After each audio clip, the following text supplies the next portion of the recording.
you realize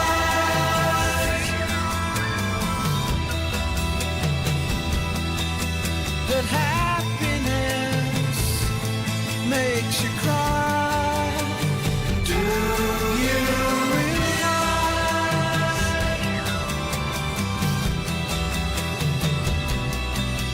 that everyone you know someday will die?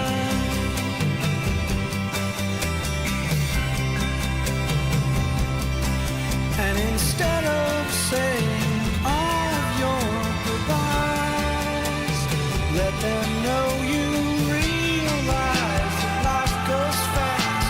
It's hard to make the good things last. You realize the sun doesn't go down. It's just an illusion caused by the world spinning round.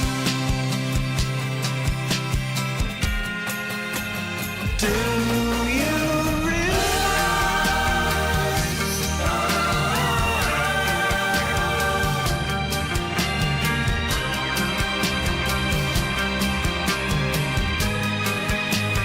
do you realize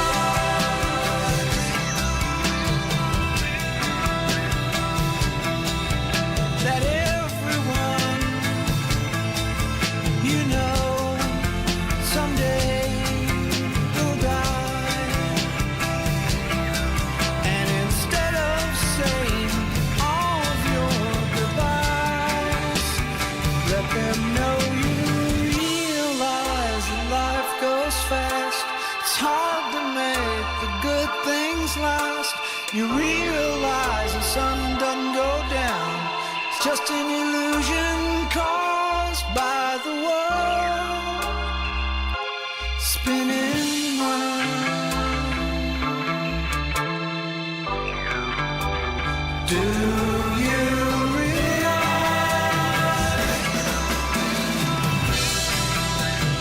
that you have the most beautiful face? Do you realize?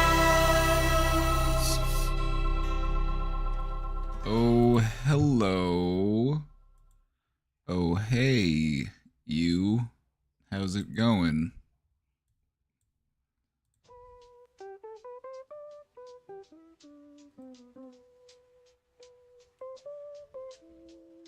Alrighty, everybody, buckle up. It's time. It's time. We're here. It's time. We're here. Do you like my new shirt?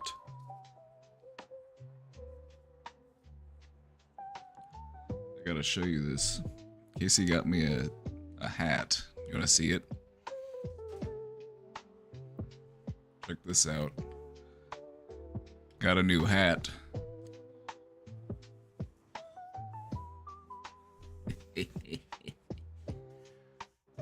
What do you think?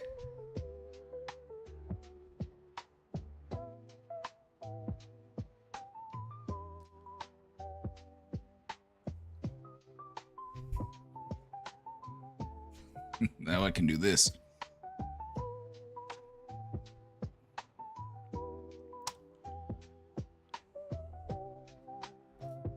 It suits me. I think so too. I think so too. I think it's a good fit. Casey picked it out. I think she picked the perfect one. It's a little safari hat. Water resistant. It's got a little thing on it so I can take it out on the water. I can go like this. Won't blow away. It's extra large because I got a big melon.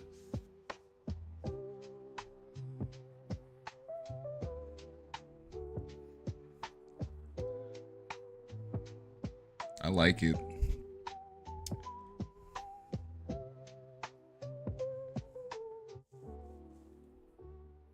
I want a hat like that. Highly recommend. Highly recommend. I had Casey try it on and she looked cute in it. I'm like, she needs to get one too.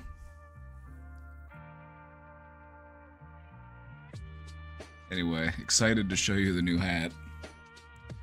Excited to show you the new hat. I might put it on later if I'm feeling feisty, I don't know. If I feel like I need to bring out the cowboy, I'll bring out the cowboy, but we're gonna go back to headband for the time being.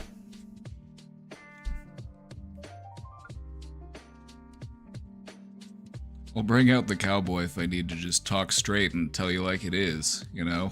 We don't mince words out there on the old dusty trail.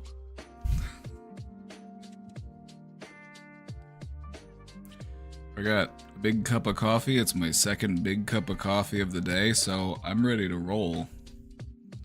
I'm ready to party. Hopefully you're also ready to party, because it's party o'clock. Would you look at that?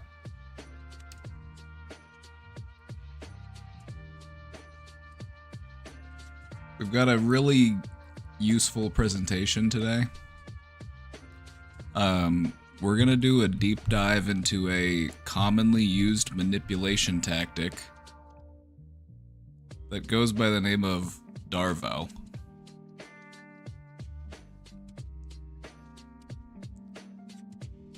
You see this one all over the place. You see this one used pretty commonly, so this one's important to understand how it works. Once you understand how it works, you can start to sniff it out, and you can shield yourself against it. But honestly, once you learn how to spot DARVO, you're gonna see it all over the place because it is so commonly used. If you don't know what DARVO means, well, Cutie Cheeks will tell you. It stands for Deny, Attack, Reverse, Victim, and Offender. So we'll talk more about that later, and you'll probably be able to think of some times in your life where you are on the receiving end.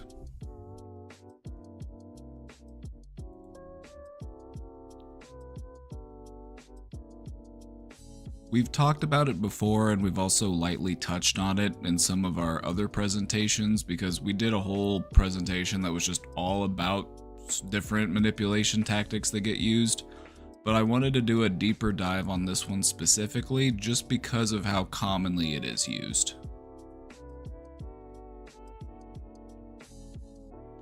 Like Donald Trump, for example, he loves to do it. He loves. You're gonna think of a lot of examples of people in the public space using this technique.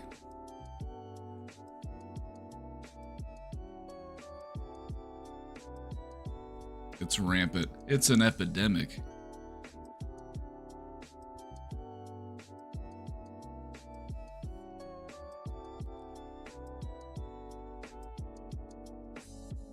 They're doing some road work outside or something. I don't know. They've got big heavy machines out, so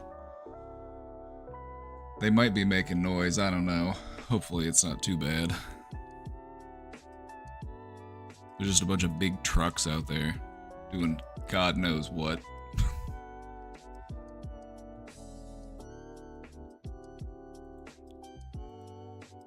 Anyway, welcome back to the brain domain. It's good to see you again. How are you doing? How are you doing? Let's catch up. Let's catch up before the question box starts getting populated. We got some time. You know, we got to give those questioners time to work those typers. So how have you been? How are things going for you? How does your trajectory feel?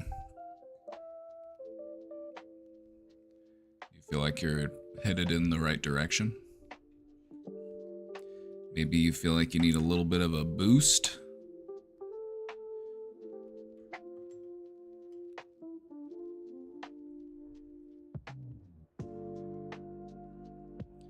Fortunately, that noise is not audible. Yeah, but I have to hear it.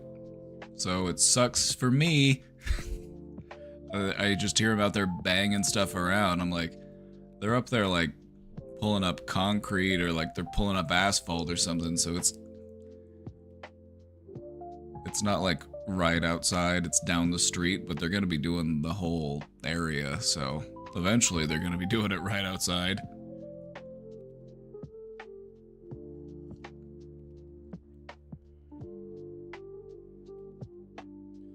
on a slight upswing.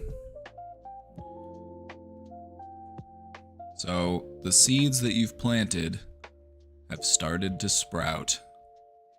And now you've got some nice little, little saplings. I guess, wait, saplings just for trees, right? I don't know. Can you also say that for a tiny plant? I don't know. What plant are you planting? Maybe it is a tree. It's probably a tree, actually, so sapling works. You got saplings now.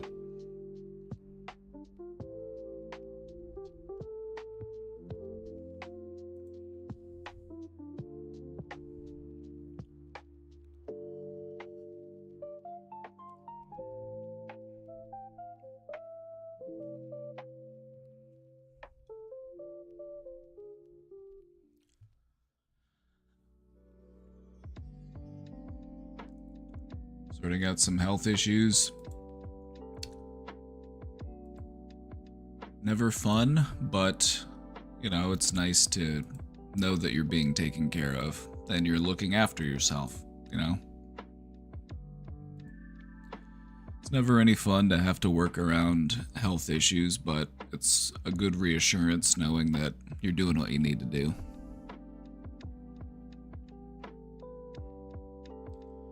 Almost Friday, so that's good.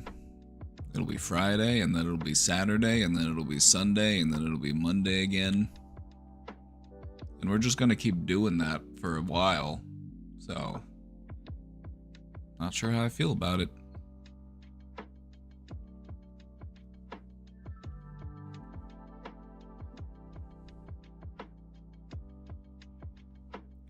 They should mix it up a little bit, like throw an extra day in there or something. A bonus day.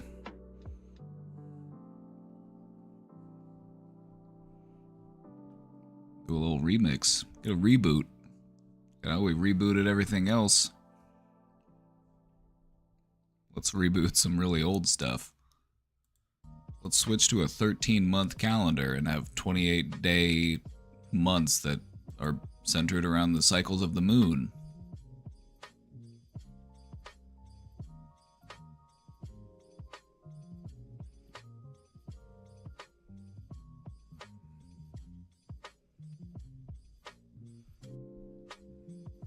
In order for that to happen, we'd have to get over our,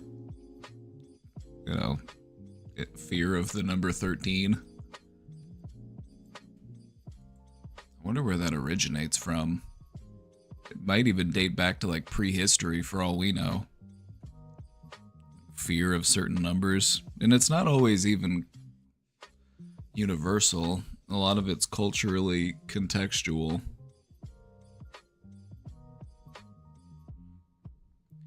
But they've got some places where, like, you go to a building that has 13 floors, but they just skip the 13th floor. Just go straight to 14.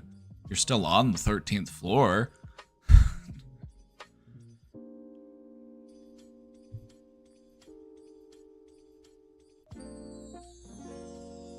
Microwave is in Gatorade. It's never good.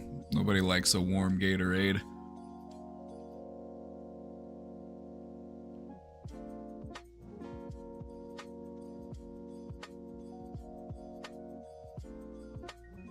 It's a new moon this week. Love a new moon. Love a new moon. I don't see what was wrong with the old moon, though. I don't see why they have to get a new one every month. Seems wasteful.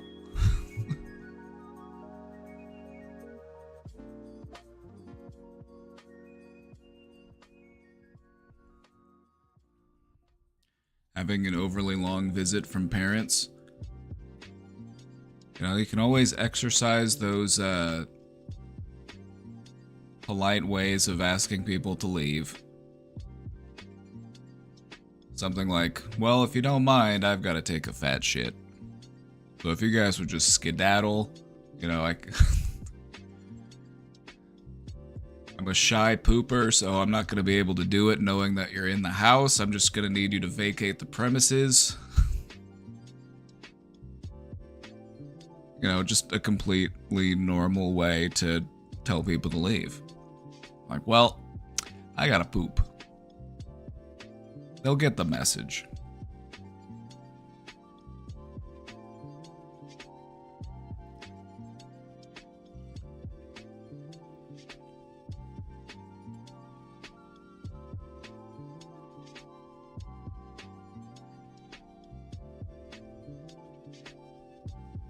That's just a good out for most situations, you know?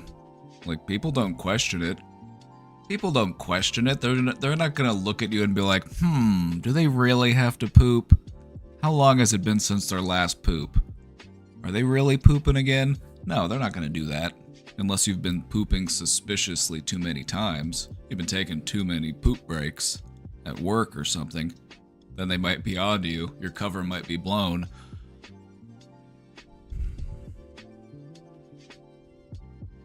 It's just an easy way out of any situation. Just tell them, hey, I gotta poop. They will clear a path for you.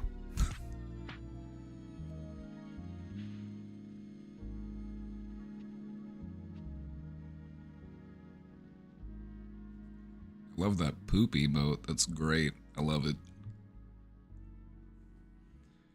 Rise has some great emotes, doesn't he?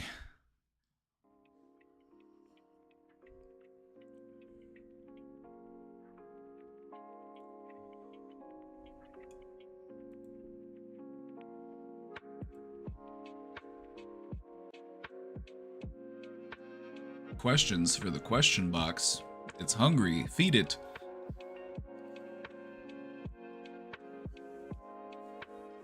In the meantime, I'm just gonna put the hat back on.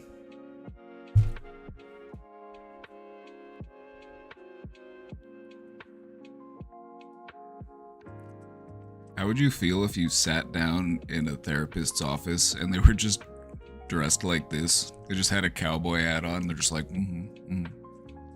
That sounds like that must have been hard. Tell me more about that.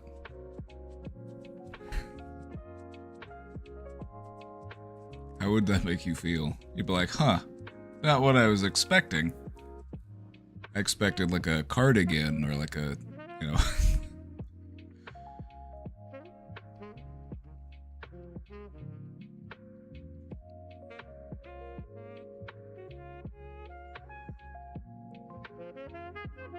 That would be unusual around here. I know, I like to keep them guessing. Straw hat. I would also rock a straw hat. God, it's just too much fun to do this. I can't explain it. Maybe it's just in my DNA. But there's just something so satisfying about.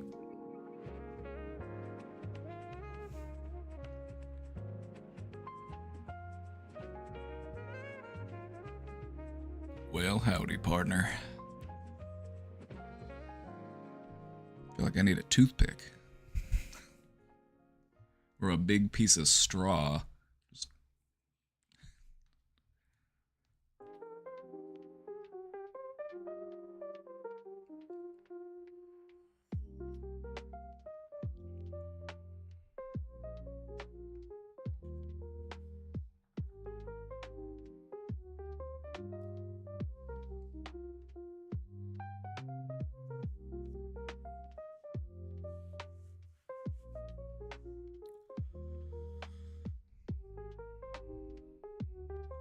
You're in the market for a cap. Everybody should have a good hat. It comes in handy. You're out there in the sun, or it's raining or something. It's nice to have a good hat.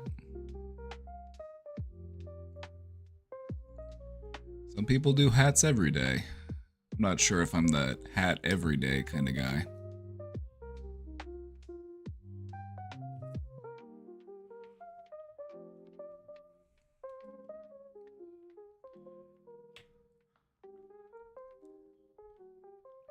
Some people will just wear hats religiously. And not like within any prescribed religious context, but have you ever met anybody or seen anybody who's just like they always wear a hat? Like Gino? Or, what's his name? That Tim Pool? Pim Tool?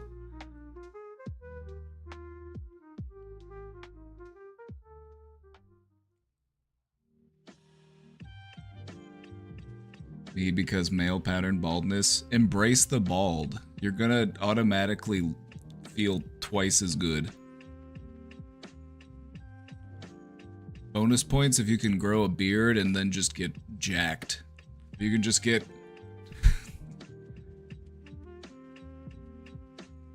My BF is a hat man.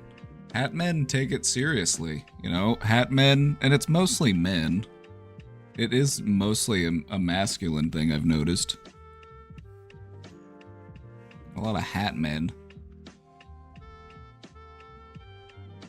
I'm waiting for my skullet hairstyle to really fill in, then commit to that. Oh yeah, and you could rock that with like a denim jacket. That'd be pretty sick. I love it when people commit to the skullet, honestly. Like, people with a skullet always know how to have a good time.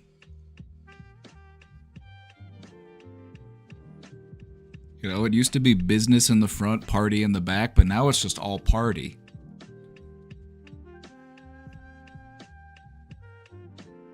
I'm not here for a long time, I'm here for a good time.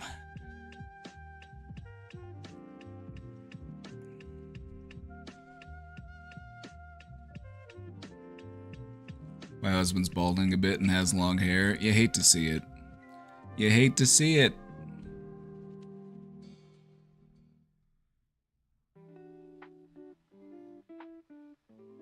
You hate to see it. Speaking of skullet types, oh yeah, rest in peace Hulk Hogan. You know, I remember being a fan of Hulk Hogan when I was a kid and I would watch wrestling. Like, my uncle had like VHS recordings of old wrestling matches and stuff, and I'd watch those. They were like vintage, like Hulk Hogan matches and stuff. Of course, he's a tremendous piece of shit. You know, he's a terrible person. But, you know, the Hulkamania lives on in my heart. You know, it's not about him as the man, it's about the energy. And I'm taking it. Because you know what? Hulk Hogan and I actually have the same birthday. August 11th. We have the same birthday. So, now that he's dead, I inherit some of his energy. I inherit some of his power, actually. That's how it works, right? Isn't that how it works?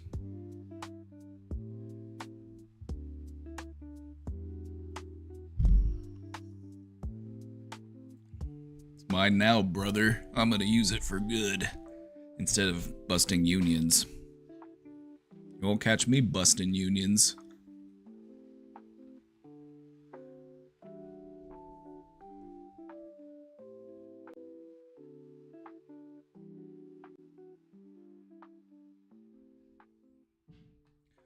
They say that celebrity deaths happen in threes, so that's Ozzy Osbourne, Hulk Hogan. Who's gonna be number 3? Who do you think? How's Clint Eastwood doing?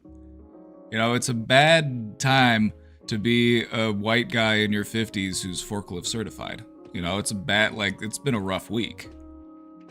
So who's number 3? Oh wait, Malcolm Jamal Warner? So that is 3 already. Okay.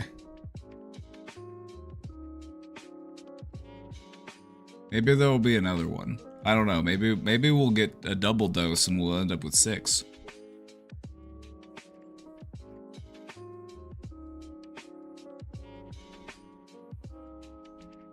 How's Clint Eastwood doing? God, he's like 95. How's James Woods? Hanging on? Is John Voight still hanging on?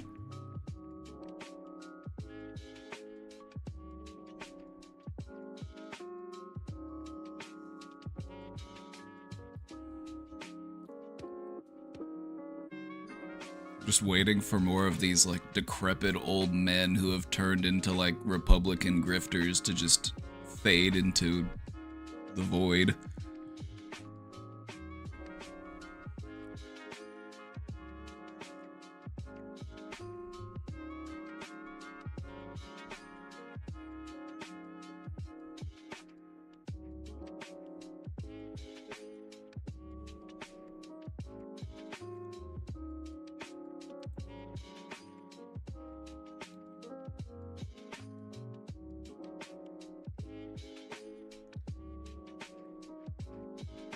This hat, it's pretty comfortable. Good fit.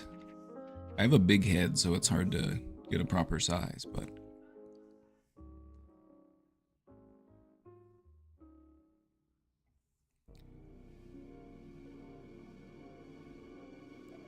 it's kind of comfortable.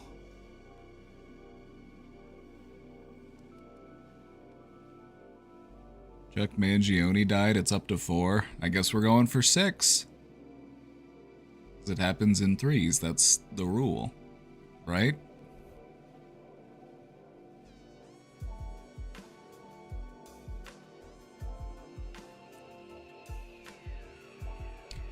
Let me just say, I'm very relieved that I can pull the hat off, because if I weren't able to pull it off, I would have been heartbroken.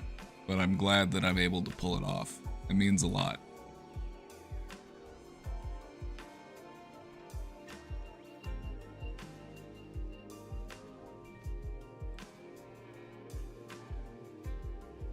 Maybe it'll be 3 by 3. Maybe we'll get 9. Who knows?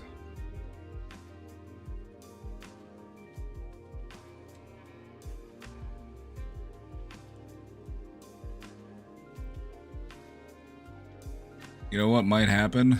You know, there might be some people who might be implicated in the Epstein documents who are just like, well, let's just go ahead and say goodbye before that gets kicked off, you know? Like, do you think that'll happen? Do you think they'll just be like, do you think that would happen, anybody? It might. I don't know. It wouldn't surprise me. They can just, the heat's coming. The heat's coming, brother. Check this out.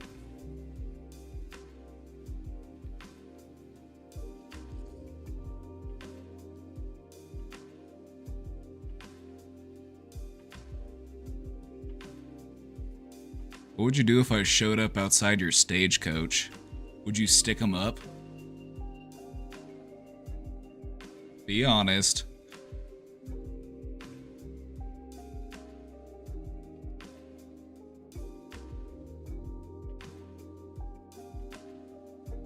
If I said, hand it over. As if I said, reach for the sky.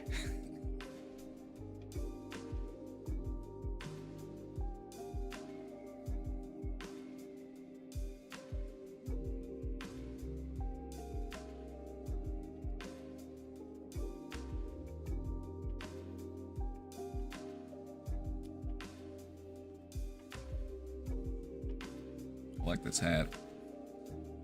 Good hat. Good hat. I look forward to wearing it.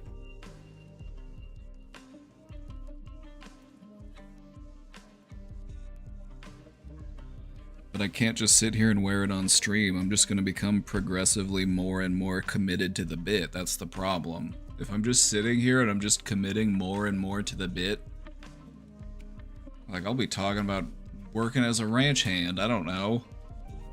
Won't get anything done. We'll start doing chewing tobacco, you know, for the bit.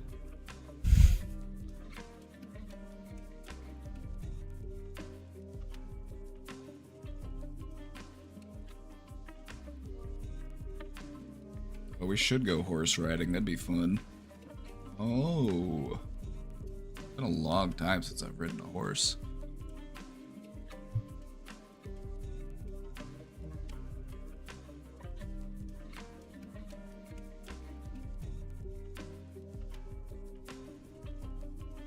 You have a bunch of paperwork and a bagel right now? Well, it depends on what flavor bagel. If it's cinnamon raisin, I might pass. If it's an everything bagel,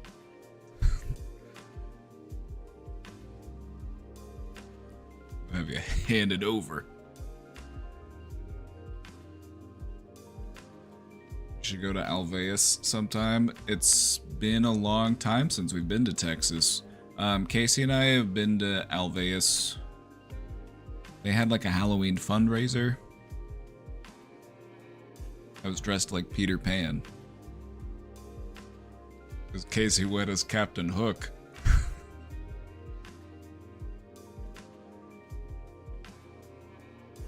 But they've built and added a ton of stuff onto it since I've been there, because that was years ago.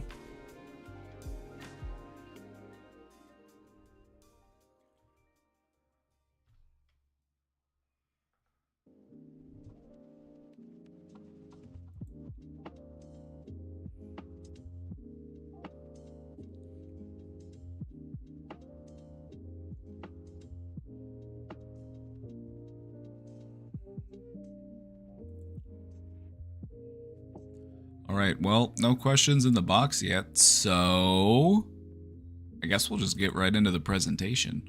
I don't want to wait. I don't want to wait. What are we going to talk about? Hats? I feel like I've already exhausted that dialogue tree.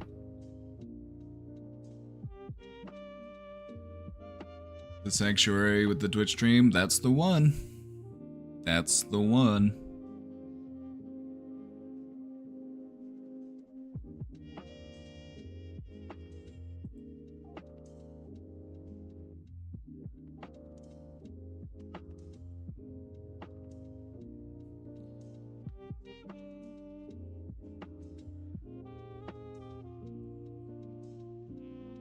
Alright, is everybody here? If you're here, let me know. I'm taking attendance. I need everybody to let me know that you're here. You can say here, you can say present. You can also be cheeky and say president.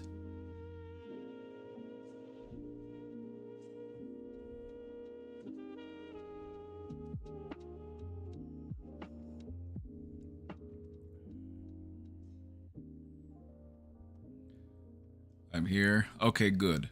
I didn't want you to miss it because you love DARVO. I don't mean you love DARVO as I mean you love talking about it. You're another one who's good at spotting it. Some of you are really good at spotting DARVO. It's a good skill to have, right? Would you agree?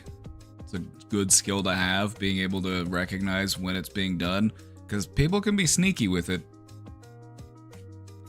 There's a reason why it's such a commonly used manipulation tactic.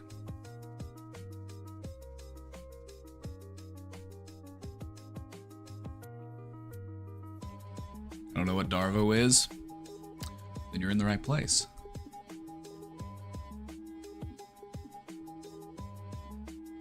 You might not have heard this term for it, but you've probably experienced it and you'll be able to recognize it, and so it'll be good to now be able to put a name to it and to understand how it works and why people do it, and how to protect yourself from it.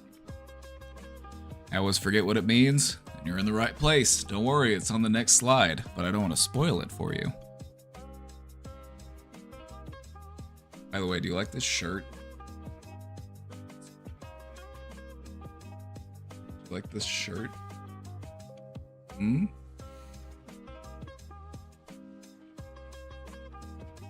Casey got me a shirt and a hat. It's a great week to be me. Got a shirt and a hat. I'm on cloud 9.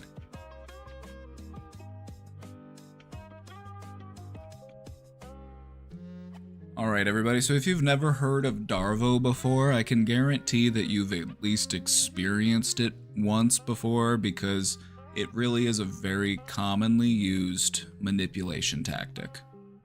All sorts of different people will use it for different goals, you know, to meet different ends, and we're going to go over that, and we're going to talk about some different examples of how it works. We're going to break it down for you. So if you've never heard of it before, you're in the right place, because I'm about to tell you. So what is DARVO? What does it stand for? Well, it's an acronym. It stands for Deny, Attack, Reverse Victim and Offender.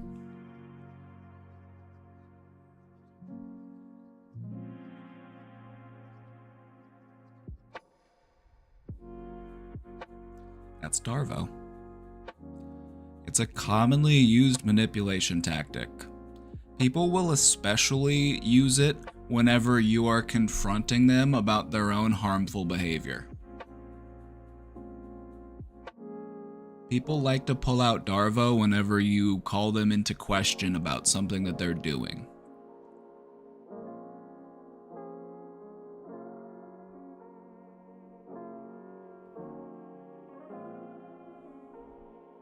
It's a way to deny and avoid accountability, but also it's used as a way to kind of gaslight you and to switch the narrative around and make it so that you're actually the bad guy.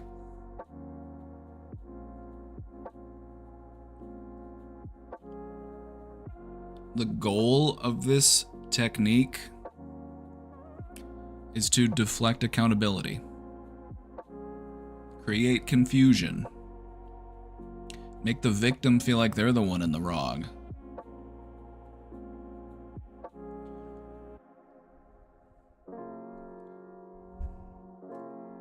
You know, it's like, I'll give you a really quick, easy example. Like, I'm yelling, I'm throwing stuff, I'm very angry. And you say, hey, can you stop yelling and throwing stuff? You're stressing me out, what's going on? Well, first off, I'm going to say, I'm not mad. I'm not angry. Why are you always coming after me? Why are you always, you know, I wouldn't do this unless you know, if you weren't upsetting me. Like, why are you always doing this to me? Why are you always making me so mad?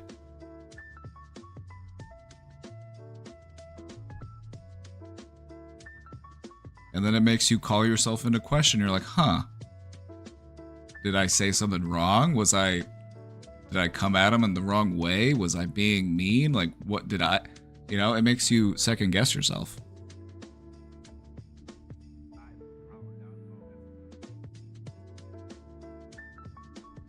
Sounds manipulative?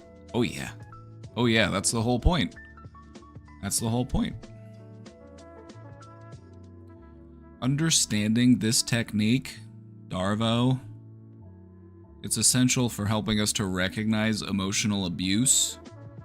You see it all the time in situations where there's a lot of gaslighting, where there's narcissism, where there's toxic power imbalances, and we're going to go through some examples of those types of situations so that you can recognize when this might be something that you've had to deal with.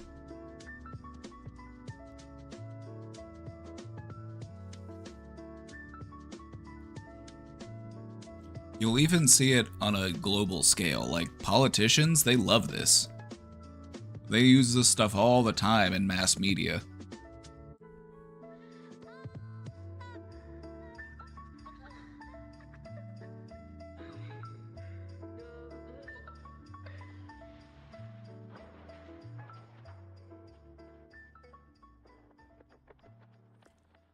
We talked about gaslighting before, pretty recently. We did a presentation on it. And I just want to say, when it comes to DARVO, DARVO is a form of gaslighting, but not all gaslighting is DARVO. So DARVO is a way to gaslight someone, but not all gaslighting is DARVO. Does that make sense?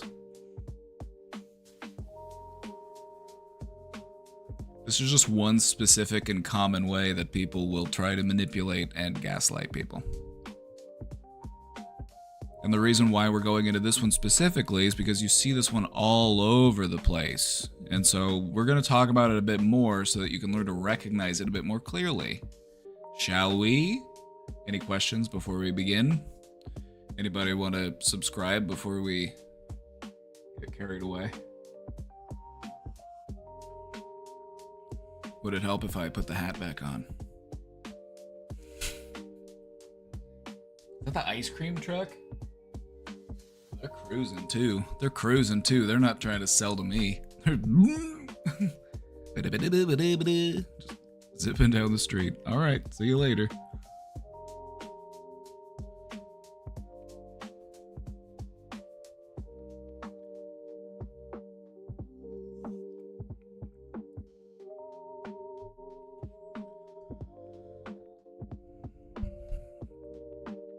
All right. Let's get into it. First up, D is for deny. We're going to go through all the steps, of which there are 3. The first step of DARVO is the denial of wrongdoing. Pretty simple, pretty straightforward. The person who's trying to be manipulative may outright deny that the event happened, or as a different way of denying, they claim that you misunderstood or misinterpreted what they were trying to do. Like, oh, no, I wasn't doing that. No, you're misunderstood. I was trying to do this. Katsugi with the 5 gifted? Oh, that's a comrade.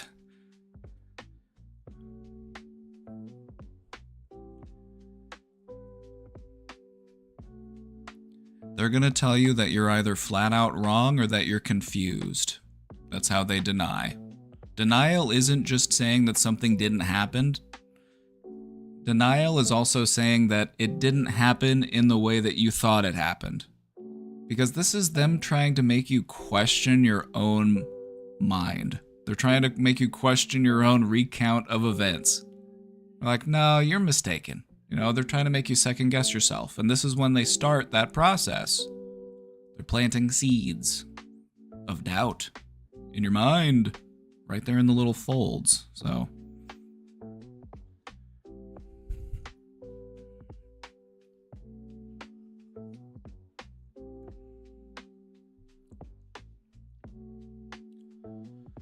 an example of this, let's say that if you're confronting somebody because they were yelling, maybe they were screaming at you, they might just flat out deny it.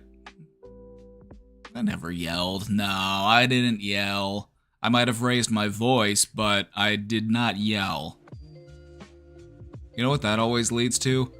Now I'm yelling, and then they're like, oh, you want to hear me yell, do you? But we're getting ahead of ourselves because that's starting to dabble into step 2, which is attack. We're still in denial at the moment. They might tell you that you're wrong. They might tell you that you're making things up. You're exaggerating.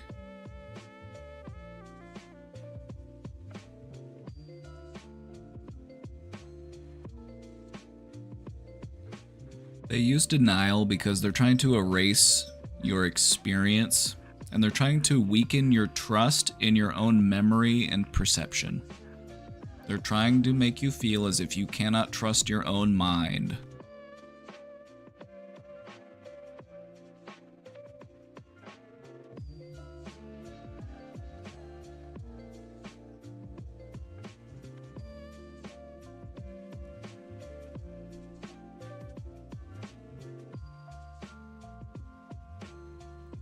I'm hearing that on his deathbed, Hulk Hogan received the light of Islam and unhesitatingly recited the Shahada.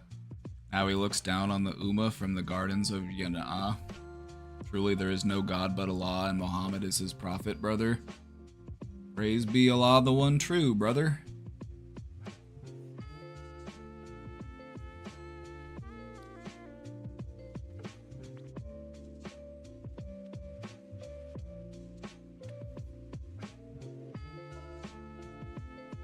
Thanks, Habibi. Alright, so this is denial for you. Questions about denial before we move into attack mode?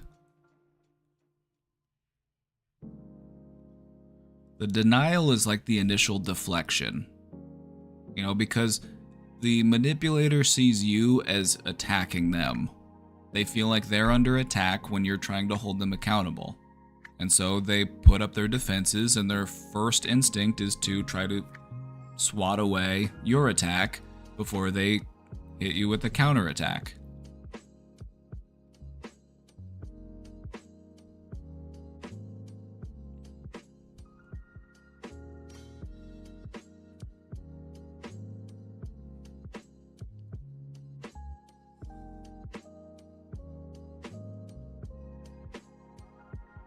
Very sneaky, very tactical. It's tactics.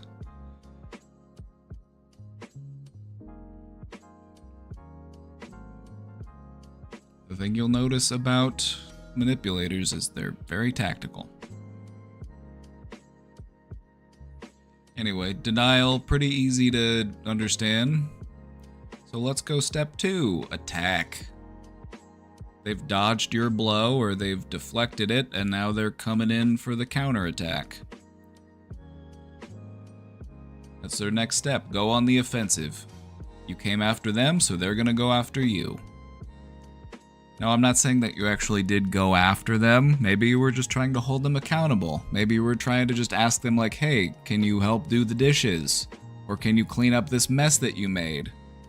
Or can you not, do that thing that you were doing that was, hostile and disruptive?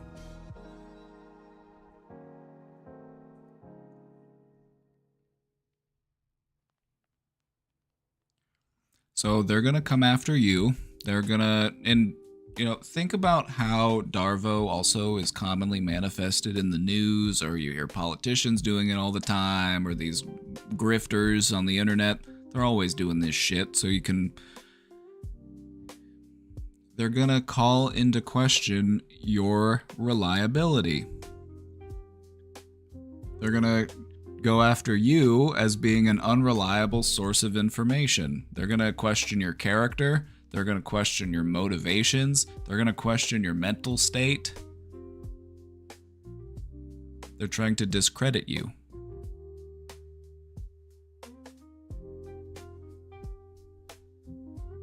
Here's where they go after the other person's weak spots. It's true.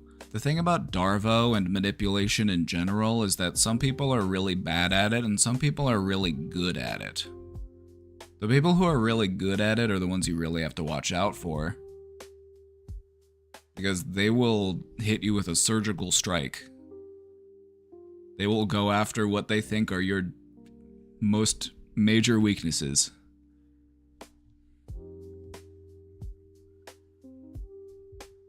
Their whole point is trying to disrupt you. They're trying to knock you off balance. So they'll hit you with whatever they have.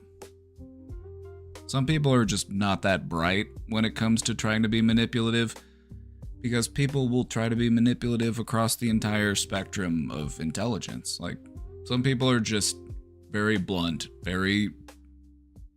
then some people are very crafty, very cunning. It's those ones you gotta watch out for.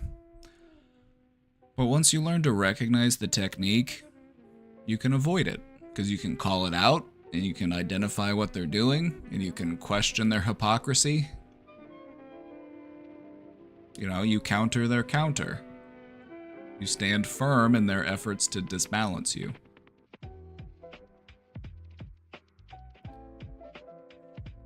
So they're going to say you're too sensitive. They're going to say that you're always trying to start drama. They're going to accuse you of always misinterpreting or trying to twist things. They're going to say that you're crazy. They're going to say basically anything they're going to throw everything they can at you and see what sticks. It's what they do. You see it all over on the internet too. Whenever you have these like content creators and their little like army of goons that just go around and like attack people in comment sections, and it's always just like the most low effort engagement attempt ever. It's just like they just keep trying, and then they wait and see how you respond, because they want to see what bothers you, because that means that they've hit a nerve. That means that they've hit one of your pressure points. So they're going to throw everything they can at you, and then they're going to wait and see how you react, so that they know that they hit a vulnerable point. And that's, if they don't know what your vulnerabilities are already, that's how they figure it out. They just throw everything at you and see what you respond to.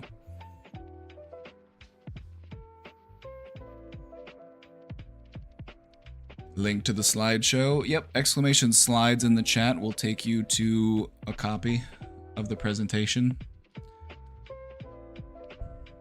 Feel free to, if you work in an office and you've got access to a printer, print off a couple copies and just leave them in the break room.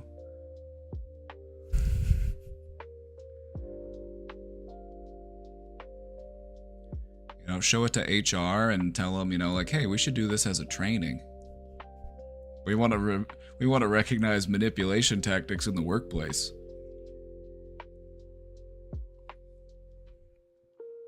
We're trying to combat toxicity in the workplace.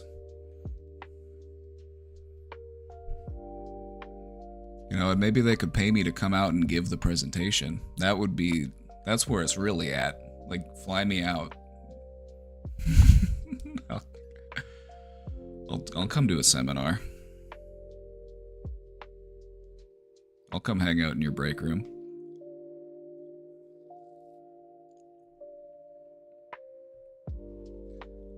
The goal here is to intimidate and destabilize you. They want you to feel unsure, they want you to feel guilty, they want you to feel off balance. That's the point. They dodge your punch, and then they go in for the counterattack and try to knock you off balance.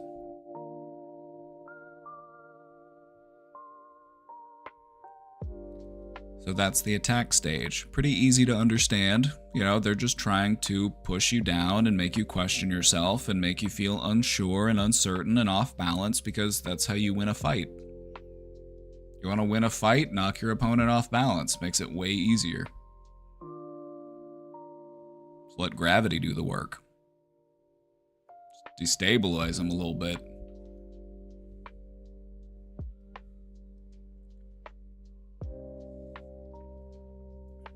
Relationships become competitive. We're going to talk about the different ways that DARVO can manifest, and one of those examples is within a relationship. You know, if you're in a relationship and you feel like you're keeping points, and one of you is winning, one of you is the better partner, you know, you're doing some scorekeeping.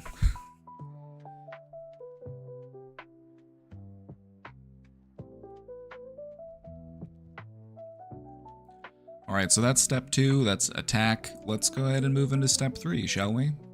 Let's talk about the DARVO. We talked about the duh, let's talk about the DARVO. Reverse the victim with the offender. This is the final and most manipulative part of the pattern. The abuser casts themselves as the victim.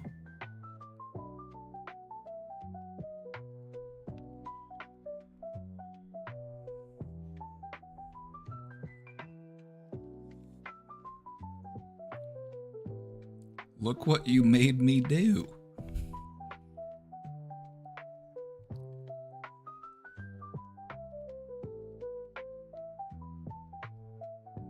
You know, deflecting and attacking is a normal part of having disagreements, but this is where the manipulation really comes in. We can understand why denying and attacking would happen just as a part of a normal disagreement, like you're having a little bit of an argument with one of your buddies and it's really not that big of a deal, but you're kind of like, you know, be like, what are you talking about, you idiot? You know what I mean? It's like, this is where the manipulation really starts to kick in.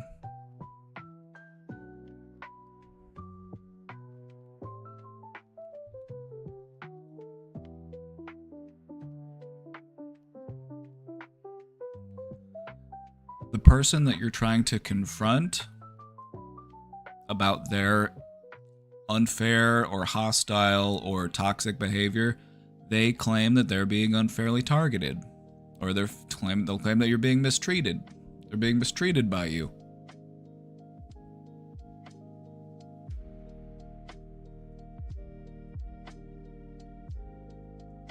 I can't believe you're accusing me like this. I'm always the one who has to put up with your moods. You know, you're always doing this to me. Why are you always coming after me? Why can't you just trust me? Aren't relationships supposed to be built on trust? Why do you have such a hard time trusting me?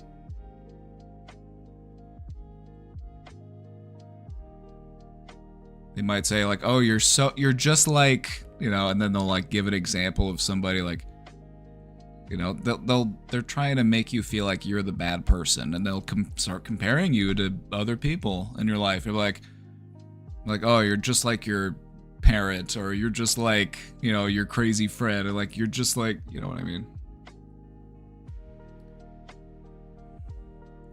We were having such a good time until you came up to me and you started pestering me with this stuff. Why can't you just let it be? Why can't you just...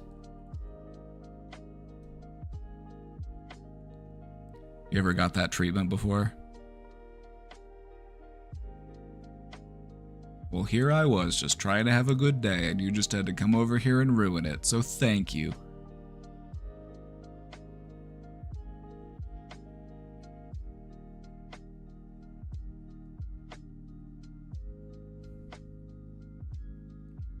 This reversal is all about creating a false narrative. DARVO is all about controlling the narrative. If there are people who are actually observing this thing take place, this is a way that they can try to manipulate the people around them as well. You know, like maybe this argument is going on in a public space.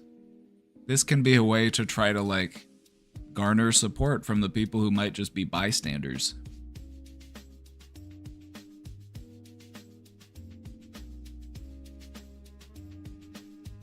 In many cases, the victim ends up apologizing for confronting the person about something.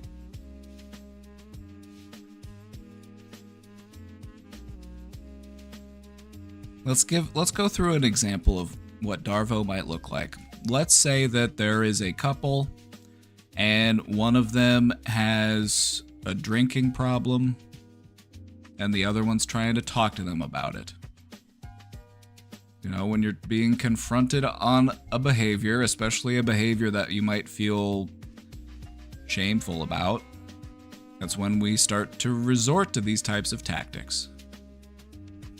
So, let's say that the partner comes home and they're like, hey, there's something really important I want to talk to you about. Like, you've been drinking more and it's concerning to me. You know, it's like, I don't see you as much, and just, you're drunk all the time, it's just, we don't do anything like we used to, and you just, you know, it's just, I think you need to cut back. I think you need to, you know, try to get that under control. Like,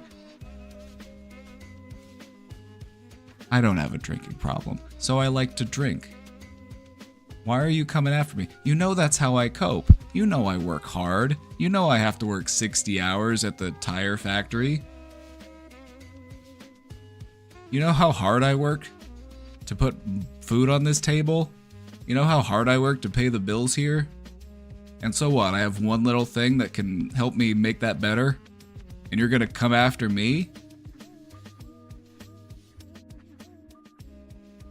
I work so hard and you just come after me. Like, I don't have your support, so it's no wonder that I drink. Maybe if people actually cared about me, maybe if people actually supported me, I wouldn't need to drink. That's an example of how DARVO can play out. We deny, we attack, and we reverse the victim and offender. And you can see just how manipulative it is, because you're making some pretty hefty accusations and you're saying some stuff that, you know, a calm and reasonable person would obviously respond to. Like being told that you're the reason why I drink? Being told that you aren't supportive enough of me? You know, like, I felt like the whole reason I was coming to tell you about your drinking was because I was trying to be supportive of you. And then here you are accusing me of not being supportive, so now I'm just thrown off balance. I'm confused.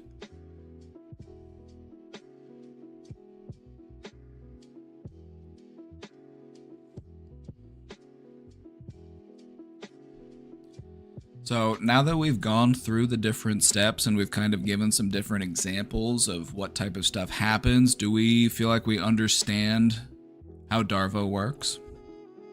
Do you feel like we got a pretty good understanding of how the process happens?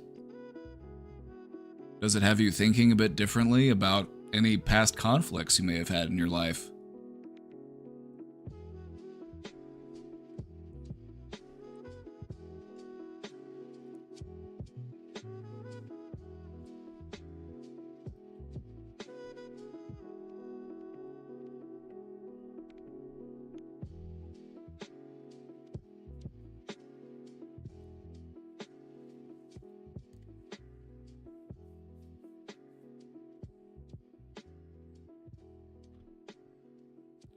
You know, if you feel like you've ever been on the receiving end of a DARVO manipulation, I just want to hear it. You don't have to go into detail if you don't want to, but I just want to hear it because I want people to recognize just how relatable it is. You know, I know people have tried to pull this shit with me before. Multiple times. It was just a little scary how accurate you were, especially with the alcohol stuff. I did get a little real there for a moment, but I wanted something that people would really understand.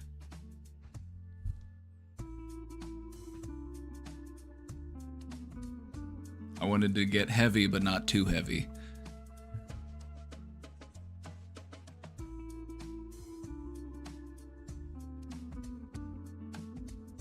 That hypothetical sounded just like my dad. Well, you're seeing just how relatable it is. You're seeing just how accurate this description is. I've taken a lot of time to study manipulative people because it's important for me to understand this behavior, because I really pride myself on educating people on how to protect themselves from it. You know, you don't deserve to be made like, you don't deserve to be made to feel like you're crazy just because you're trying to, you know, call out somebody's harmful behavior. You're just trying to help them. And then they respond by hurting you and making you feel like you can't you can't trust your own mind. It's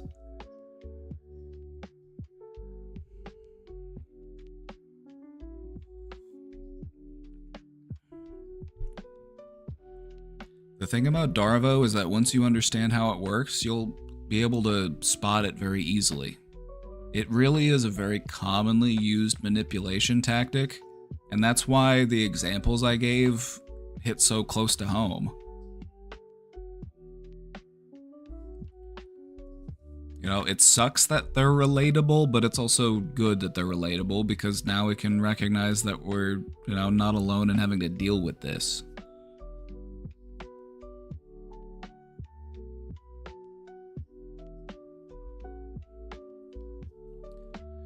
So those are the steps. Let's talk about DARVO in action. Let's talk about some of the different scenarios that you might encounter this type of manipulation tactic. Once you learn to recognize it, you're going to be able to see it in many different areas of your life. Here are some examples. DARVO is something that's very commonly used in abusive and narcissistic relationships, especially when people are romantically entangled. Very commonly used. Anybody who's ever been in an abusive, controlling, narcissistic relationship, you have experienced DARVO more times than you can probably count. It's probably just part of your day.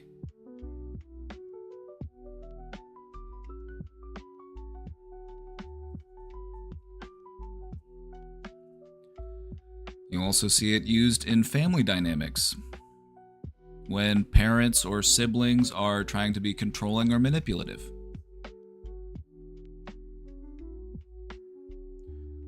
What's sad is I've done DARVO myself. See, the thing about DARVO is that in learning how it works, you might also recognize some times in which you've done it, and that's because it's a defense mechanism. It's a way that we're trying to avoid emotional pain by taking control of the narrative.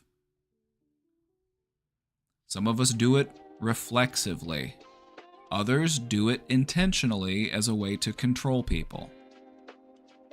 Doing it reflexively just means that you need to be aware of it and you need to divert from it. That's all it means. You don't need to feel like, am I an abuser? Am I a narcissist because I have done this before? It's like, no, you're human and you did some human shit, but try to be better.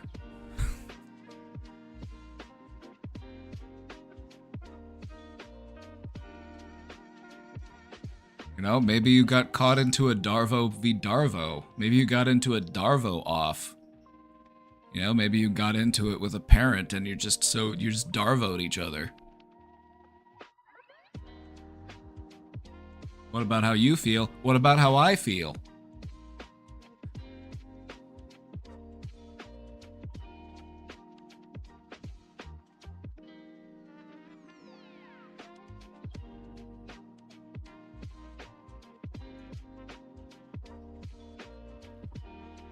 You know, so if you've ever done it, that doesn't mean you're a bad person. I just want to reiterate that. It's a human defense mechanism. Some of us do it reflexively. Some of us learn it from our parents. Some of us learn it from watching other people do it, and we just assume that's how you do it. That's how you handle conflict. It's just how you play the game. But it's important to recognize that so you can... It's exhausting, it's stressful, and it's also cruel. So, not a bad person for doing it, but you want to try to be a better person, and you want to be aware of it so that you don't do it. Look at this.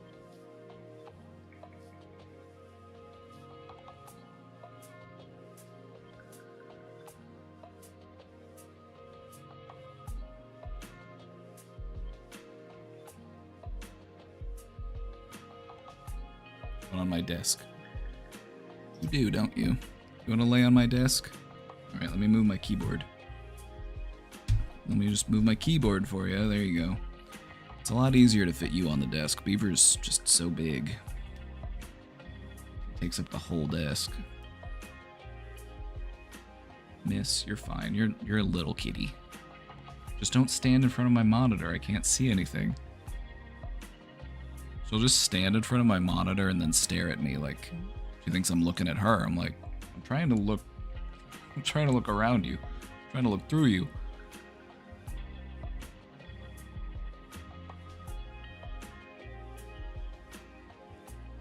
Another quick note before we get back into examples of DARVO in real life.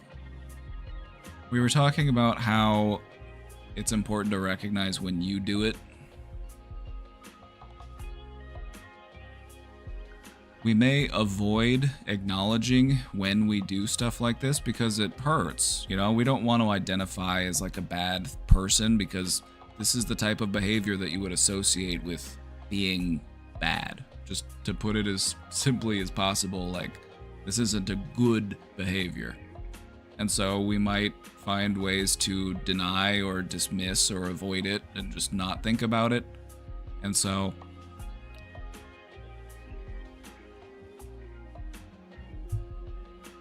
recognizing it is a really important part of growth, you know?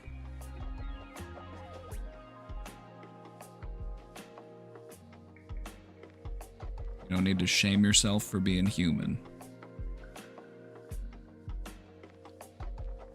DARVO also gets thrown around a lot in the workplace. You might have experienced that firsthand, especially if you're confronting a superior. Like maybe they've committed some misconduct, you know, they're gonna reverse it onto you, like.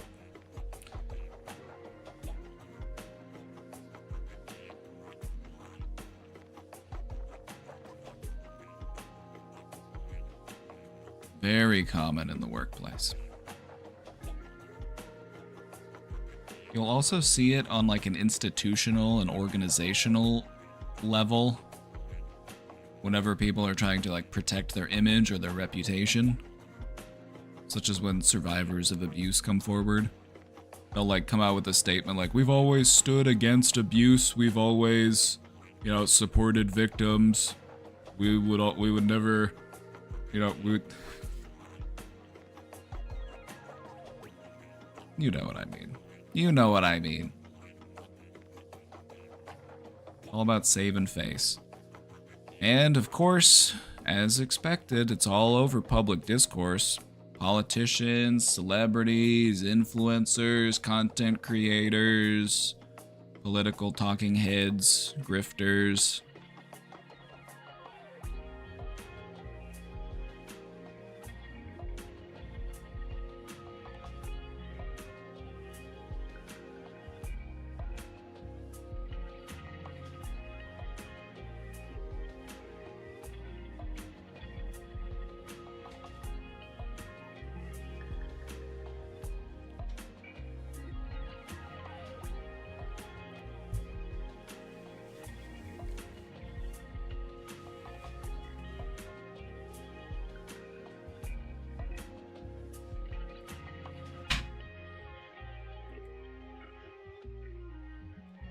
I know you didn't just apologize in my chat.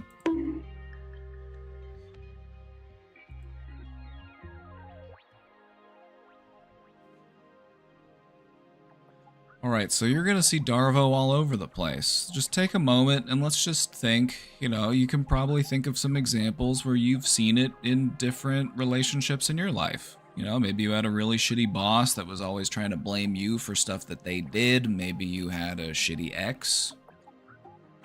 Maybe you had a difficult relationship with your parents growing up. And I know for a fact that even if you haven't had it in a personal way, you've somehow been able to avoid manipulators. If so, well done, honestly. Even if you haven't experienced it firsthand, you can definitely recognize when it is being used publicly. Politicians love this kind of stuff. Donald Trump does it 50 times a day, at least. It's his go-to.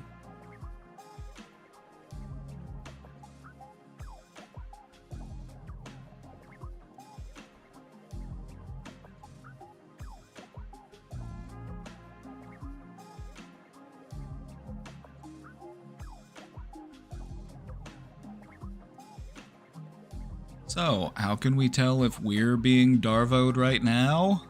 Here are some signs that you might be on the receiving end of this manipulation tactic. The thing about DARVO is that it's not always so easy to sniff out. Like, you can learn to recognize it, but the thing is that it can be done in many different ways and people can be pretty crafty with it. So, here are some signs to look out for. If you've ever been in a position where you feel like the conversation has turned against you, even though you were the one raising a concern, we're here to talk about the fact that you're angry all the time. We're here to talk about the fact that you're knocking holes in the walls. We're here to talk about the fact that, said some terrible things to me in front of all my friends. We're here to talk about something that I'm concerned about.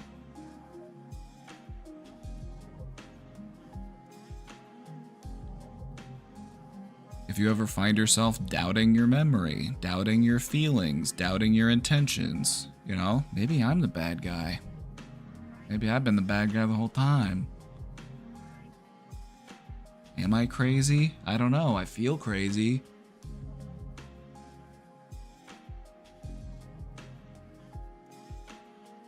If I were crazy, would I recognize that I'm crazy?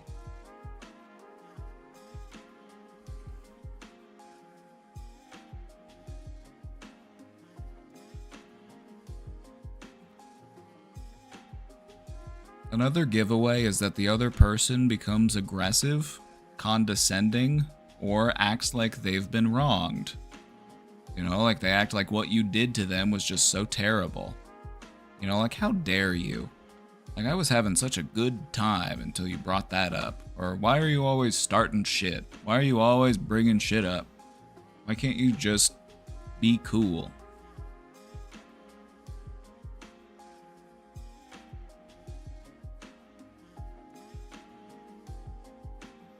The thing about DARVO is that when you're exposed to it repeatedly, it starts to wear on you. They're planting those seeds of doubt within you, and then as they continue to do it, those seeds start to take root. You might not immediately start questioning your intentions. You might not immediately start questioning yourself to that degree. But over time, perhaps you might. If they're just continuously, making you feel like you're actually the problem, and they just continue to repeat that throughout multiple conflicts, you might start to believe it. Like, I don't know, every fight we have, it just seems like I'm the bad guy, and, I'm always the one who has to end up apologizing, so maybe they're right, maybe I am the bad guy.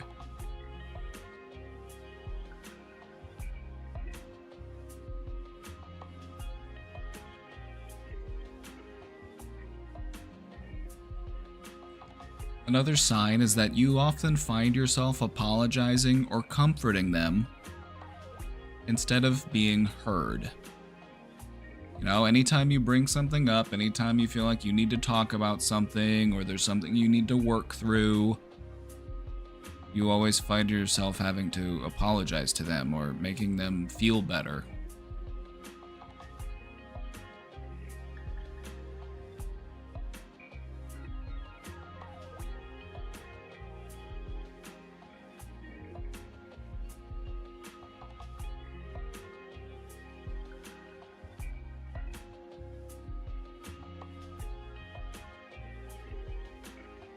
hard not to fight back without just ceasing conversation, since communication is the medium. We're gonna go through some, some things you could do. The question is whether or not the person is willing to have that conversation with you. We're gonna try to have that conversation, and we're not gonna play the game that they want us to play. And so we'll talk about that here in a minute.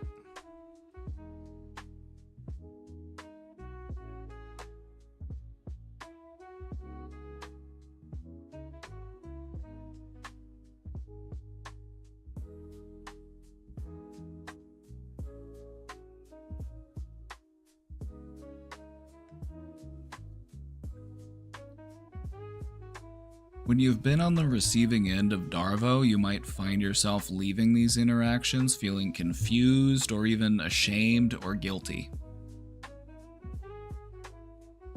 Like, maybe they were right. I don't know. Maybe I am just trying to start stuff. Maybe I shouldn't have brought it up. Maybe it really isn't that big of a deal.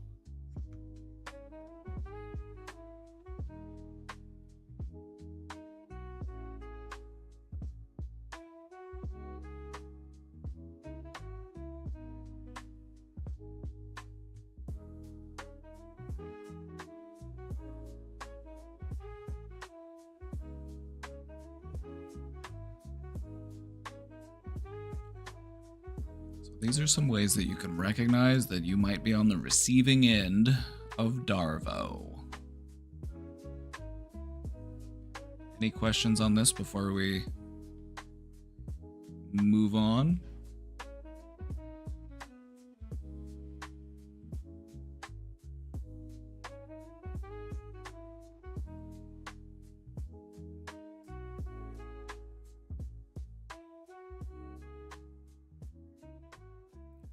Are things clicking with anybody?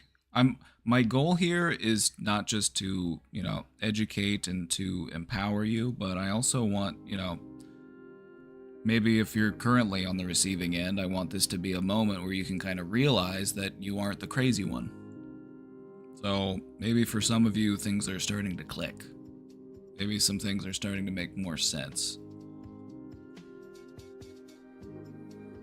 That's the goal.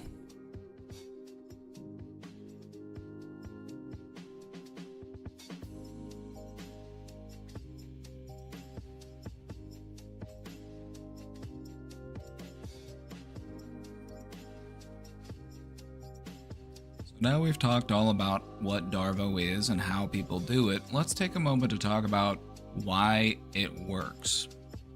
Why is it effective? Because you're not foolish for falling for it. There's nothing wrong with you because you've responded to it or it's worked. The reason why people use it so regularly, so consistently, is because it is effective.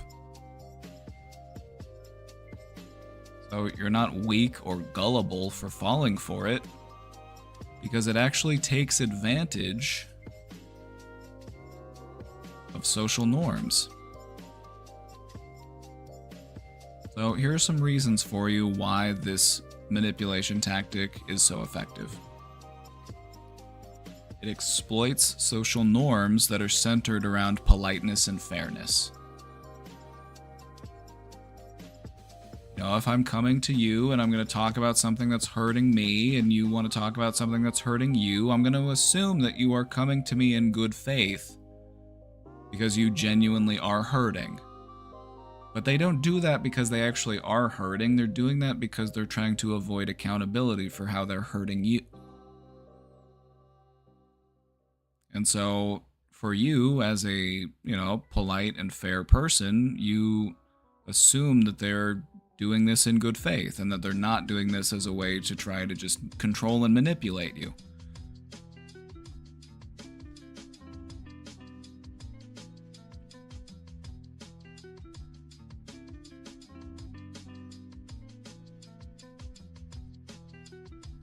DARVO also creates emotional dissonance. It makes you question yourself. It makes you doubt yourself. It overwhelms you.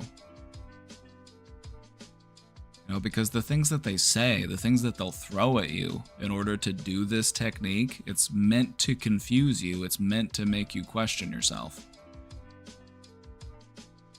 It's meant to hit some of your psychological weak spots and vulnerabilities.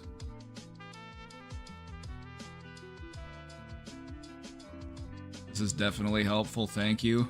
Hey, all of the manipulators out there are really gonna hate me for it. I'm telling you all their tricks so that you can protect yourself.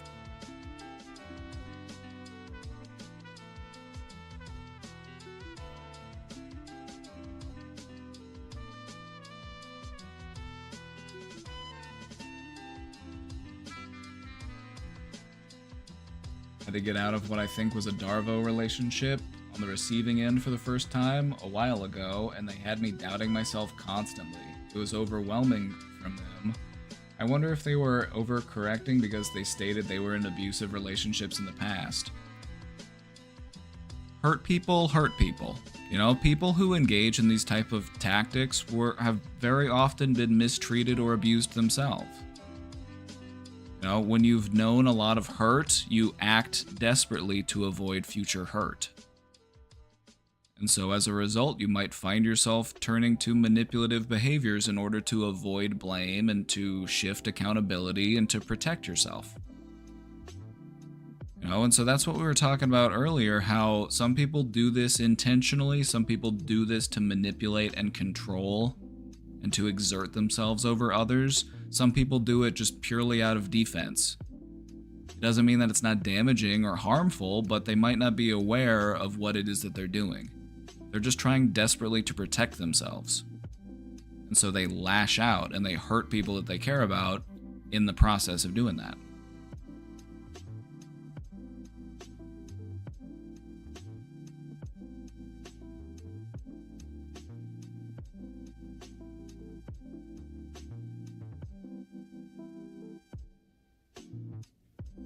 I only took Psych 1 and 2 in high school, so you're my college level courses. Maybe you can, you know what? I'll give you credit to the Brain Domain University. Not accredited, by the way. If you are subscribed for 4 years, you get a degree. Not accredited, of course, but you can still put it on your resume. Studied 4 years in the Brain Domain.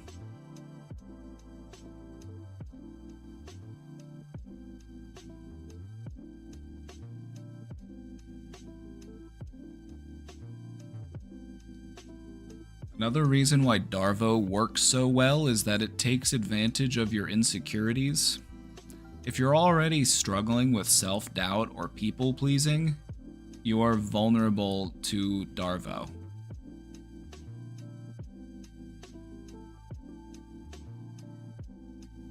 A manipulator will sense your weak spots and it will press on those weak spots in order to get you to do what they want you to do.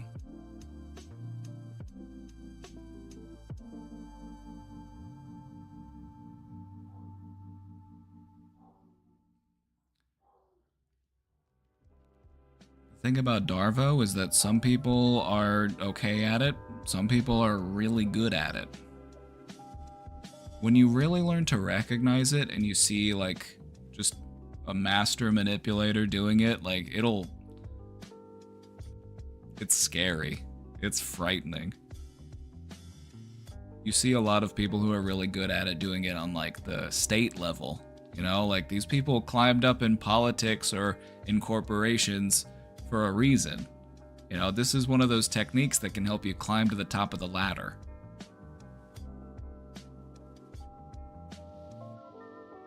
When people are really good at DARVO, they might even be able to bring other people onto their side. They can influence bystanders or third parties. They can I'll look at you maybe I'm having a conversation with this person, but I'll turn to you and I'm like, are you hearing this? Tell me I'm not alone in this. What did I do? They try to pull people over to their side. They'll play the room.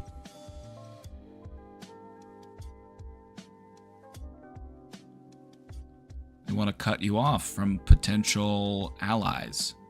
They want you to feel alone.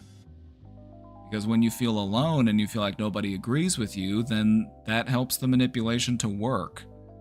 We're like, well, everybody seemed to agree with him, so I don't know, maybe I am the crazy one. That's DARVO.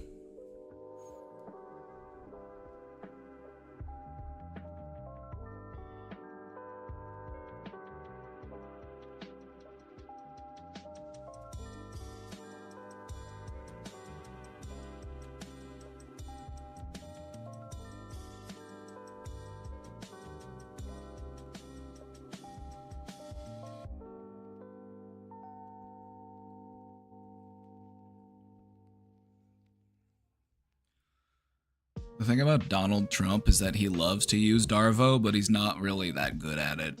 He gives you kind of like a comically obvious example of how it works, but to see somebody who's like actually skilled do it, it's frightening. It's frightening.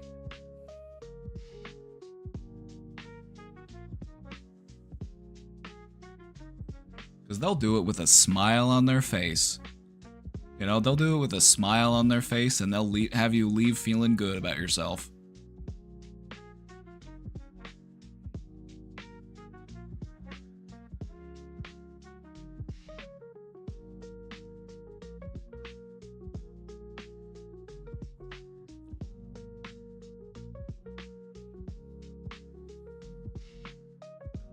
Right, so this is why DARVO is so effective. It targets a lot of people's natural insecurities and creates confusion. Let's continue.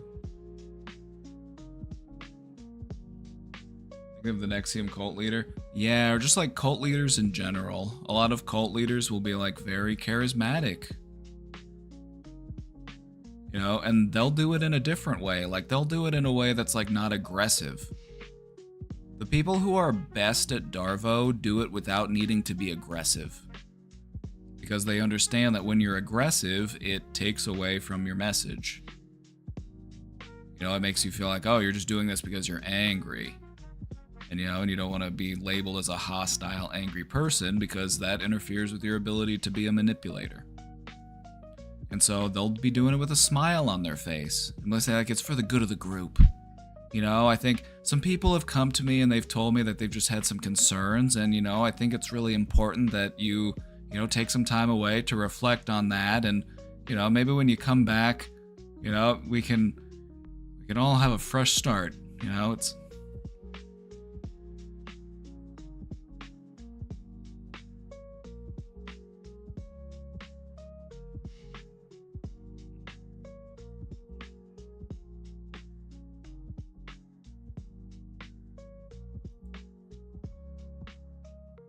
What you'll notice about manipulation tactics is that there are people who will use hostility. They'll try to assert power. They'll yell at you. They'll grimace. Think of like Kenneth Copeland. You know, people who run these like mega churches. You know, some of them do it when they're like scowling and pointing and it's all like fire and brimstone. And some of them are just like, God loves all his children. You know, and that's why I have 2 jets, is because God just loves me so much, you know, and I'm just so committed to, you know. That other guy, Joel Osteen, the guy with the teeth. He'll do it with a fucking smile on his face. Those are the ones you gotta really watch out for. Crafty people.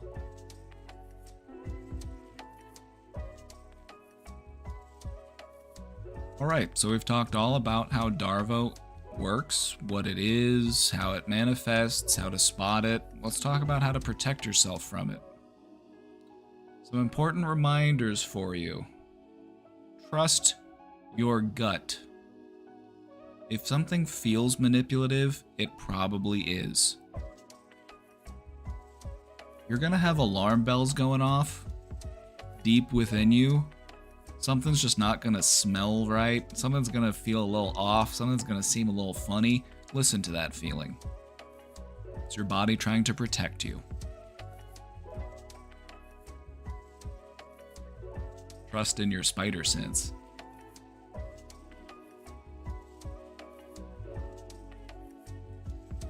Stay grounded in your version of events. Write it down if needed. Keep receipts. Screenshots, timelines, everything.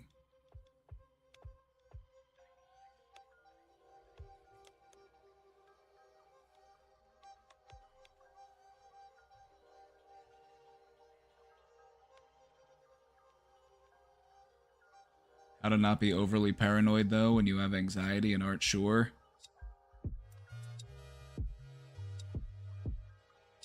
Open the window slowly. Wade into the water. Don't just dive right in. Do it at a pace that feels comfortable for you. Remember that not everybody is out to get you.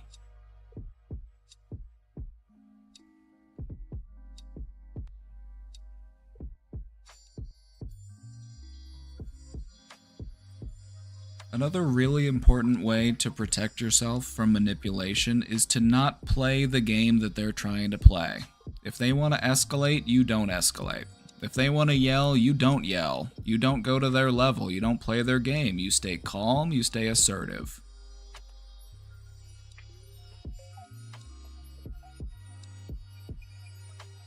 People yell because they want you to yell too. People will very quickly feel very silly if they're the only one yelling.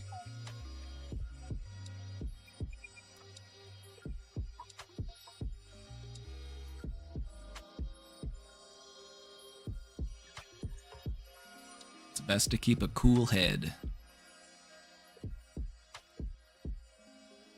If it feels safe to do so, point out what it is that they're doing. Name the behavior.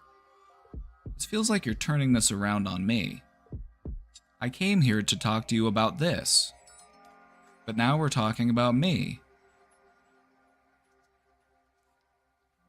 Point it out. Call them out on it, if you feel safe to do so. If this is something that's gonna make you feel like you're going into harm's way, then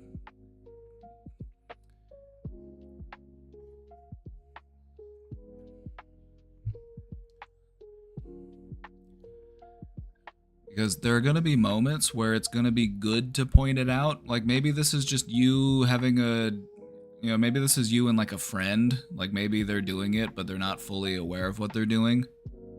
Because a lot of times people will do it, but they're just not really fully aware of it. And so point it out to them, in the effort to try to like help them. You're doing this because you want them to recognize their behavior so that they can change their behavior. So there are going to be circumstances in which you might feel safer to do this, like if it's, like it's you and a close friend and you catch him doing it, just maybe like, hey, this isn't about me.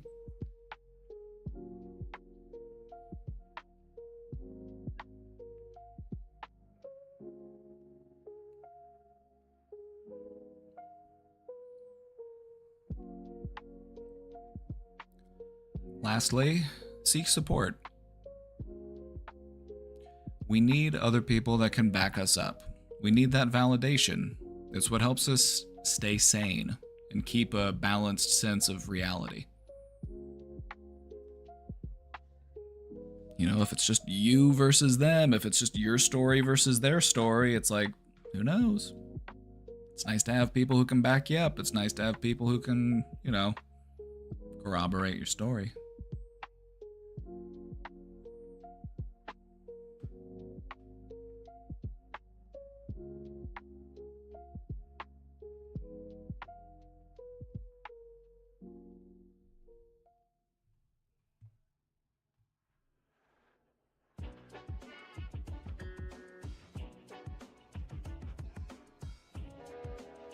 With that same person, that was my gut feeling on the second date, but I didn't listen. When we broke up a few months later, they tried to escalate and I didn't rise to their level. At least I got that part right. Thanks for this, really is helpful.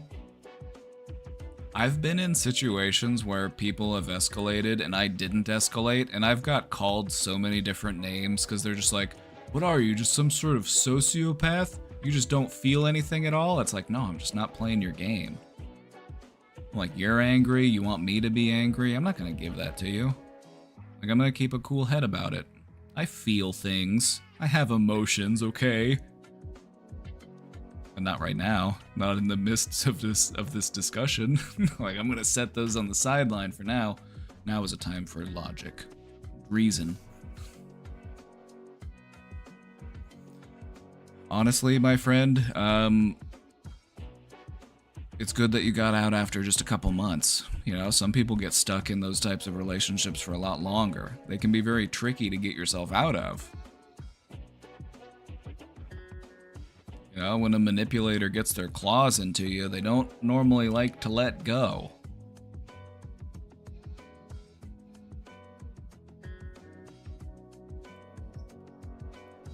Also, sometimes that urge pops up. You know the one, that urge that pops up. I can fix them.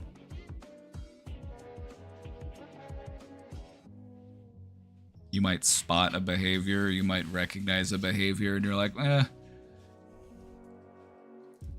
Ooh, it's my lucky day. I've got a cat and a burrito and a beautiful wife. Thank you, Casey. Casey got me a big burrito. Look at this.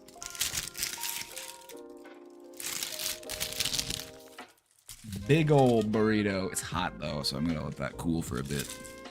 I'm gonna let that cool for a minute before I start munching.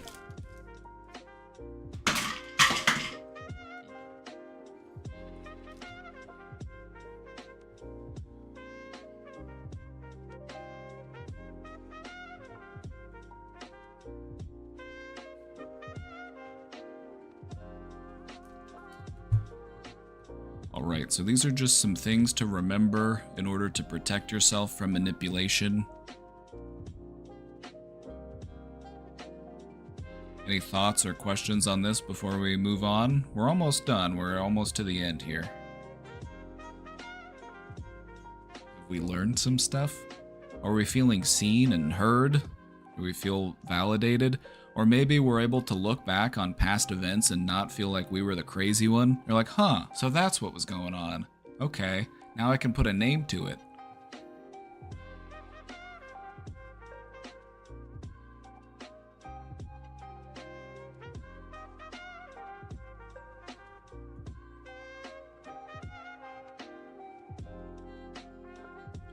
All right, we're gonna wrap it up. We're gonna wrap it up and then we're gonna go to the question box. So we'll see. We'll see what's in there. DARVO is a commonly used manipulation tactic. When you learn to recognize it, you're gonna see it all over the place. People are out here using it all the time. It's very common once you learn how to spot it. You might even be able to recognize some times in your life where you've done it. Doesn't mean you're a bad person. Doesn't mean that you're some sort of evil manipulator. It means that you're human. It just means that you're human, alright? So go ahead and just forgive yourself for being human. I know, it's such a sin.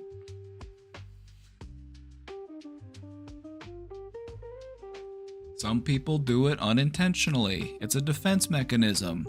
You know, maybe that's what they learned. Maybe that's how they learned how to resolve conflicts. Maybe that's how their parents were. You know, maybe they've endured their own abuse or trauma, and that's what they do to protect themselves. Other people may do it intentionally. They want to control you. They want to manipulate you. They want you to question your own sanity because that makes you more easily manipulated.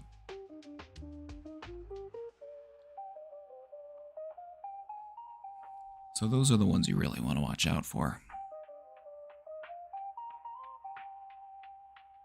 You know, what you want to see in a person is they recognize the error in their own behavior, and then they make meaningful steps to amend that behavior.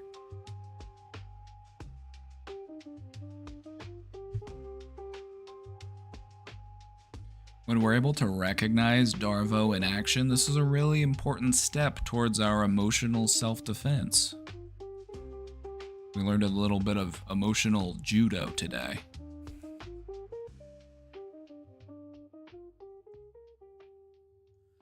So, whether it's happening in close relationships, with your family, your loved ones, your partner, your friends, or out in public, DARVO thrives in silence and confusion. So call it out, question it, stand up to it, don't just let it happen. Point it out.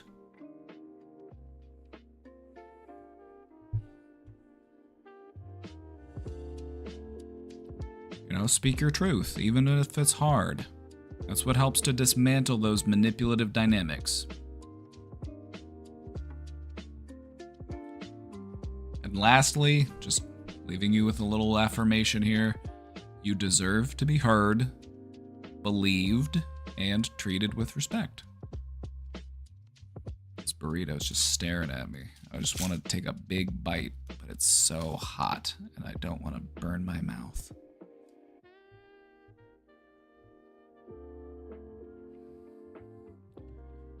Alright, chat, this has been everything you need to know about DARVO. Any questions? Thoughts, questions, comments, concerns? Let me hear them.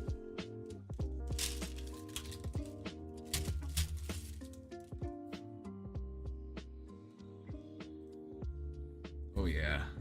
Oh yeah. It's so hot. Oh my god, it's piping hot. Woo! Woo! Steamy. Well, did you learn anything? If you learned something, let me know what it was. I want to hear it. It's a big burrito. I know, and I'm going to eat the entire thing. I'm going to eat every last bite. If you learned something in this presentation, let me know what it was. Writing it out will help to reinforce that knowledge within you. So if you learned something, sharing it, writing it down, that'll help to ingrain it in your memory. So if you learned something here, what was it? Let's hear it. I need to do something about this burrito. It's so hot. I kind of want to go grab a can of soda to drink with it. All I have is coffee, and I don't want to drink coffee with a burrito.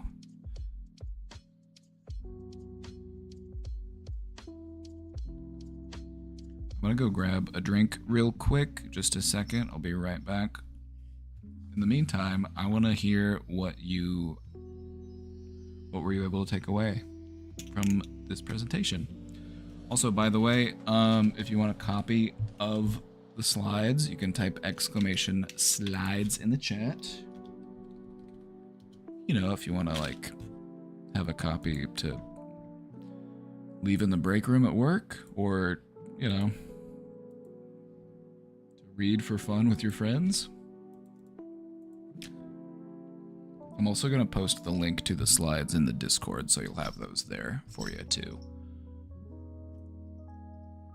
Oh, we have an anonymous Nyan cat and a rabbit and a skunk. It always shows me when other people have the document open, and it says that they're like a random animal. All right. Be right back. I'm gonna grab a drink.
Be my lover, wanna be my lover, wanna be my lover.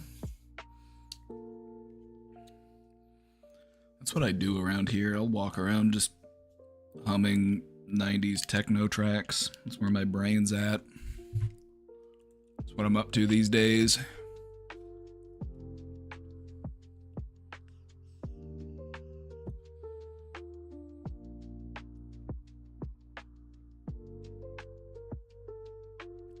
DARVO is so common, I'd say it is a pillar of our two-party system. Oh, you're right. See, I called this presentation Everything You Need to Know About DARVO. I could have called it Most of What You Need to Know About DARVO, but that doesn't really roll off the tongue as well. Like, once you understand the dynamics, you can start to see things emerging within our system. You know, it's why we have this terrible two-party system where they just constantly blame each other and nothing ever gets done.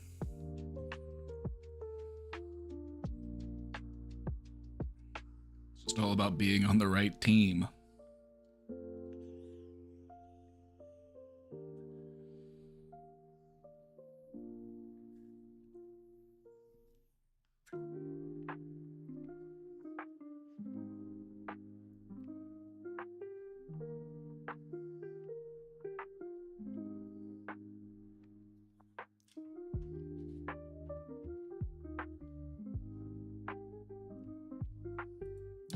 Oh.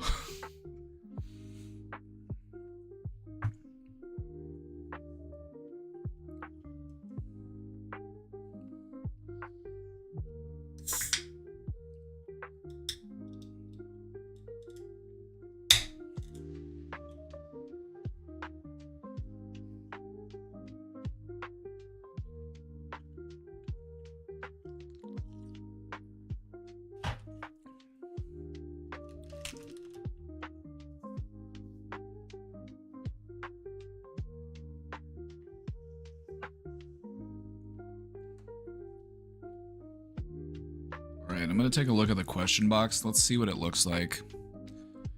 There's either going to be no questions in it, or there's going to be a few, or a bunch. 2. Yep, that's more than 0. Alright, Miss Poopy, I need you to do something about it. Yep, there you go. Lay down. Oh, don't swat at me. No. Stop. There you go. Thank you.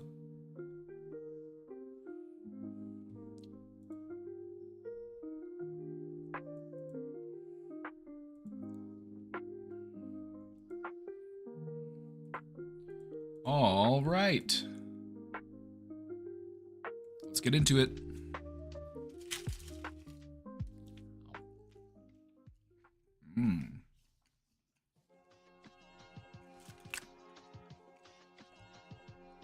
California burrito.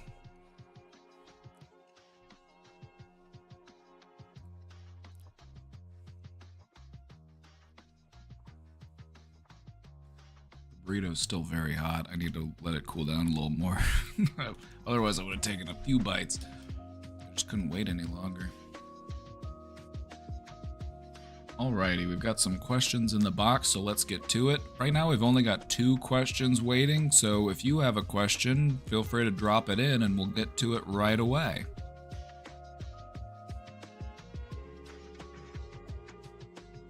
But without further ado, here we go. Okay, I had a session today with my therapist where we did EMDR.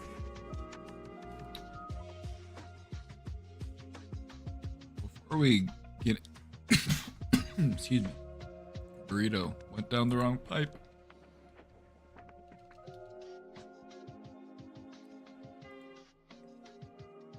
Before we get into the rest of the question, I wanted to just take a moment to tell you what EMDR is.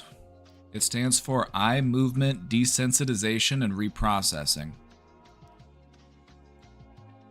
The simplest way to explain it is they have you move your eyes back and forth while talking about a traumatic event from your life.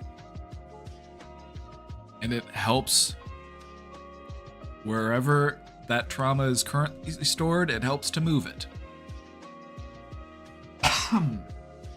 So instead of feeling like something that's still happening to me, something that I'm still experiencing, it begins to feel like this is something that did happen. It's a really cool technique, and it's fascinating how it works. There's some sort of correlation between eye movement and the reprocessing of where things are stored in your brain. Like, eye movement has a big role to play in, like, your dreaming, and your rapid eye movement part of your sleep. So we found that if you move your eyes back and forth while talking about something, it helps you to process it. Kinda cool, huh? It's helping your brain to tap into its natural abilities to relocate things.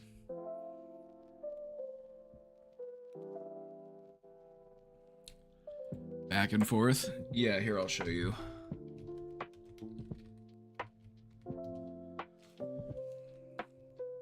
Some places have light bars. Some places will have you, like, sometimes the therapist will, like, do it manually, but a lot of places will do it with, like, a light bar. And so the light just kind of, like, bounces back and forth.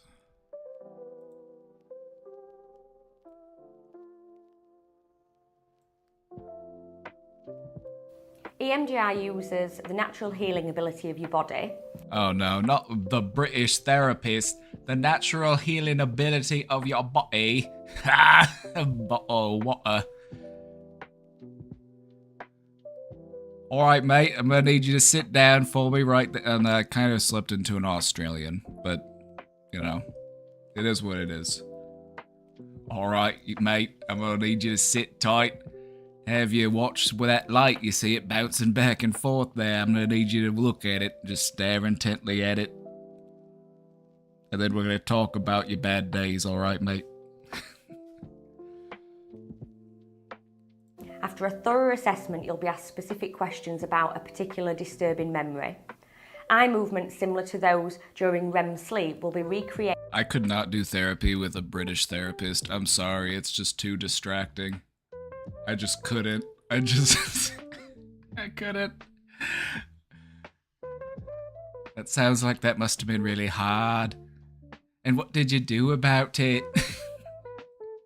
How did that make you feel?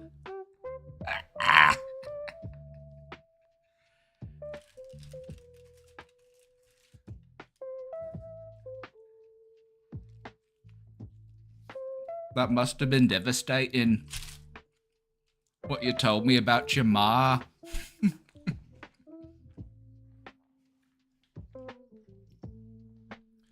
But would I like a Scottish therapist? I want my therapist to sound like a... You know what? I don't know. Like, there's many accents that I'd be okay with. I feel like a German therapist might be kind of scary. I feel like I might be a little intimidated by a German therapist.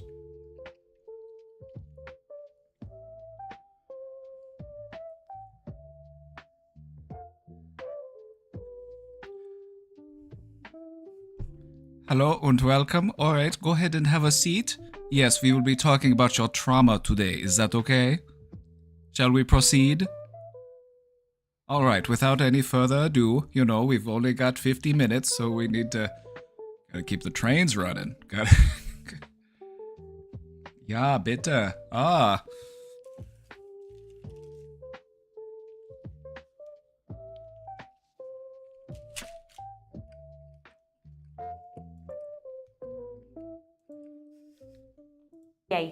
Simply by asking you to watch the therapist's finger moving backwards and forwards.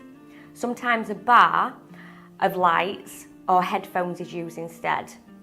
The eye movements will last for a short period of time and then they'll stop, and you'll be asked to report back any experiences that you've had during each set of eye movements. That might include any thoughts, images or feelings you've experienced. With repeated sets of eye movements, the memory tends to change in a way that it loses its painful intensity and simply becomes a memory of the past. Other associated memories may also I was hoping for them to show me a bar. time. I was hoping they'd show me the light bar, because I clicked this thumbnail where they're staring at a light bar, and I assumed that was part of the video, and lo and behold, I have this video of this British woman just explaining the process to me, which was nice. But I wanted to show you the actual bar.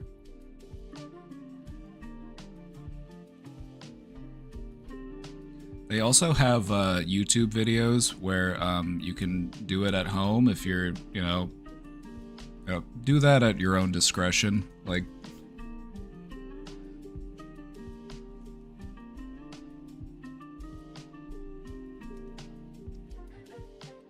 I just want to see the light bar.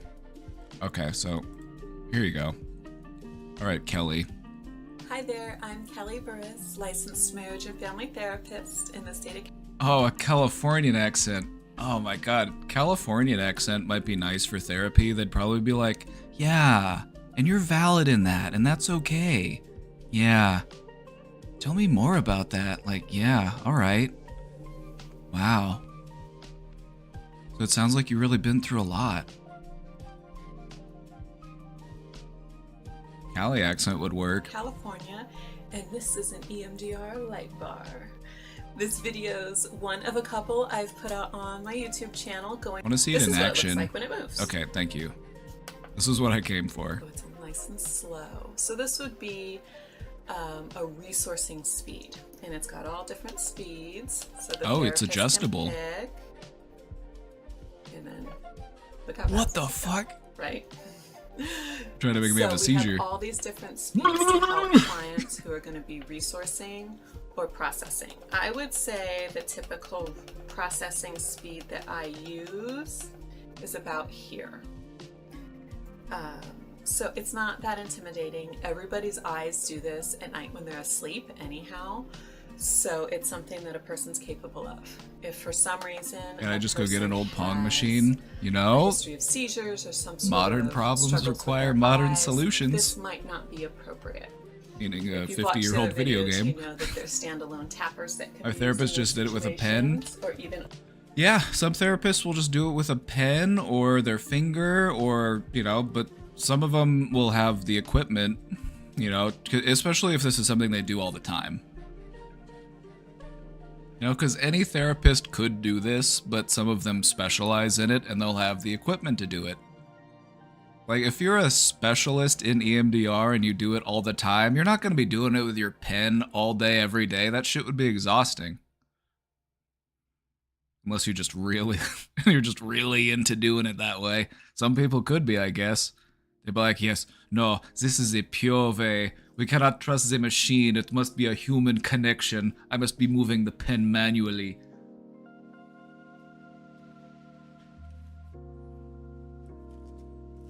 Ja, bitte.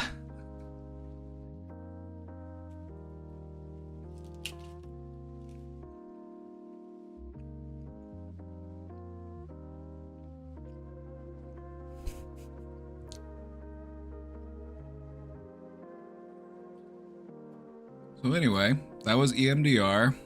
Questioner, I'm curious what you did, if they did the light bar or just a pin.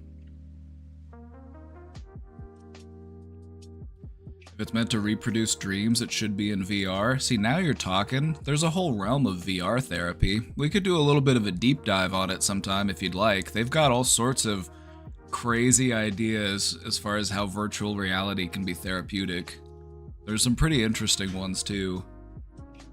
There's this one where you sit in a virtual recreation of like Sigmund Freud's office, and you're just there on the couch and you're talking to Sigmund, and you say whatever it is that you want to say, and then it switches places so that you're Sigmund, and it shows you on the couch saying what it was that you said. And so it like inverts your perspective. So you like play your own therapist using virtual reality to have you switch positions.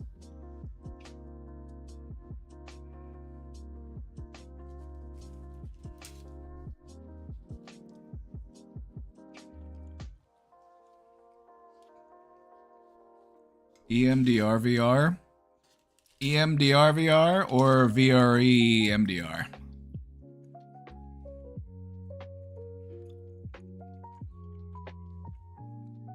If that was the abbreviation, I would probably call it Remder.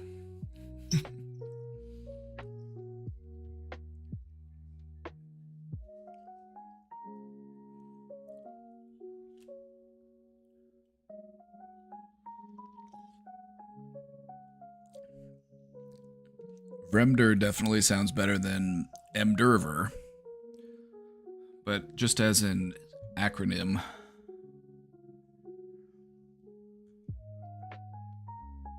VMDR. We can't take the E out because that stands for I, and that's kind of an integral part of the acronym.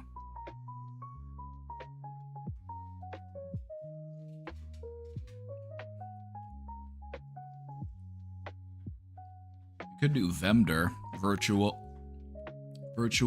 eye movement desensitization reprocessing. VEMDR.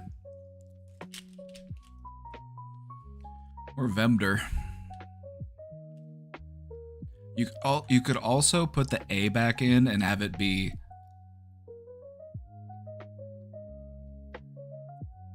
VEMDAR. VEMDAR, VEMDAR. Virtual eye movement desensitization and reprocessing. VEMDAR.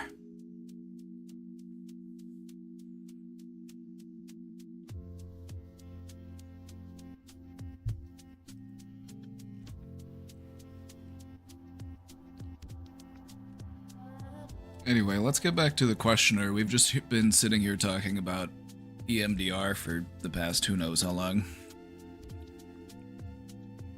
I had a session with my therapist where we did EMDR today. Why does my brain feel so fuzzy after EMDR? It feels like everything is more slowed down. So many jumbled memories came up during it. Is this my brain making sense of it all? Yeah. It works similar to how a dream helps you to,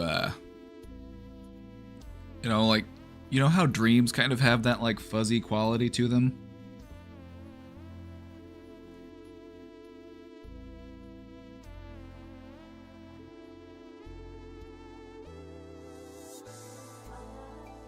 This is similar.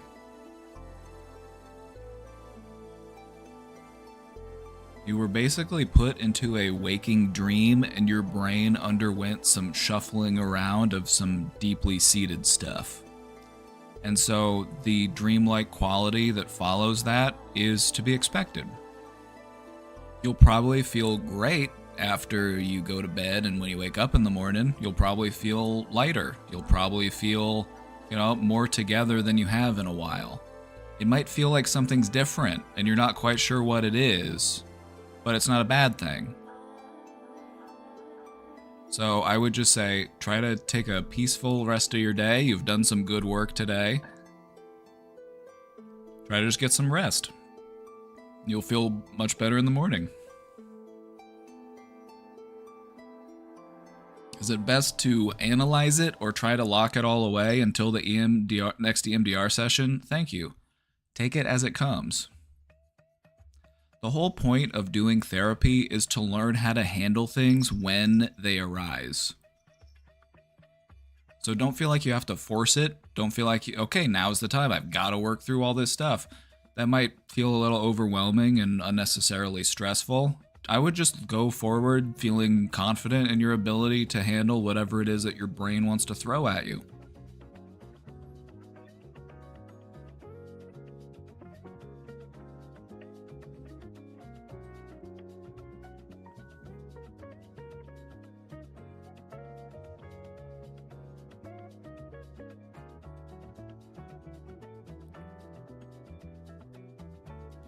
So I would just say, if something pops up and it feels like something you want to analyze it. If something pops up and you don't really feel quite ready to go there, then you don't have to.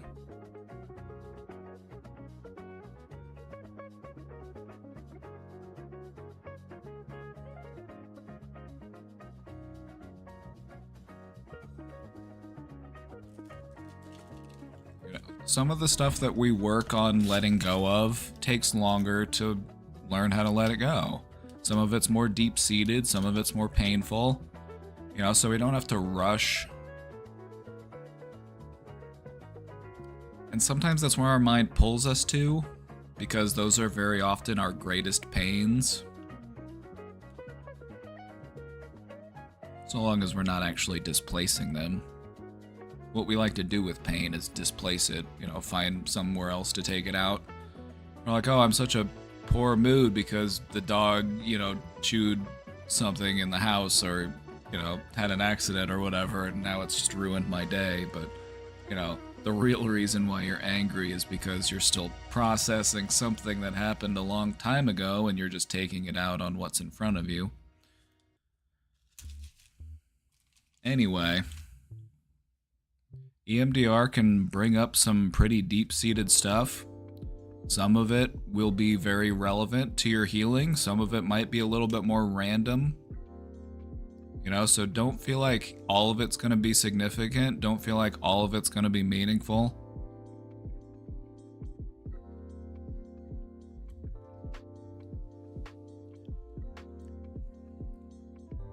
The thing about digging up memories or, helping things to resurface is that there's going to be other stuff that's kind of latched onto those old memories.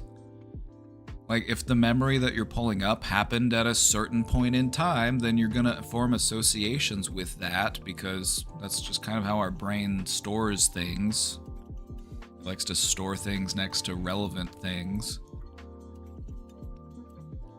So you might have memories that pop up of certain songs, certain movies, certain experiences that happened during that period of your life. You're like, I forgot all about that. Forgot that happened. So just take it as it comes. Your mind thinks one thought at a time, so just take it one thought at a time.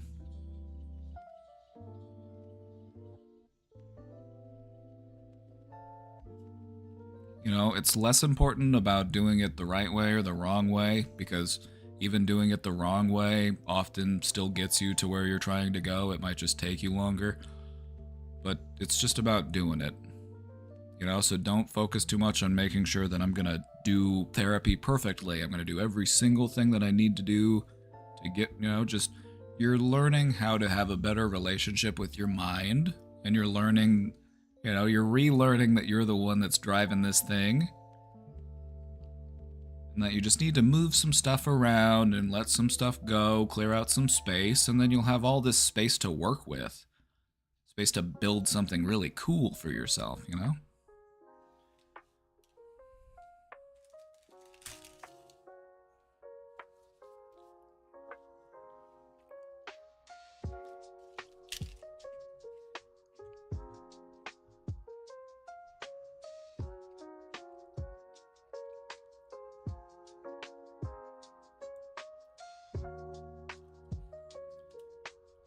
Chat, have you ever noticed moments in your life where you kind of had like a profound realization, or you felt like something really meaningful, like a breakthrough or something has happened, and it kind of gave the day a sort of dreamlike quality? Have you ever experienced that before?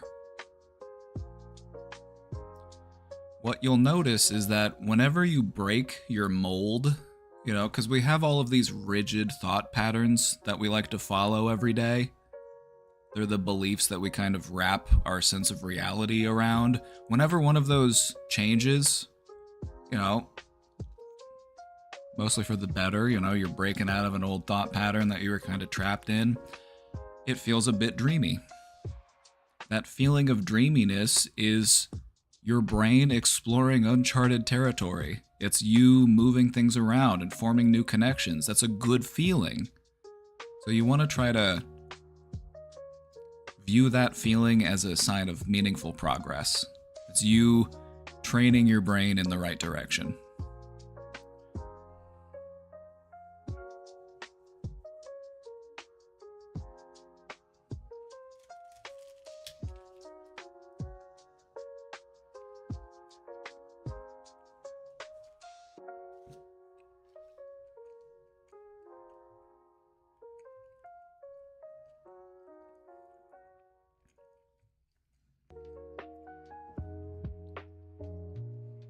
So yeah, like I said, it's gonna resurface a bunch of random stuff along with some really significant stuff. It's like when you pull up a fishing net. Have you ever seen like a fishing net get pulled up and it's like, yeah, there's a bunch of little fish and maybe there's some big old fish in there. Maybe there's some random pieces of garbage in there. Maybe there's a crab or two. You know, that's kind of what it's like when you dredge up old memories. Not all of it's going to be relevant. Not all of it's what you're on the hunt for. You know, if you're hunting for a big tuna fish and you pull up a net and there's a bunch of sardines in it, it's like, well, I don't need to try to convince myself that these sardines are actually tuna. I'm going to throw my net back in and try again.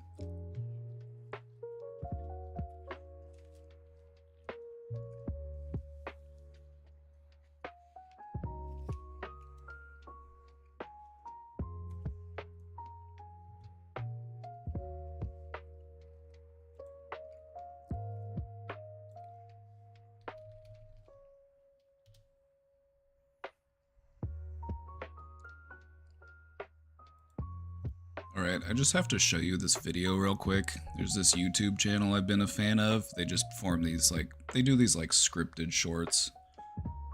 This one's just been living in my head. Just been making me want to say, do it, lady.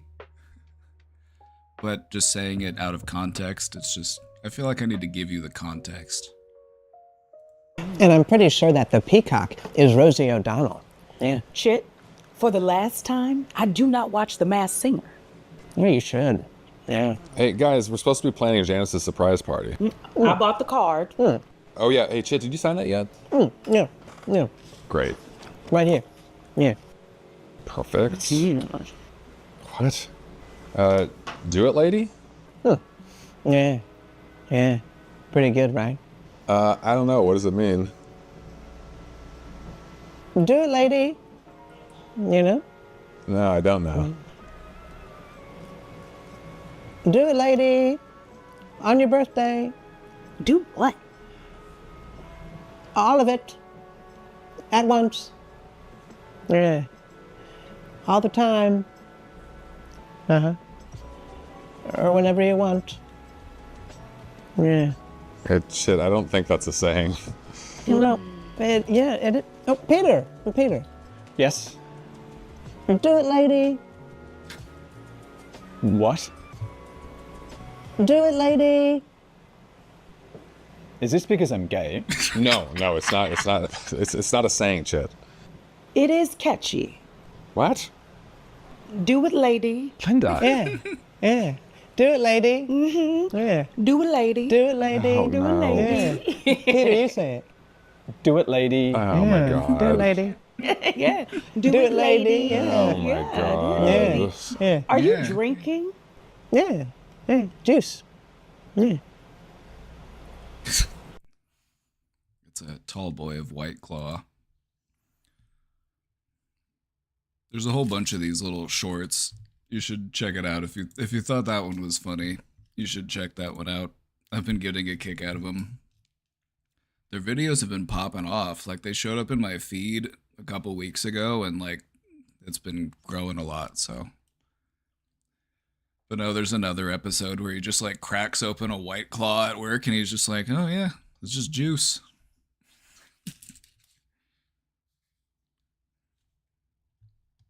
Anyway.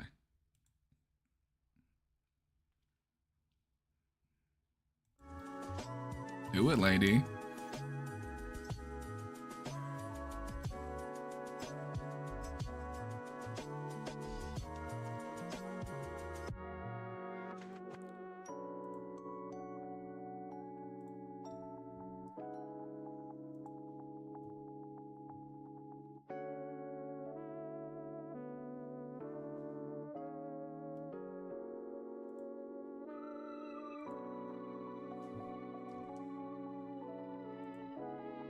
Alright, here's a question. Let's go ahead and get into it. Hi, Papa. I'm trans, but pass well, a term which I hate because of its loaded connotations, but that's beside the point. I am what is called stealth, meaning cis people absolutely cannot tell in almost all instances that I am trans. My appearance and voice carry me across the finish line, and I had to put unspeakable amounts of time, sweat, and tears and energy into reaching this stage of transition. I would say I'm 99.9% done with transitioning, and I rarely ever think about being trans in my daily life outside of hygiene. It never comes up, and that is a sense of freedom that I had been enjoying until very recently. You know, it sounds like you put a lot of thought and effort and work into, you know, your transition, and it feels like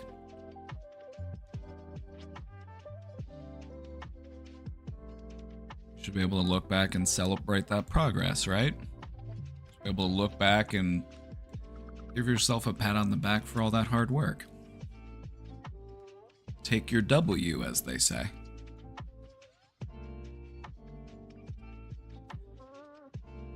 For background context, I grew up in a household where I had to hide this detail of my identity. All too common. A lot of people just don't understand it.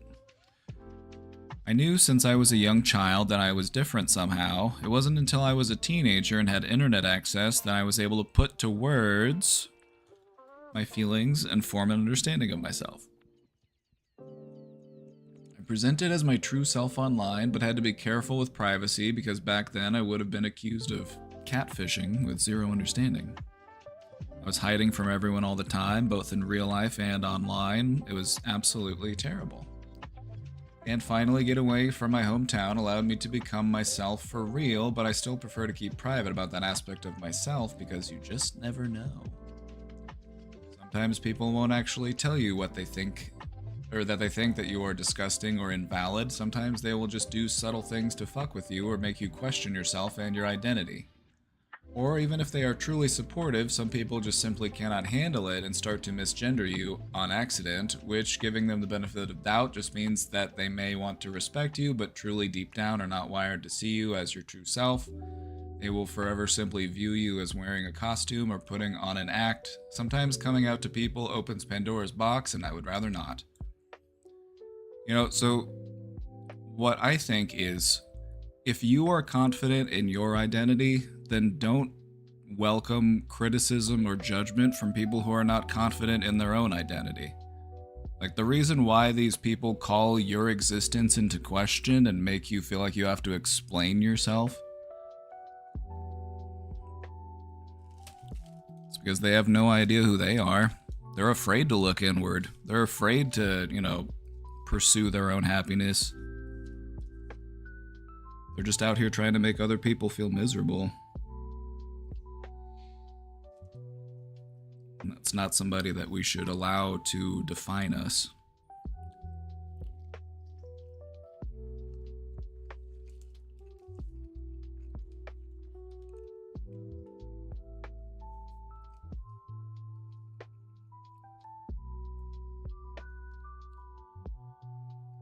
So I just don't tell anyone unless I know them extremely well and I have their full trust. I feel like that's the way it should be. It's like, why does it need to be a topic of conversation at all? Like, once you know somebody and their preferred, you know, pronouns, it's like, why does it matter, like, how you got there, how you arrived to that point, you know, how, like, it's none of my fucking business. Like, oh, you're trans? So when did you realize you were trans? What is it? How did it feel like? You know, you've probably faced a lot of struggles. You know, it was probably really hard. You know, that's just, they're gawking at you. Like you would gawk at an animal in the zoo. It's none of my fucking business. If you want to tell me that, you can tell me that. But it's nice to know what your pronouns are so that I know how to refer to you. My general policy has just to be, you know, either refer to people by their name, or I try to just be neutral in all pronouns. I just say they for everybody. Like, fuck it. I don't want to misgender anybody, so I'm not gonna misgender anybody. So you're all they to me, unless I know your name, in which I will just refer to you by your name. That also works.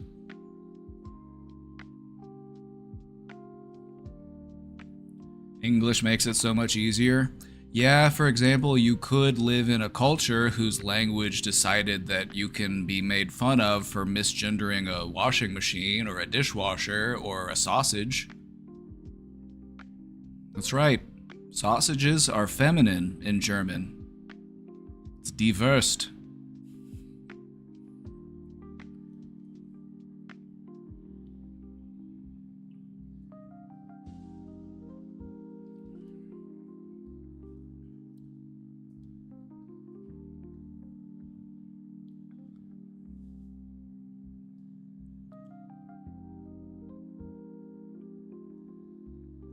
And I feel like a lot of people do feel that way. A lot of people do feel like, it's none of my fucking business. You'll tell me if you want to tell me. I'm not going to probe and, ask questions. But I feel like, you do have to put up with a lot of that because statistically speaking, you're probably one of the very first trans people that this person has met. Most people just simply have not met, or they do not know, a trans person.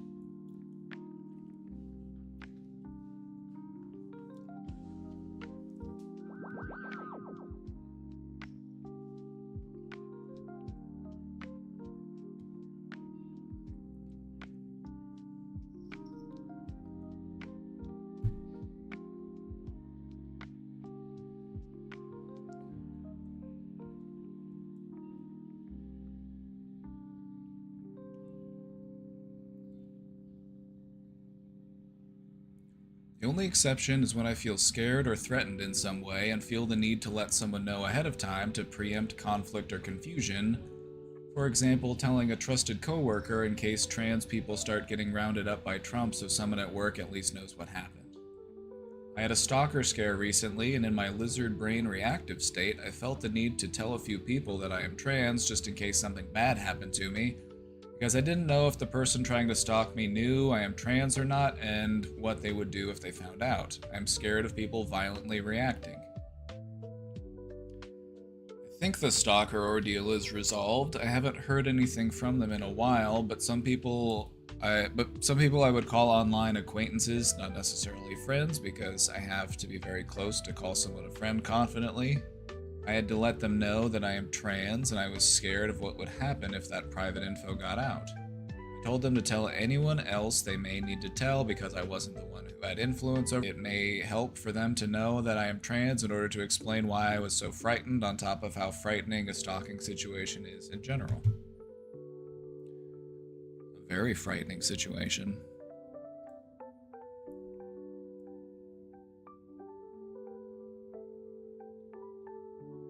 Absolutely.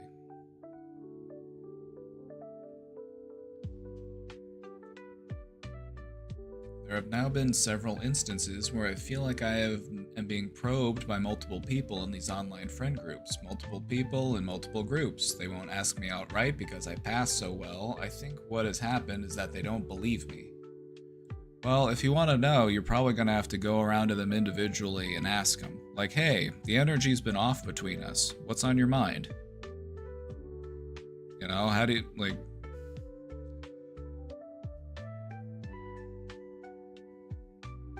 I wouldn't just assume that it's because people assume that you're being deceitful. That's kind of a leap. If these people are acquaintances or, at least you know them, maybe some of them are friends. It's we don't need to immediately jump into, they must assume that I'm lying to them. Maybe they're just processing it in their own way. If you feel like having a conversation with them, have a conversation with them. It's the only way you're gonna know what's on their mind.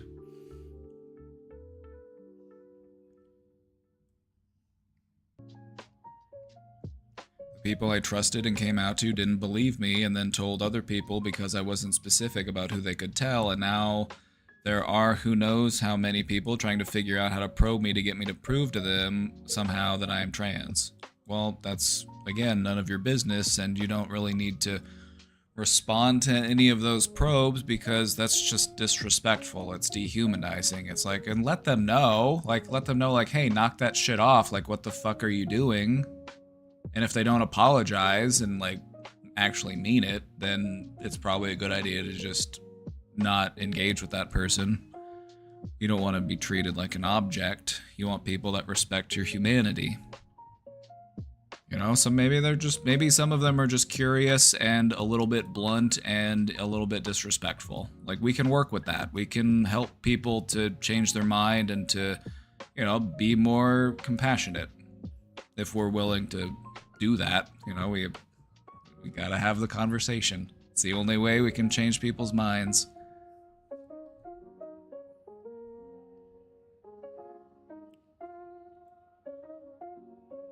Well, I'm not going to do that. I am understandably shy with people at first, and revealing something like that in a group setting online is not ever going to happen, and I don't think it should. Like, why would it have to? Like, do we have to... We're not going to host, like, a gender reveal party for ourselves online. That just feels kind of unnecessary.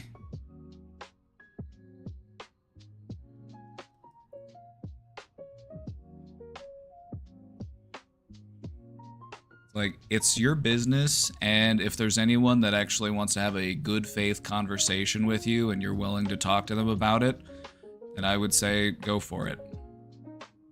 You know, and that way you don't have to rely on these assumptions that people think that you're deceitful. You know? We don't know that. We're just... We gotta talk to them.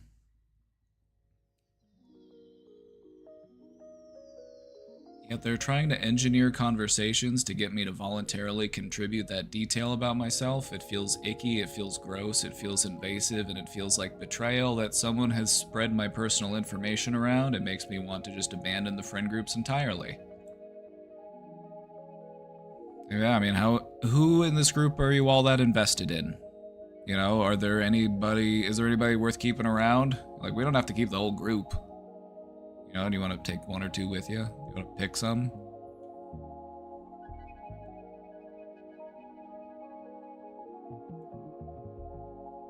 You know, if we want to have healthy, meaningful relationships with people, we have to be able to sit down and have good faith conversations about things that we might have confusion or miscommunication about. You know, and a lot of people haven't ever had a chance to sit down and talk to a trans person about what it feels like to be trans, and that's entirely on you if you want to take the time and energy to help educate them. But, you know, if they're approaching you in good faith, you know, I just feel like that's what friends might do for each other. You don't have to do it for all of them. You don't owe all of them that. You don't know these people. Most of these people are just online acquaintances.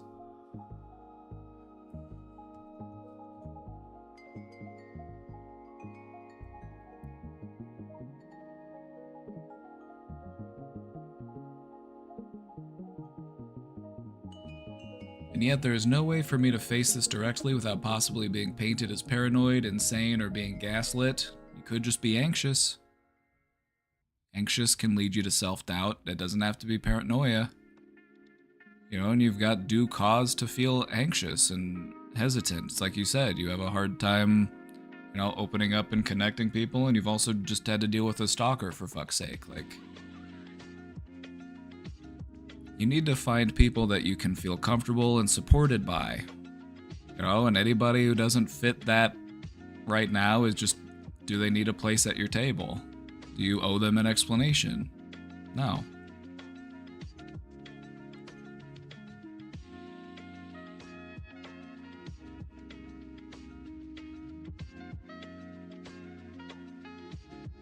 I feel trapped because I know these friend groups are not full of hateful transphobes, but the fact that they already know and are just trying to get me to say it fills the pit of my stomach with a sense of disgust that is difficult to put into words. If they know, then they should just move on. They have to be probing because they don't believe it. Or you could ask them why they're asking. Whenever somebody asks you a question, you can always just ask them, why are you asking?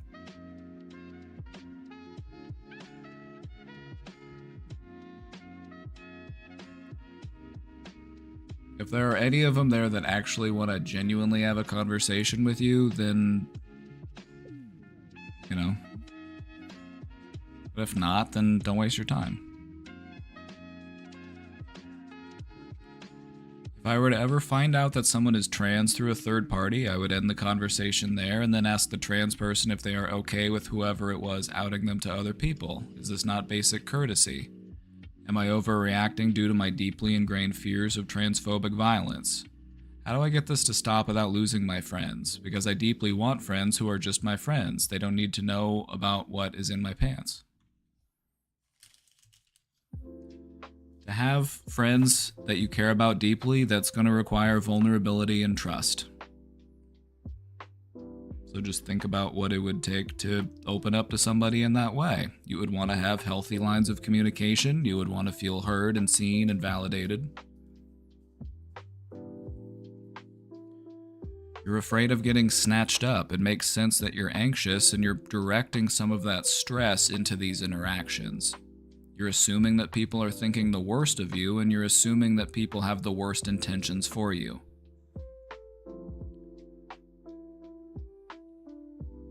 Now, it's not quite paranoia, but we do want to steer away from those feelings because it could be.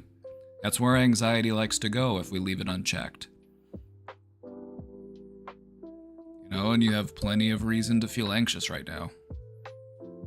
Just let's find what we can do to try to regulate those feelings and not channel them into anything else, you know, just in case that is what's happening.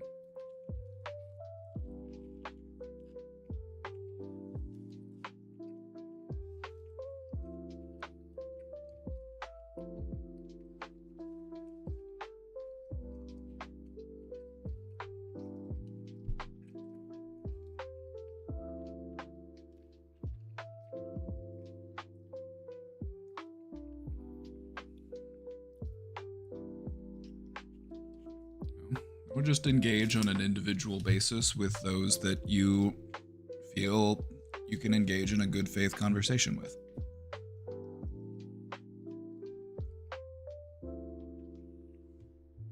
Other than that, it's your business.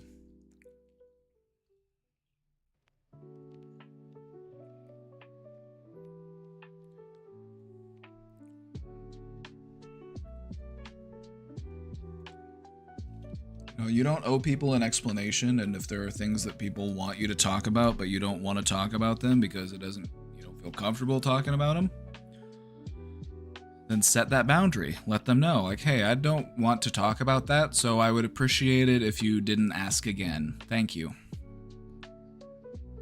You know, set the boundary and see how people respond to your boundary before we jump to, you know, anything rash, like just cutting them off or, you know, leaving, you know, just take the opportunity to set your boundary, let people know what your boundary is, and then see if they respect that boundary. Because right now they're kind of testing the boundary.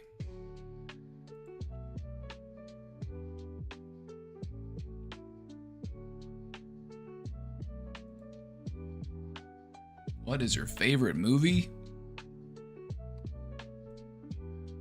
That's a long question. My favorite movie? Recently? The new Dune movies have been my favorite recent movies. I'm a big fan of science fiction. But if I had to pick one movie throughout all time periods, 1988, They Live, starring Rowdy Roddy Piper.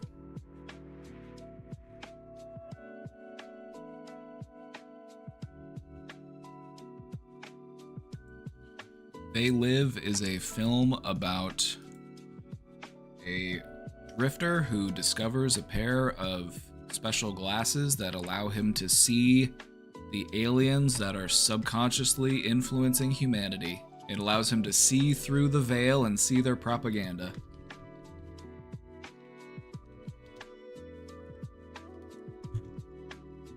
starring Rowdy Roddy Piper, Keith David.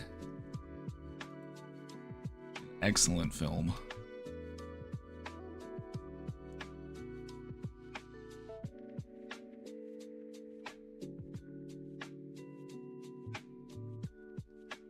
Yeah, it's where the quote about chewing bubblegum and kicking ass comes from. I have come here. Here, I'll show you the scene.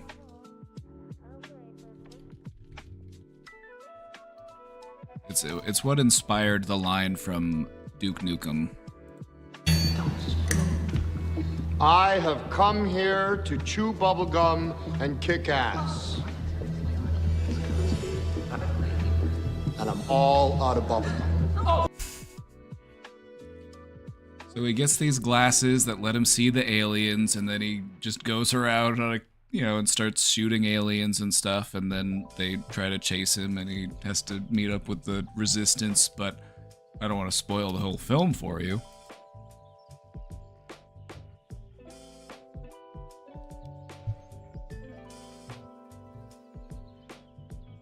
It's a lot of fun. It's a good one.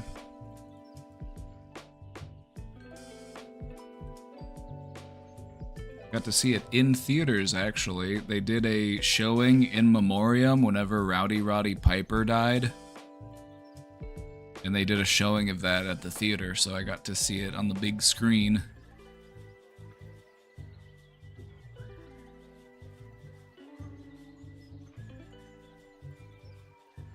How do I stop the overthinking when I'm trying to sleep? It takes me ages to get to sleep. Alright, I've got you covered. As someone who also used to take forever to get to sleep and has learned some techniques that can help you get to sleep more quickly, I'm happy to share with you. What you've probably noticed is that no matter what you try to do, you can't make your mind slow down. When your mind is going a mile a minute, which isn't really that fast, when your mind is racing, it feels like there's no slowing it down. It feels like there's no stopping it, right? So we can't make our brains slow down, but what we can do is we can slow down our breathing. We can focus on our breath, which helps to redirect our attention, so we're less focused on what our thoughts are doing. And we start focusing on what our body is doing. Shifting your awareness from your mind into your body is a great way to help you put yourself to sleep. You can take this to another level by practicing something that's known as progressive muscle relaxation. You go through all of the different muscles in your body and you clench and then release those muscles, and then you just gradually work through your entire body. It'll help to calm your body down if your body's still agitated, if your body's still awake and alert.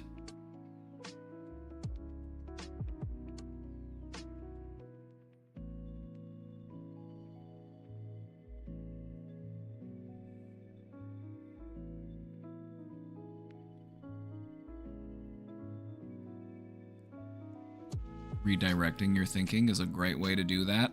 What I've also found to be helpful, and you can try this one if it sounds like it might be helpful, what I found to be helpful when I was young, because this is something that used to happen when I was younger, my thoughts would be racing and I would try to slow them down. I would try to hold on to a thought for as long as I could and just slow them down, but I found that it didn't really work.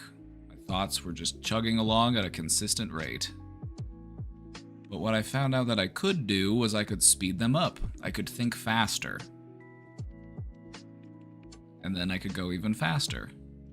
Until I'm just thinking about how fast my thoughts are going. And my thoughts are now going by so fast that they're just a blur.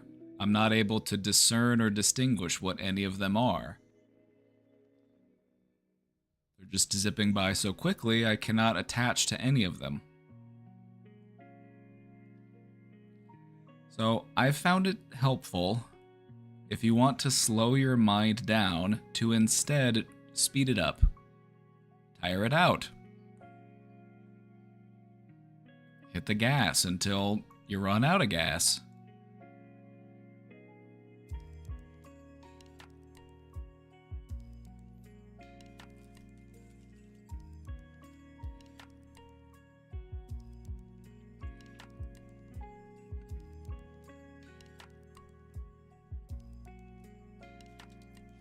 It sounds silly, but I found it to be effective.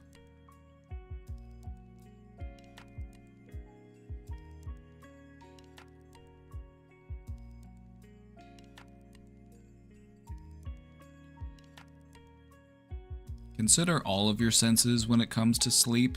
You know, would it be better to have a fan going or some white noise? You know, do you need a new pillow? Do you need a cozy new blanket? Like, is there anything that you could add to the mix that would make it more comfortable for you and help you get some good sleep?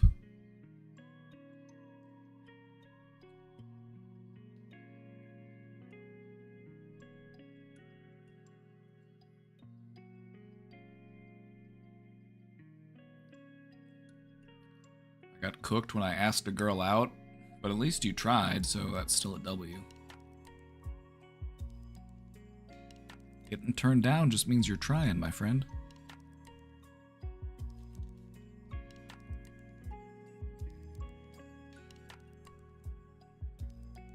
I'm sorry. No sorries.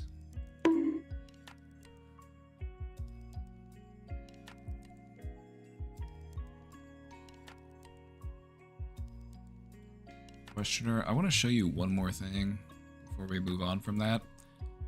If you have and this goes out to anybody who has a hard time falling asleep, I would encourage you to try something like this. Also, shout out to the 2 people watching right now on YouTube. Hey YouTube, how you doing? Most of my viewers are over here on Twitch. Your chat still shows up for me though, but they can't see it.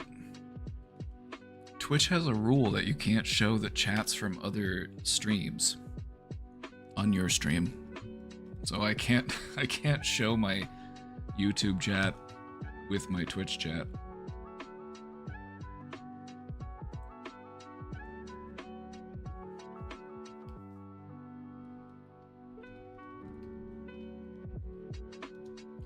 If you do a little search for progressive muscle relaxation, you will find that there are videos, there's probably even some on Spotify, where they will guide you through the process. So you don't even have to know how to do it, you just have to lay there and listen. You know, and you can do it in about, some of these are 20 minutes, some of these are as short as 5 minutes, 30 minutes, you know. You do one that feels right for you. 10 minutes.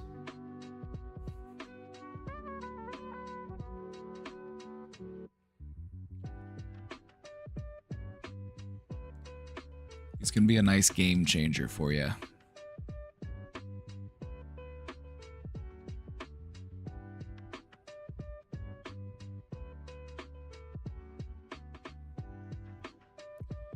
Does Twitch have a rule that you can't use a chat bot to have your other chat show up in chat? I think that's a workaround, because then it would still originate from Twitch, even though the text itself, because it's an issue of moderation. If I'm just showing the chat from a different platform, it doesn't follow the same moderating guidelines that Twitch does, and so it's a TOS violation, because I'm showing you chat that does not obey the TOS.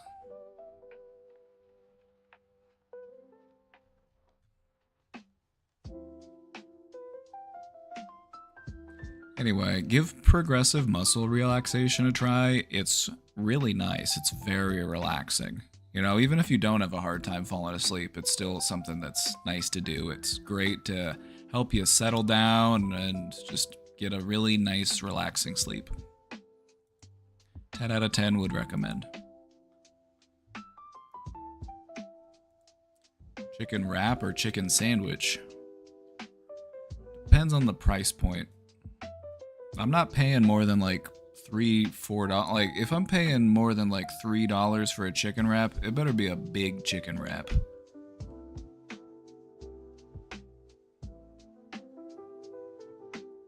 Kind of depends on how hungry I am too. You know, a chicken sandwich can be more filling.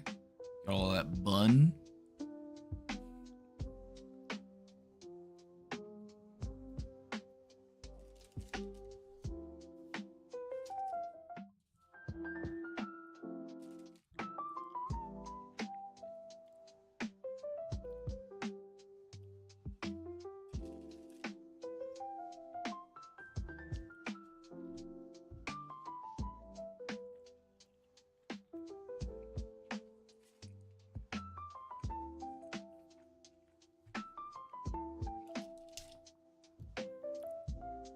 If I had both a chicken wrap and a chicken sandwich sitting on the table in front of me, I would eat both of them.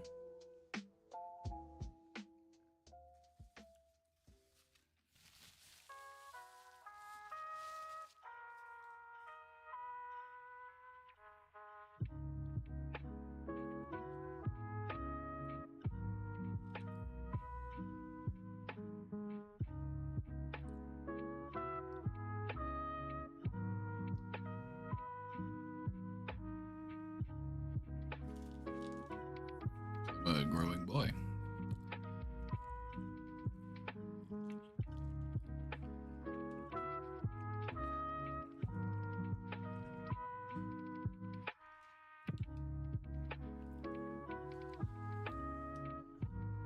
We're out of questions. You know what that means?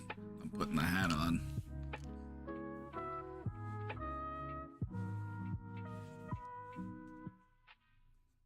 We're out of questions, which means I'm putting the hat back on.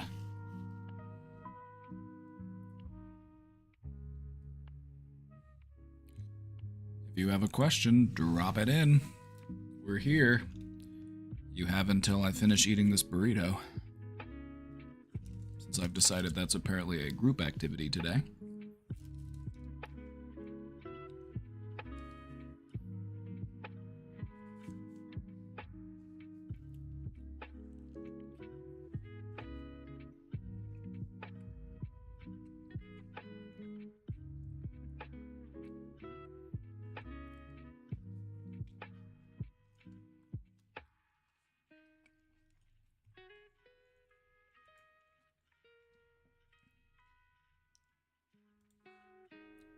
Hi, Papa. How do you differentiate between someone who has narcissistic tendencies and a narcissist? Well, first off, most people have narcissistic tendencies to some degree. It might not be very major. It might not be that big of a deal. They might be able to keep it under control. But the reason why it's so widespread is because it's one of the ways that we avoid embarrassment, we avoid pain. You know, we want to, we might have a hard time accepting accountability.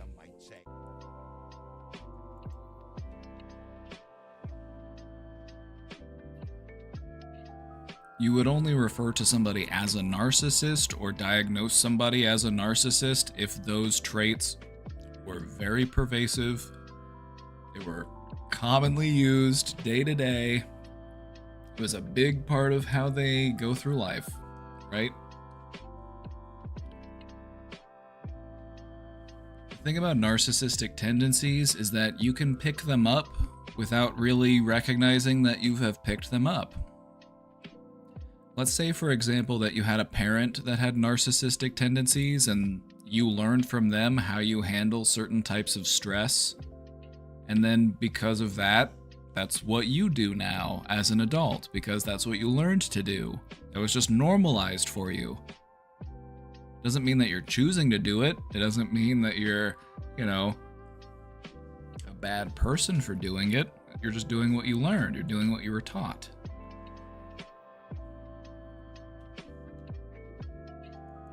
The key here is that you just want to be aware of it if you are doing it, so that you can knock it off and not do it.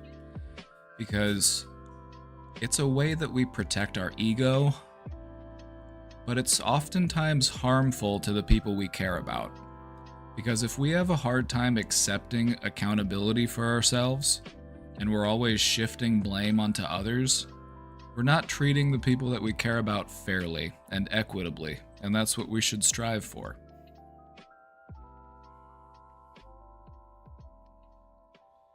So I would say that a person with narcissistic tendencies would probably be more likely to talk about it and work on it and overcome it. Whereas a person who's actually like a full-blown narcissist, you're going to have your work cut out for you. Because it's going to be a bit more ingrained. You know, it's a much more present part of their day-to-day life.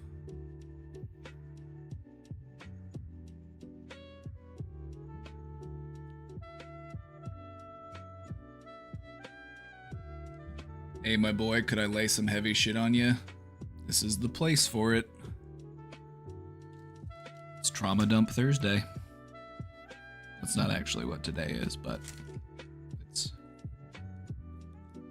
permitted.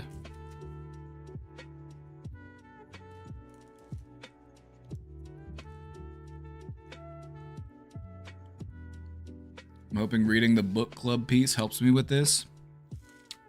Where are my book clubbers at? Where are you at? Book clubbers? Show yourselves. I know that you're in here, some of you. Book clubbers?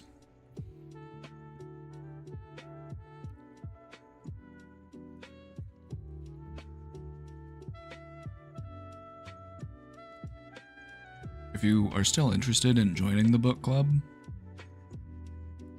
you still can, by the way. It's not, like, time limited. We're all just reading the same book. It's not that long of a book, even. It's only, like, 100 pages.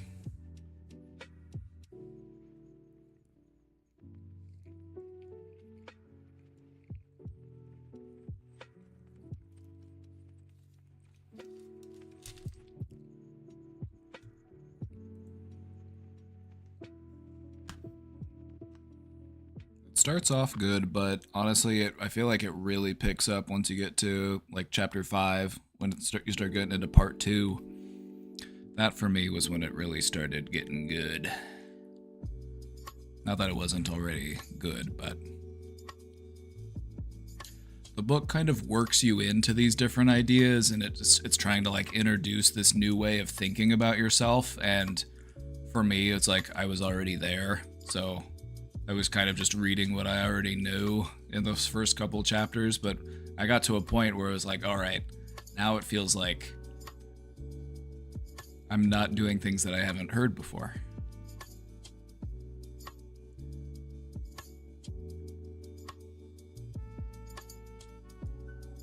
Anyway, it's a really nice book. It's called The Untethered Soul. It's all about shifting your perspective on yourself to find more inner peace.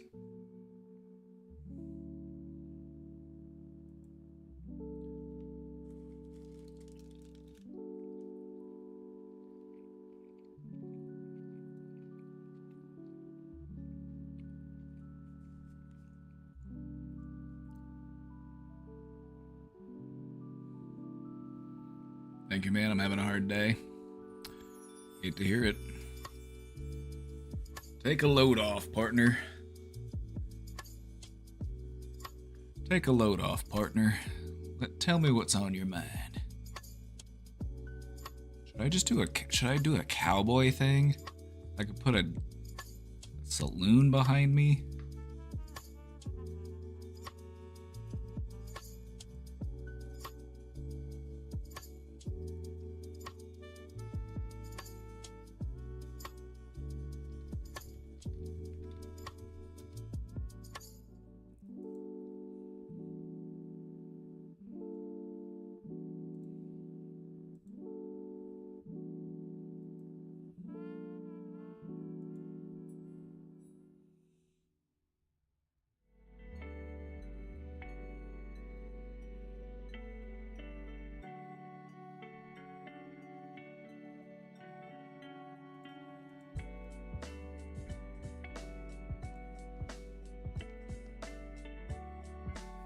Hold on. I gotta do this real quick. This is entirely necessary.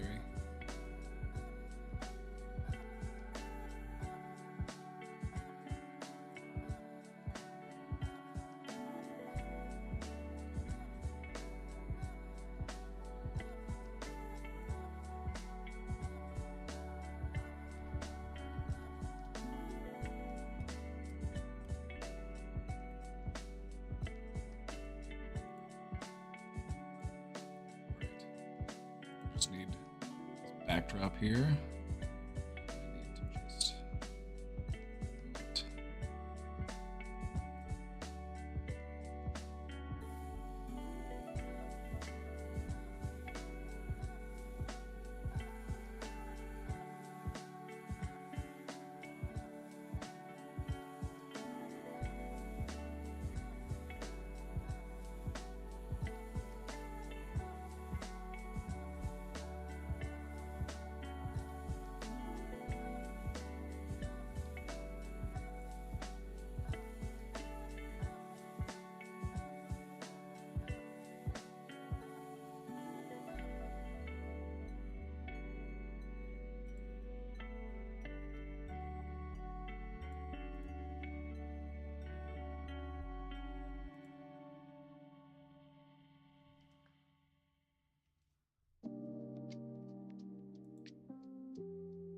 Yeehaw, cowboy.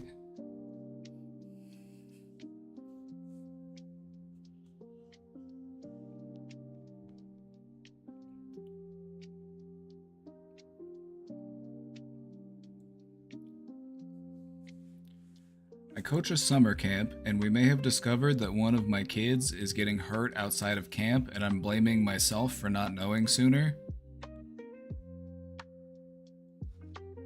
You are not the one deserving of blame in this situation, alright? You're not the one that's harming a kid.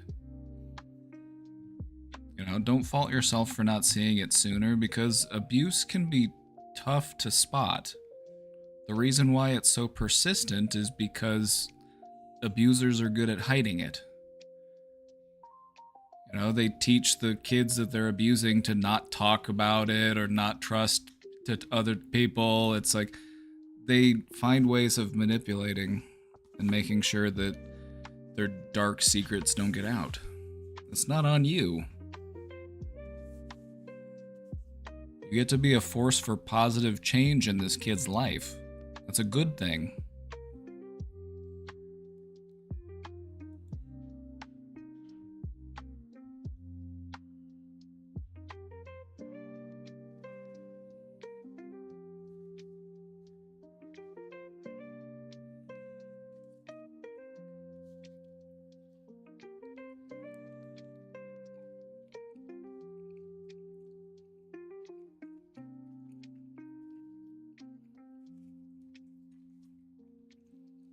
If you aren't a mandated reporter, your supervisor might be. Typically, anybody who works with kids is a mandated reporter, and they have to, you know, hotline situations where they suspect that a child is being abused.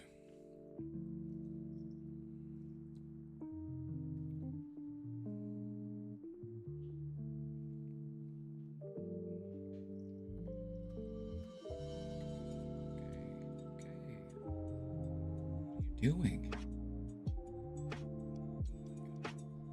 This cat. Oh.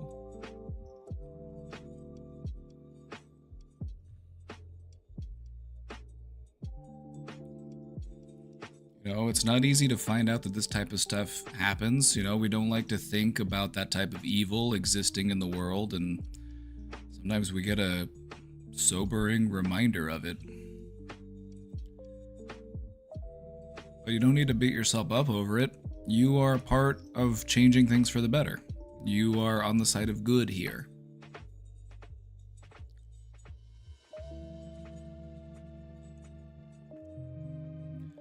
The fact that you feel bad about not knowing sooner or being able to intervene sooner says a lot about you as a person, you know? Means you're one of the good ones.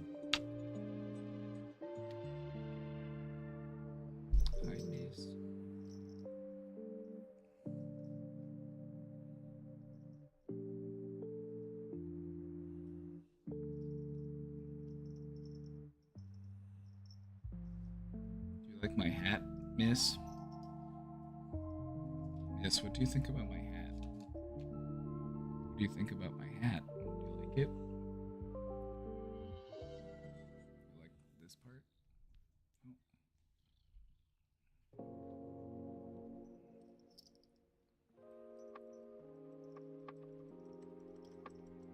You're so goofy. Such a goofy little kitty. Goofy.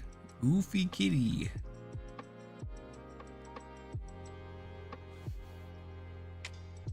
Baby. She wants pets. Oh. She'll grab you. If she wants you to pet her and you're not, if she's not done, she will grab you and pull you back in. Hmm? Hmm? Bring that back over here. She said, I'm not done.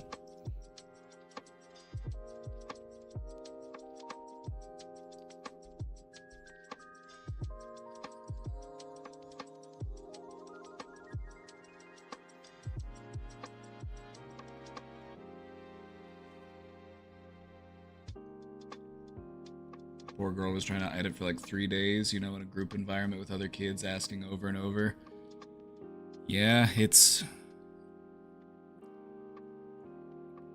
You know, you can see how the situation has made you feel, and those same, like, doubts and concerns are also popping up in the kid. It's like, they're conflicted and confused about it too. You know, they might be questioning themselves, like, did I do something wrong? Did I deserve to be treated that way? It's like, it can take a lot to unpack abuse like that.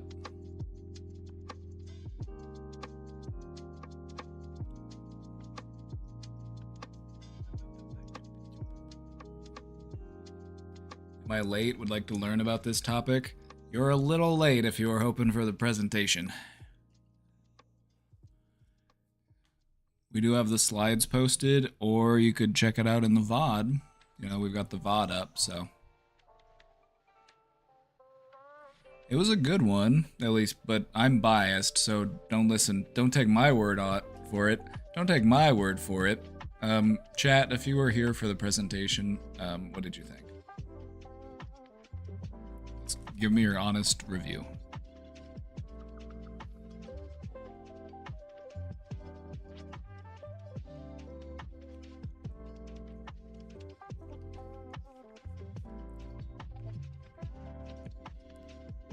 She told a few people the truth today. She was really brave, man. Allow that to inspire you. Just how brave a little kid can be. You know? Any moment that you might feel fearful.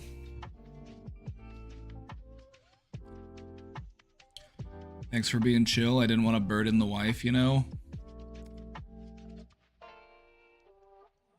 Oh, if you wanted to talk to her about it, I'm sure she would understand.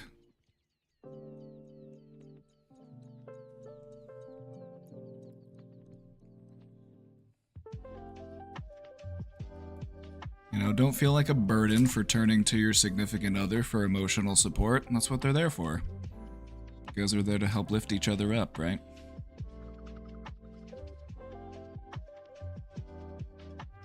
I'd like to say I think my friend who has some issues in their life says that they're going to visit a psychiatrist soon.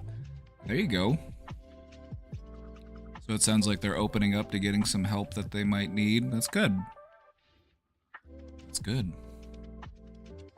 By the way, Andros, you haven't said anything about my hat. I got a new hat. Did you notice? What do you think?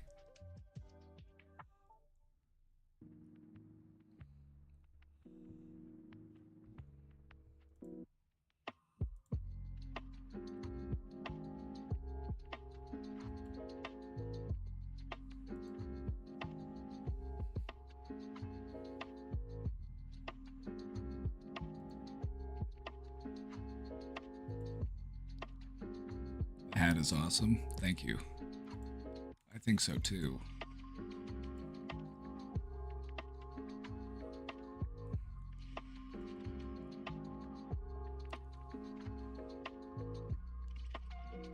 Alright, here we go. I am bouncing back from having found a dead body at work on Tuesday.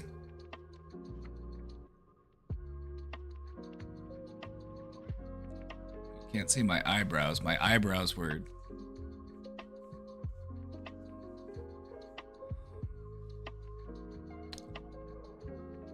Like most jobs, mine is one where this is not a normal thing to encounter. Oh, so dead bodies aren't a part of your weekly routine, so this was outside of the normal. I could imagine how that would be quite jarring.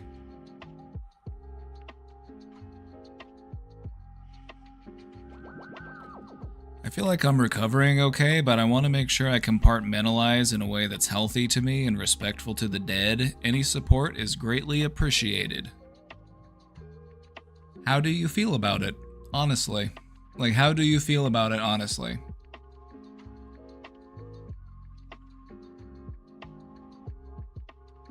You know, if you want to process it in a healthy way, be honest with yourself about it. Like, how did it make you feel? Like, was it scary? Was it creepy? Was it disturbing? Was it, you know,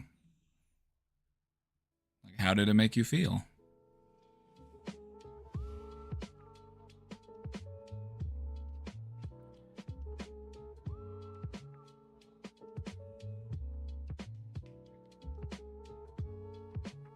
Because it sounds like it wasn't something that was easy. It wasn't something that you were expecting.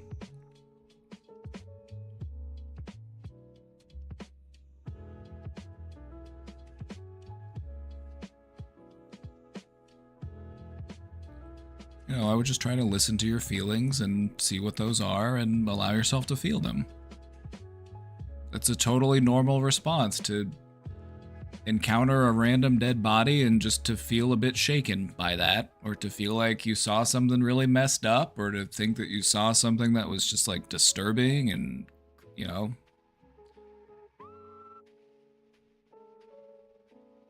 You don't need to make yourself feel any type of way about it in order to be respectful. Like, you can be respectful to yourself as well and validate your own feelings about it.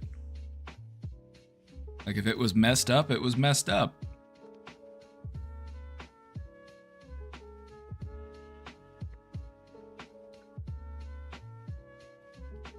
I feel like where being respectful for the dead comes in is, you know, maybe if you're ever to tell this story to someone else, you want to do it in a respectful way. You know, that's where I feel like respect for the dead comes in. Like, your feelings are your own. You can't help yourself for feeling them. But where respect comes in is, how do you relay this information to others? You know, if you're not going up to your friends and be like, you want to hear something really fucked up? This one time at work, I saw a body and it was all gross, and, you know, like, that feels kind of disrespectful. You're just kind of relaying the story just for shock value, but...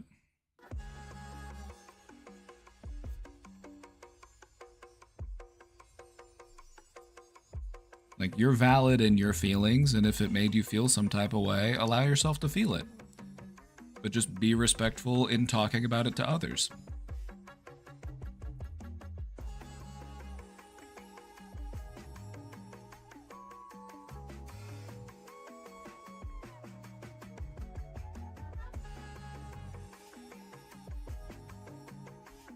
You know, because you said you want to process it in a way that's healthy for you. And I think that you do that by being genuine with yourself, instead of trying to convince yourself that you feel something that you don't actually feel. You know?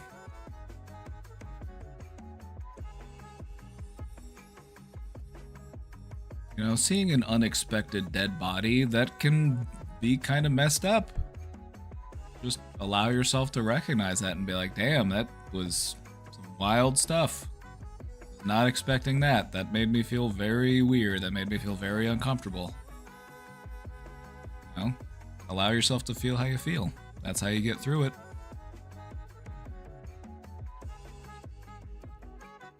The question about respecting the dead sounds like your intentions are good. Yeah, I've got no worries about how you're gonna handle this going forward, you know? You're already worried about being respectful of the dead. I don't know if all of us would be able to do the same. Some of us might see a dead body and then go straight to the group chat like, yo guys, guess what I just saw? Dead fucking body. You know what I mean?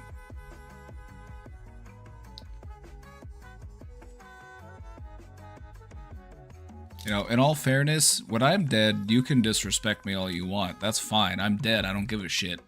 Just don't disrespect me while I'm alive, because then I'm gonna have to come after you.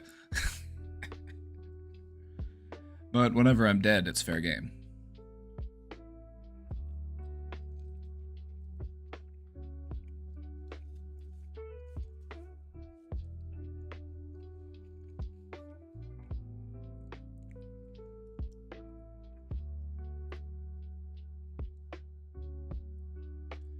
It was scary, but I responded appropriately, which felt weirdly good. The cops that responded were not respectful, which is what got me thinking. I haven't gotten to really sit or name feelings yet.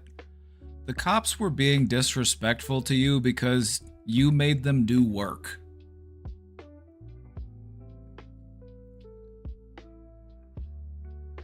Cops hate doing work. You know how much paperwork they gotta do now? They gotta write down what you say. They have to take your testimony.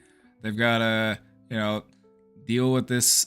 They gotta put up crime scene tape. They gotta, you know, they gotta investigate. You made work for them, and they don't like that.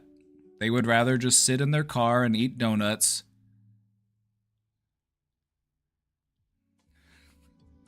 You made them do their job, and they don't like that. So it wasn't anything to do with, you know, what you did. It was just the fact that you made them get to work. They're like, you made me do my job. It's true. Anybody who's ever had to call the police for anything ever knows exactly what I'm talking about. They're acting like you're putting them out by making them do their job. They're like, fine, I'll... Paperwork.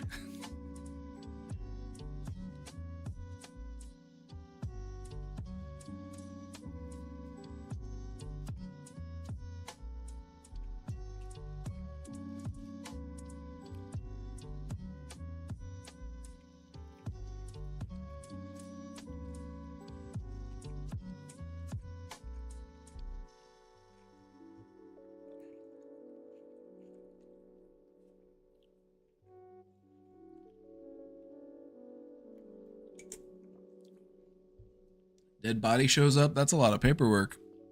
Especially if you're the responding officer.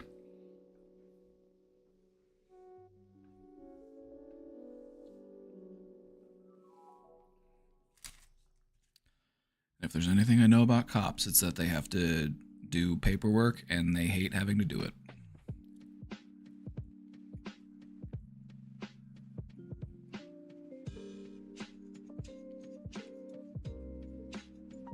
Have I watched the new South Park episode? No, but I heard about it.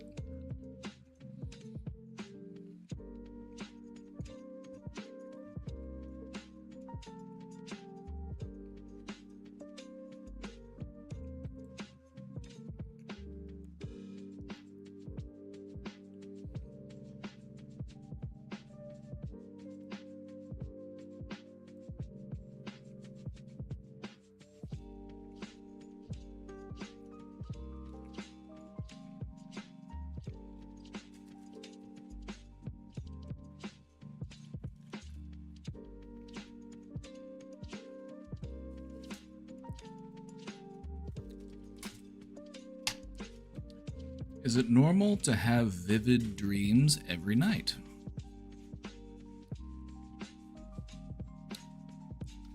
Normal for you or normal for everybody? I wouldn't say it's abnormal. Lots of people have vivid dreams. You know, it's just how their brain works. Nothing wrong with it, unless it's bothering you.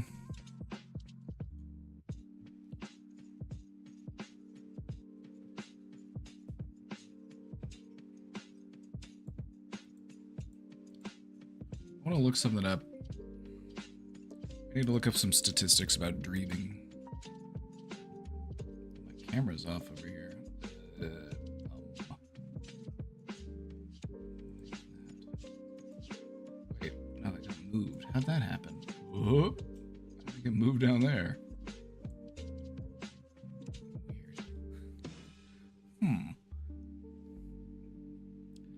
it normal to have vivid dreams every night?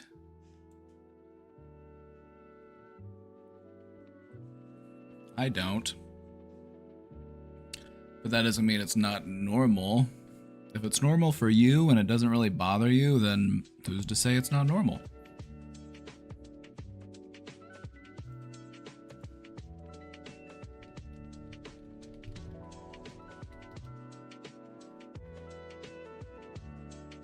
I need to look up some dream facts.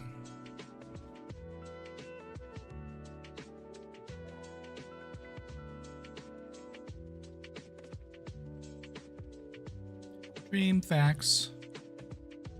Dreaming is a part of being asleep, so even if you don't remember it, it's just a part of what your brain does when you're asleep. Most dreams are forgotten. According to this, we forget about 95% of all dreams shortly after waking. Some people are much better at recalling their dreams. It's something you can train your brain to do.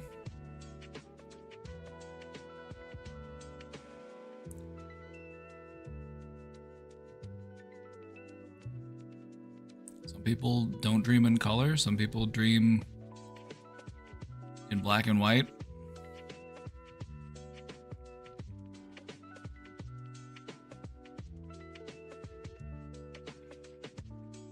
Animals dream. Lucid dreams exist. Negative dreams are more common? Huh.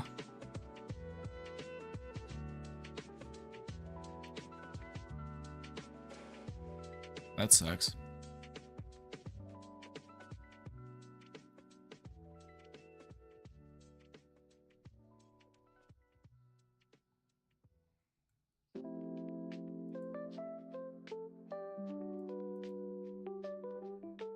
Oh, here we go.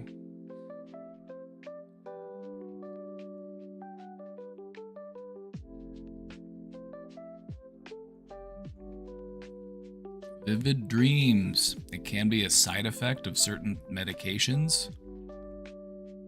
Could be a part of a sleep disorder. Could be caused by anxiety, stress, substance abuse, mental health conditions, pregnancy.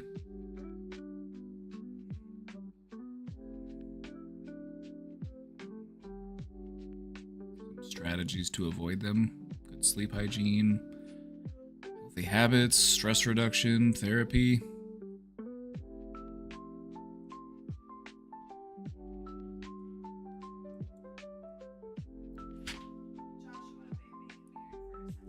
Come here. Okay, just a sec. I'll be right back.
Casey needed my help with something. She needed help reaching something high up, and she also wanted me to show her chat my hat.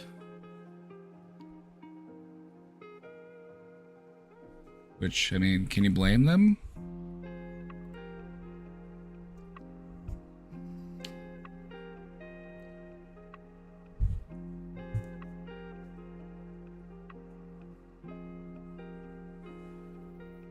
So deja vu is a feeling of familiarity in an unfamiliar situation?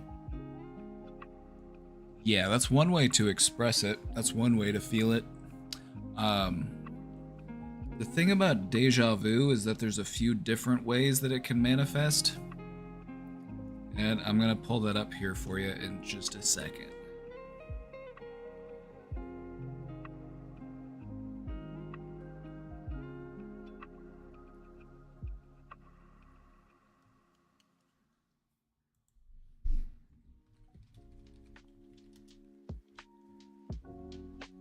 According to this, there's 20 different types of deja vu. What? That's just too many. That's too many.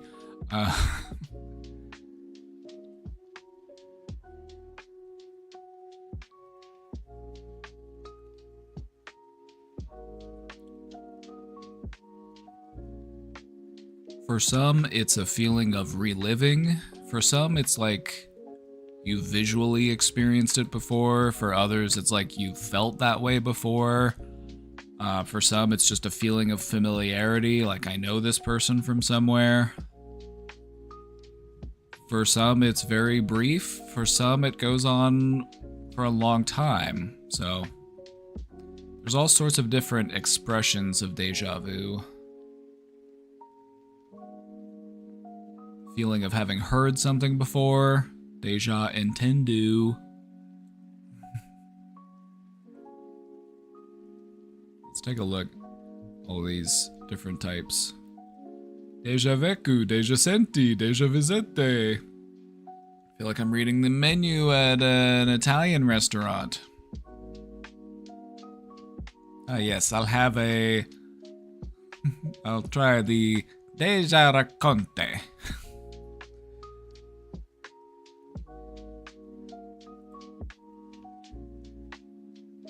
Why is my camera all the way over here now? What did I do? Messed something up.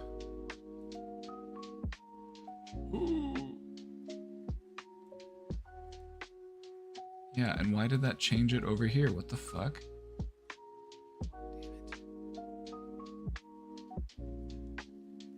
Oh, hold on, let me fix my camera real quick.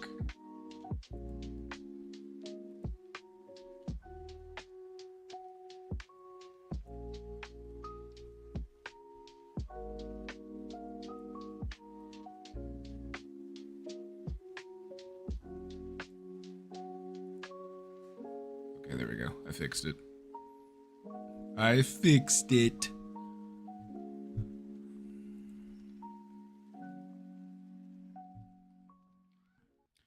Is it normal to have vivid dreams every night? It's not unusual. The question is it bothersome to you? Does it distract you? Does it make it so that you're not able to get good rest? If so, there are things you can do about it.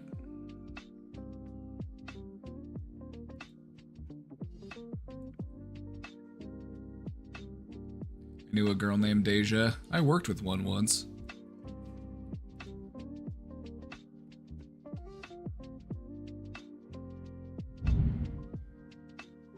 Oh my god, they are being loud out there. They're doing that construction. Whoo!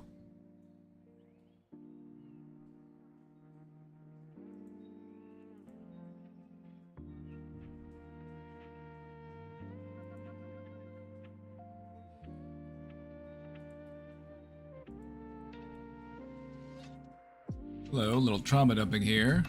Feels like my life has been turned upside down within a few days. I got back from a week meetup with a friend group that met through Discord. Within this group, I have a Discord chat with 2 people and we talk and call regularly. One of them is a friend I know from high school, and the other is a girl from a different country who I've not met in person before. I've had some feelings for this girl for a while, but the past few years have been hard for me, and I've not really been in a situation yet until very recently where I feel like I want to do something with those feelings. I went to the weekly meeting without any expectations and thought whatever happens, happens. I don't want to force anything. About halfway through the week, the feelings I had for her began to intensify, and I was noticing that she has some feelings for me too. So I started to slowly let my guard down because I felt like I'm finally in a time where I'm ready for something like this, and we hit it off pretty good. At some point, we heard from a mutual friend that my longtime friend from high school has feelings for her too. I felt kind of weird about this because apparently he's had them for a long time, but he also has a girlfriend for most, if not all of it. Well then yeah, who cares what that person thinks?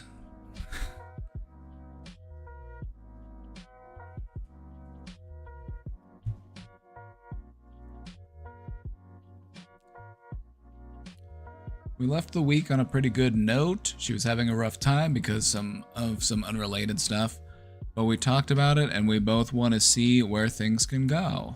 Fast forward one day and my high school friend breaks up with his girlfriend and comes to us for support. I tried to be there for him, but she didn't really want it because he has feelings for her.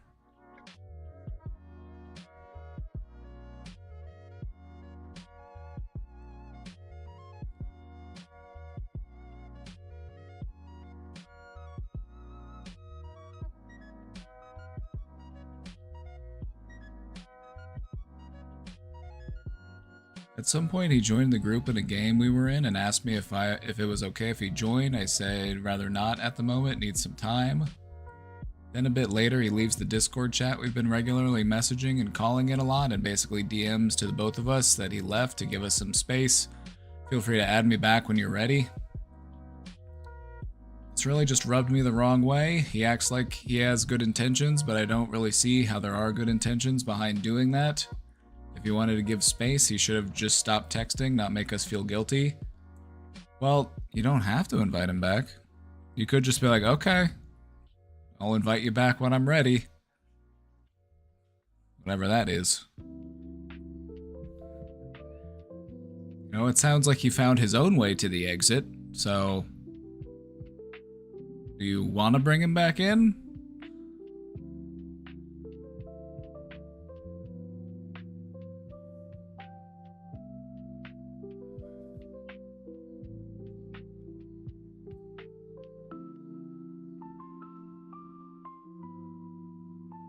Always reinvite him when you're ready, but you know, just this does err on the side of just a little bit dramatic.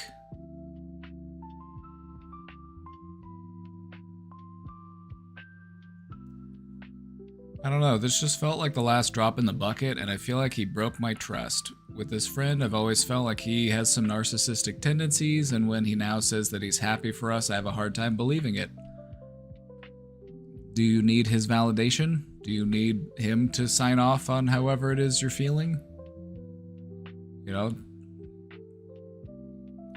Surely you want him to be happy for you because it feels good when people are happy for you, and you don't want people to be unhappy for you, but we can't really control that, can we? We can't. People are going to respond the way that they're going to respond.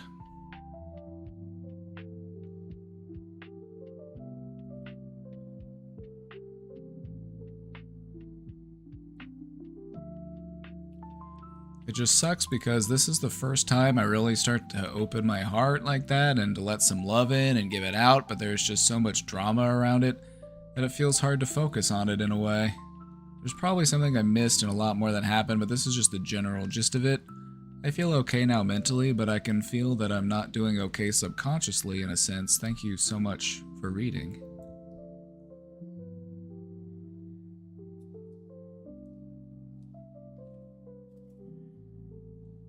Yeah, sometimes people will play that game where they'll make a big show of like leaving, be like, oh, no one wants me here.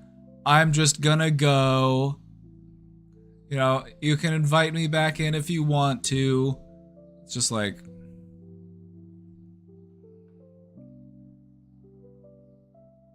You don't have to play that game with them if you don't want to.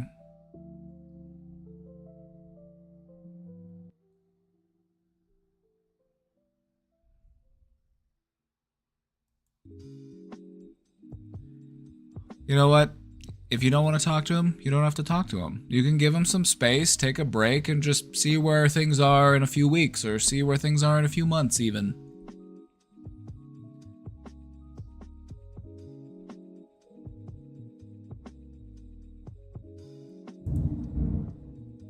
You know, it's okay to take a break from people, especially if they're just not in a place where you want to be around them. You know, it's okay to do that. You gotta protect yourself.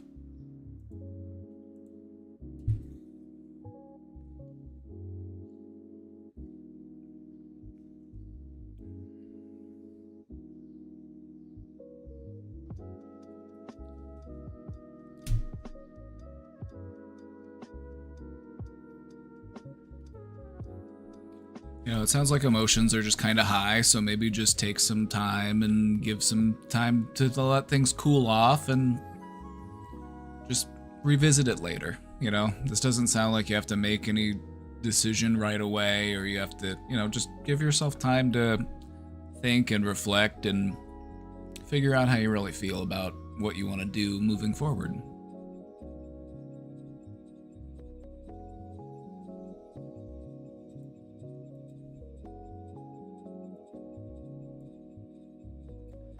He's demonstrating some emotional immaturity here, and you don't have to play in. That's true. You don't have to play that game.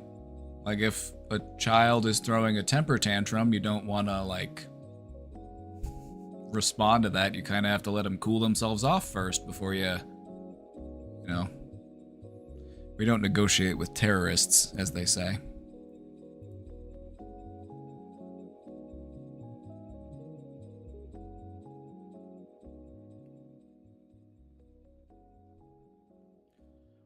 The thing about dealing with emotionally immature people is if you want them to actually work on those behaviors, you can't just come at them and tell them, like, hey, you're emotionally immature. You need to knock that off. What you're doing is not okay. Like, you need to grow up. It's like, they're not going to listen. They're going to, well, they might. There's a slim chance. Very slim chance it might actually be like, huh, you know what? You're onto something. I never thought of it that way. But for most people, they're gonna go, that's not true. I don't do that. No way. You're wrong. So you can't come at them and come across as like accusatory or pointing the finger at them. If you want somebody who is emotionally immature to actually start to practice emotional maturity, you have to ask them questions to reflect on how they feel, how they responded to that feeling. Do they think that that was the good way to respond? Is there perhaps a better way to respond? You know, you're trying to, like, help them figure it out on their own. That's kind of what you have to do.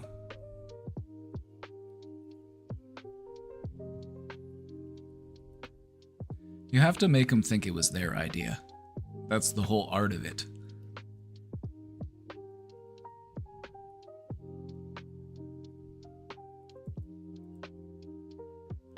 In what ways do you suggest practicing self-validation or self-appreciation even in the face of rejection?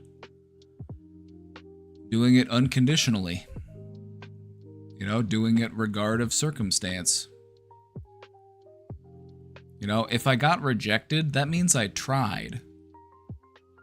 You know, you can't get rejected without getting out there, without taking risks, without making effort, without trying. Failure is a part of success. Rejection just means that you're making things happen. You're working towards your goals. Doesn't mean that you're undeserving. It doesn't mean that you're unworthy. You're just not there yet, and that's okay. We're in the process of getting there.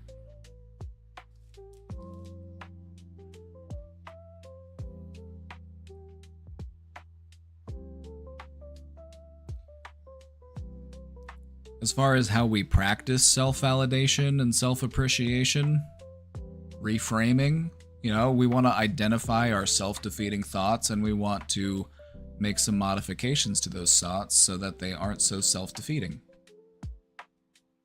We want them to be more fair and balanced. You know, instead of looking at ourselves as, you know, I got rejected, I'm a failure, we want to reframe that thought into, I got rejected, but you can only get rejected if you try. I'm putting in an effort, I'm putting myself out there, I'm learning, I'm growing, I'm taking chances.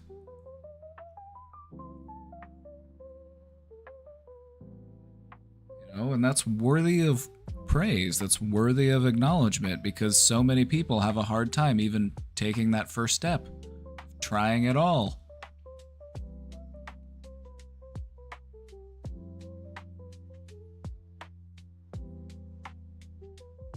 Being rejected doesn't mean you're a failure or that you're undeserving. It means that you tried.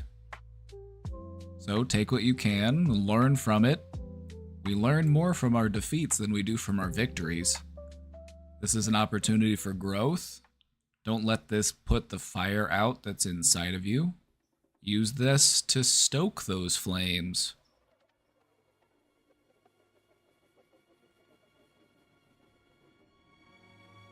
Aside from reframing, positive affirmations, mantras, find one that's meaningful for you. Just a thought or a phrase that you can think or say to yourself that helps to ground you and uplift you. I'm heading in the right direction. I'm gonna give it my best. I'm worthy of love. I'm worthy of success.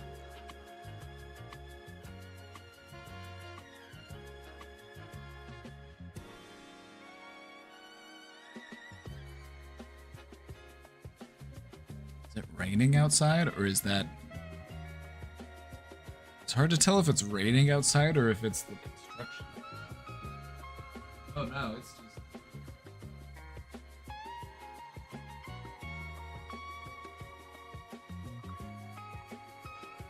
Yeah, no, that's thunder. I didn't know if that was them, like, ripping up asphalt or if that was thunder.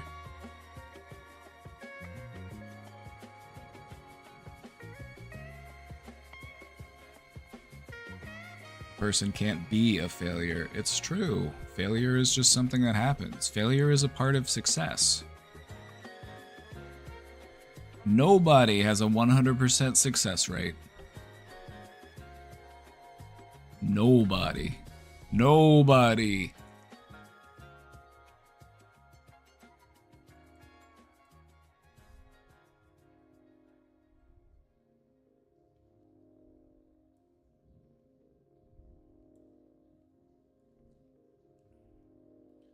Ooh, it's storming outside. I can hear the thunder rolling. Ooh. Ooh.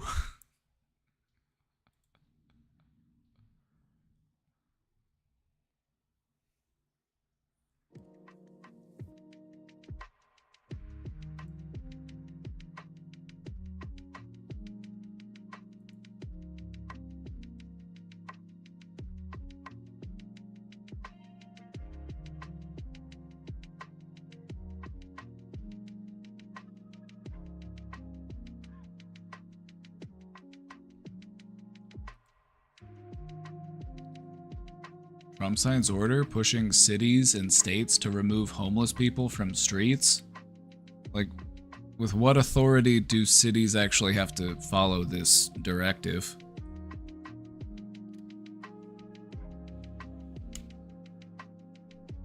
It's an executive action? Oh, so it's basically like, who fucking cares? Like...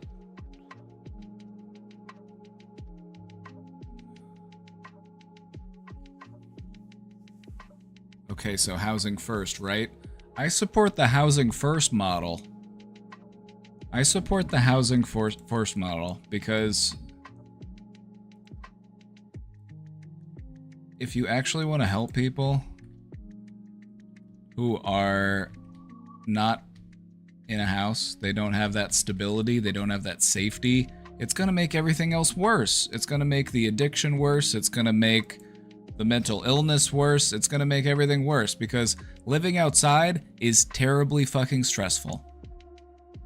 If you lose your home and you have no mental illness whatsoever, a few weeks of homelessness can do that to you.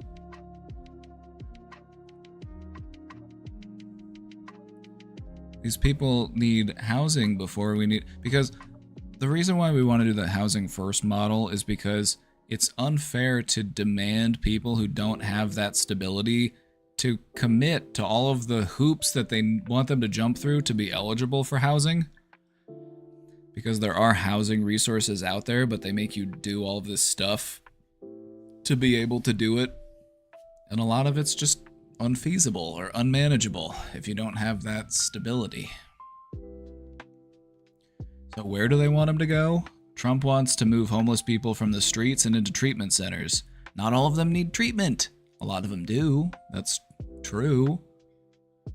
But what they need first is a place to stay, a place to sleep, a place where they can, not worry about, whoever's walking around them or near them whenever they're trying to sleep.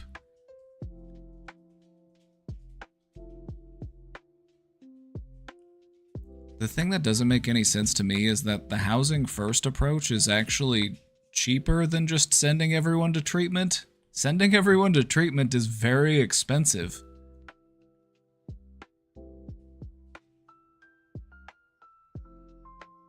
Just posting somebody up in a small little apartment or like a tiny home or something just as a way to like get them some stability. It's like, that doesn't cost that much.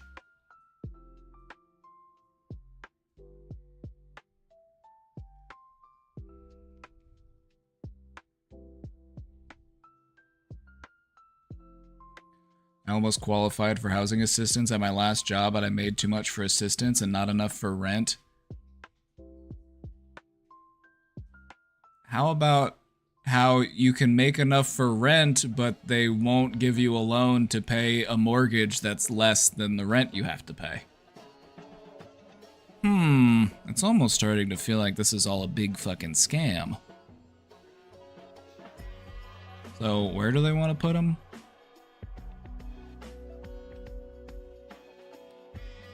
Signed an order directing the Attorney General to reverse judicial precedents and end consent decrees that limit local and state governments' ability to remove homeless people from streets and encampments into treatment centers. Oh, we want to start rallying. Okay, yep. More concentration camps, I guess. Can't just give people an apartment. Gotta put them all in a big facility and then they can sleep in a cage and then we can send them out to pick soybeans during the day.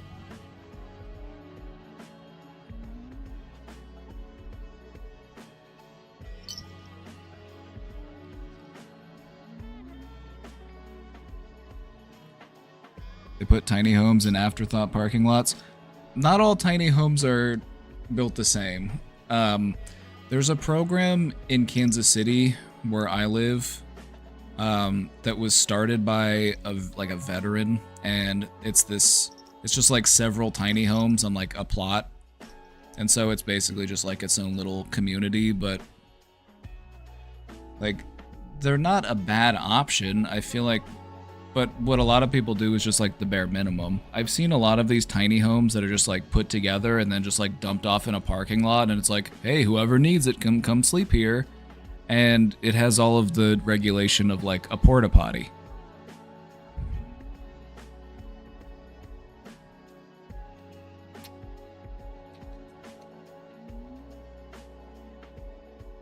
But I think there's definitely ways to do it that aren't bad. Miss, get your butt out of my face.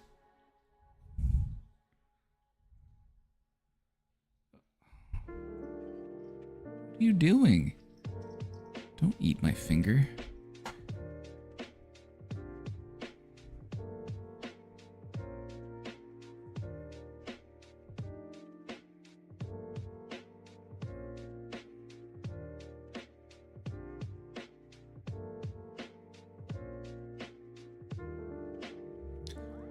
Like, something does need to be done because we are having an epidemic right now, but I think the solution to this is just housing. You know, give people housing and then see what they need after that. You know, if people still need to, you know, go to treatment and they still need those extra resources, okay, well then do that. But start with housing first before you just start sending people to treatment just because they don't have a place to stay.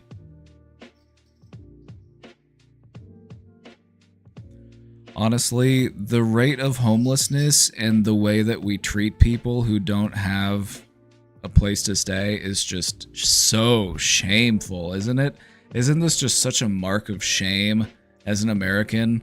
Like, don't you just see this? Just like rows of tents? Doesn't it just make you feel so fucking sick?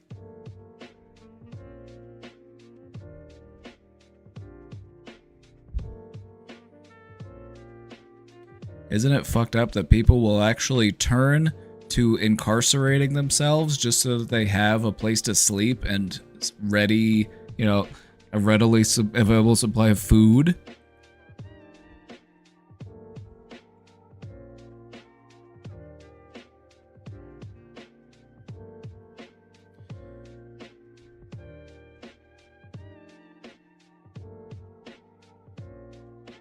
I'm kind of obsessed with this hat. I'm just like, it's a good hat. If I wasn't able to pull off this hat, I would have been heartbroken. But thankfully, I'm able to make it work.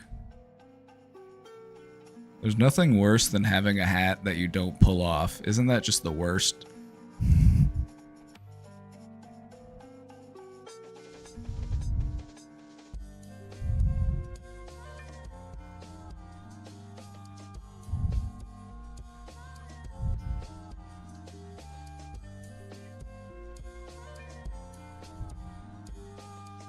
You know, build high-rise apartments, build low-income housing, build subsidized housing that people don't have to pay for, you know? An ounce of prevention is worth a pound of cure. Don't let people who tell you that it would cost too much to house everybody, don't let them explain to you the actual cost. The cost is much higher in letting people just be sick outdoors. We end up paying so much more to provide assistance to those people because they're so destabilized. You know, and we end up spending way too much trying to mend the damage that's done.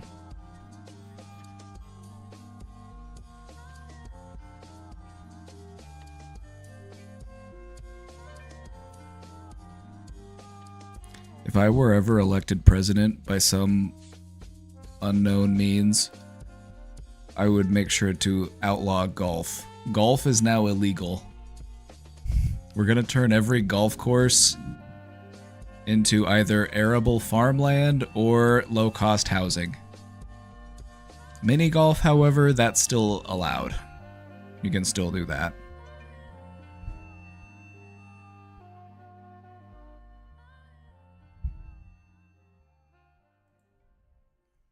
Actually, it might not be possible to make golf illegal. They'd probably challenge that in court. So what I'd have to do instead is say, if you want to own a golf course, you have to pay you're going to get a 5,000% increase in your tax rate. It's going to cost you $50 billion a year to run a golf course.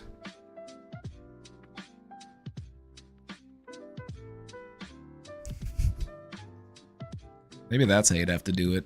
Just make it financially unfeasible.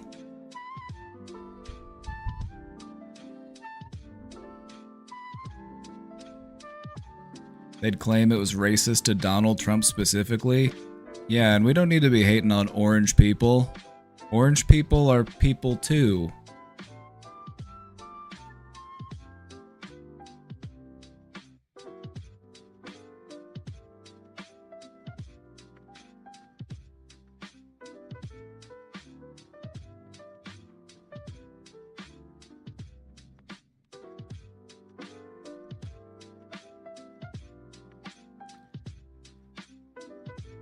There's a small city in Oregon. It's just a city of 38,000, so it sounds just like some suburb or something.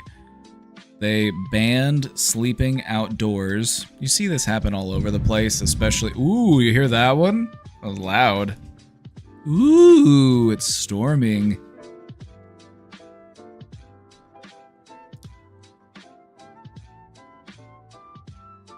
You'll see this a lot in different suburbs. They'll just like outlaw sleeping outside. They'll just make it illegal. They just send all of their unhoused population to the big city. They just brush it off on them. A fine of $250? It's like, where do you think they have the money? Where do you think they have $250? They're sleeping outside. I don't think they're just doing it for fun. Especially not at that price.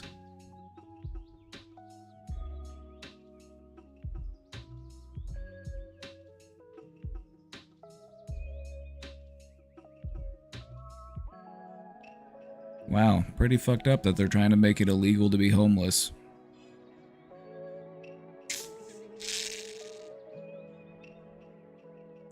Grants Pass isn't even a suburb, it's just rural Oregon. So it's not even a suburb? It's just out in the middle of the country? Then they probably don't, like, how many homeless people do they have? Like 2?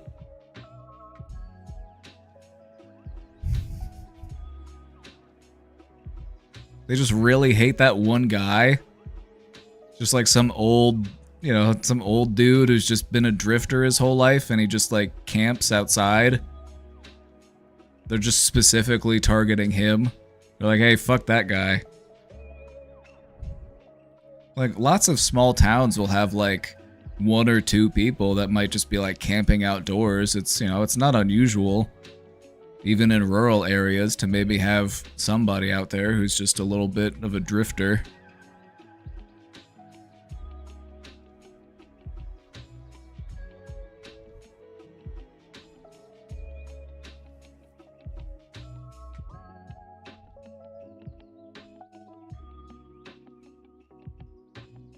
Well, I think that everybody deserves housing, everybody deserves healthcare, everybody deserves education, and everybody deserves food. Does that make me crazy? Does that make me dangerous? Does that make me socialist? Well, so be it, partner. It is what it is.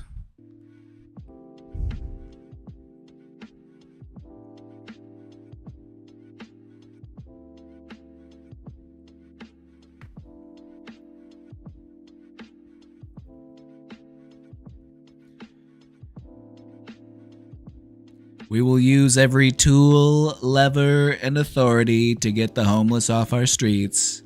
We want to take care of them, but they have to be off our streets. So we will do everything except for give them housing. We'll do everything except for that. The one thing that they actually need.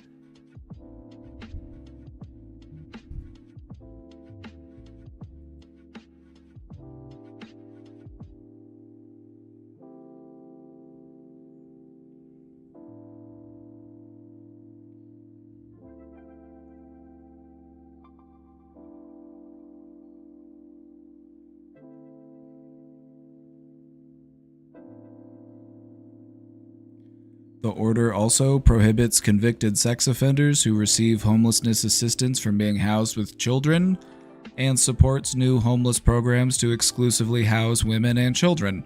I'm okay with that. I'm alright with that part.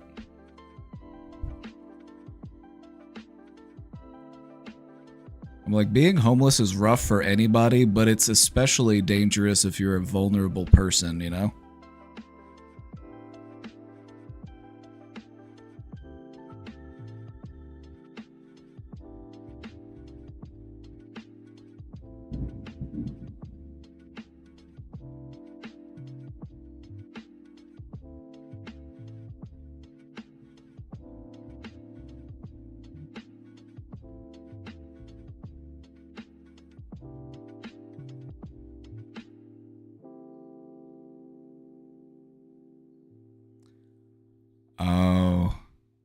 The HUD count.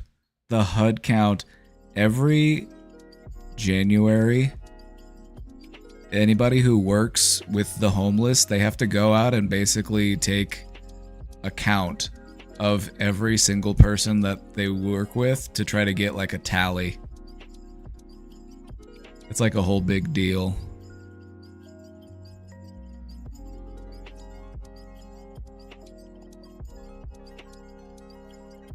Like, nobody wants to see tent cities, right? Like, nobody wants to see that. What we want to see is people having a chance. People having some stability. People having a place where they can feel a sense of dignity. You know, instead of being made to feel like there's something wrong with them just because they don't have a place to stay.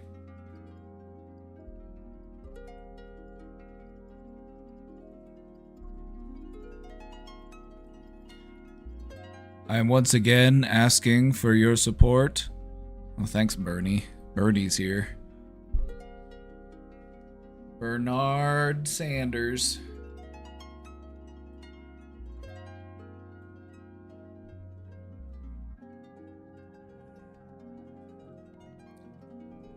Been with my girlfriend for 2 years. She has BPD and I'm having a hard time letting go. I watched yesterday's stream, but I can't help but feel guilty about choosing myself. The one deciding factor that I know I should leave is we talked about her seeking help.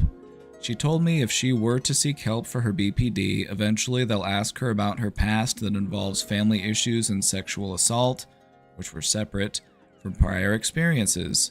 She said she's had intense nightmares, and if she were to go through that again, she would unalive herself.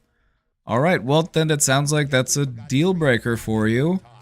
You know, if a person has, you know, untreated, severe and persistent mental illness, it's like you want them to get the help that they need. Would she potentially have to talk about those things at some point in the future? Yes. But she's worried about it as if she would have to do it, like, right away. That's not necessarily true. You can talk about it when you're ready to talk about it. And talking about it down the road will feel different than talking about it if you had to talk about it right now or if you had to talk about it tomorrow. You know, it's something that you're going to want to eventually be able to talk about so that you can heal from it. You would actually be surprised. You don't have to talk about every single terrible thing that's ever happened to you in your entire life in order to get help. You don't have to. That's a misconception. You don't have to talk about every single awful thing that has happened to you in your entire life in order to get help. You just need to know what to do with those emotions that you're feeling and those thoughts that you're grappling with, those symptoms that you might be facing.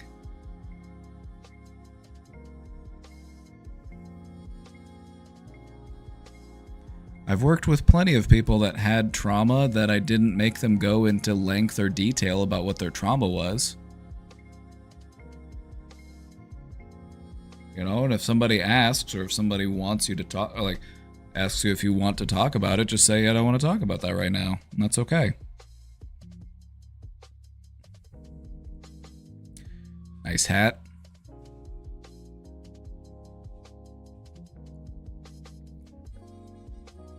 Most mental health care professionals know that touching on triggers is not useful until it's necessary. Absolutely, and it might not ever be necessary. Like, I can teach you to work on other triggers that you might not find as overwhelming, and then you can take what you've learned and then apply that on your own to your other triggers. Like, I don't need to do that with every single one. Not necessarily.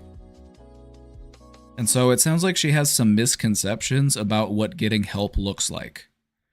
In her perspective, getting help is going to be very painful. It's going to be very devastating. It's going to not be worth it. And so, would you be open to talking about it again and maybe offering her some reassurance, or maybe encouraging her to just give it a try and see where that goes? You know, just let her know, like, you don't have to talk about anything that you don't want to talk about. Because that's true. If you don't want to bring up those specific traumas, you don't have to. We can talk about how you're feeling because of those things. We can talk about your current symptoms and we can help you manage those. But you don't have to unpack every single thing. That's just not true. They might ask, but it doesn't mean you have to tell them. They might not need all that information. Like, they can understand you have trauma. All right, here's how you work through trauma.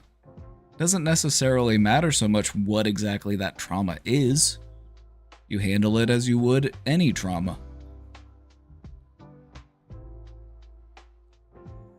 You know, they're only going to look for more detail or more, you know, added onto it if they feel like it's going to help them help you.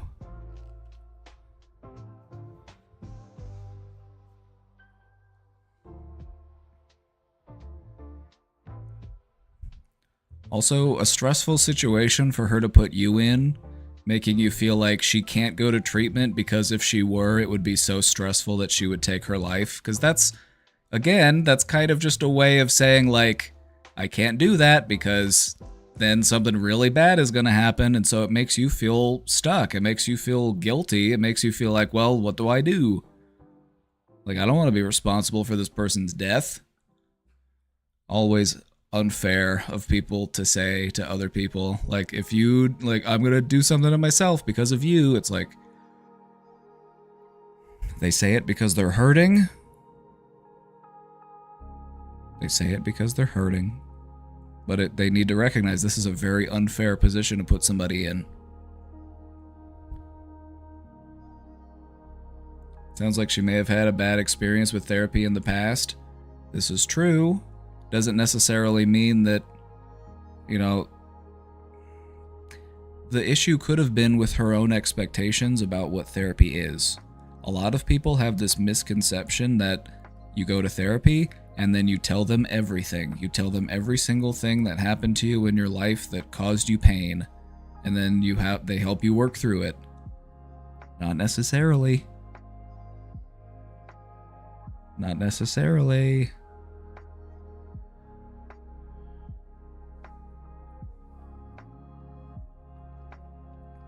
You don't have to spill it all. You don't have to give them your entire life story, you know? It's more important to understand, you know, how are you feeling today? How are you processing what happened in the past? How are you dealing with stress? How do you calm yourself down? How do you regulate your emotions? You know, all of those things are more important than me understanding exactly what it is that happened to you in every little detail. It's like, no.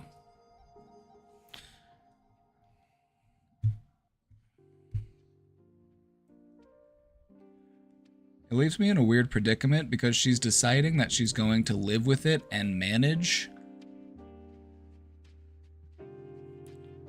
Interestingly enough, that is normally what happens to a lot of people who have BPD. They just deal with it. Some people grow out of it. Some people, by the time they're like 40, 50 years old, they've learned how to manage it. They've learned how to cope with it. They just kind of grow out of it. You see BPD symptoms much more commonly in like 20s, 30s. It really can be something that you can grow out of.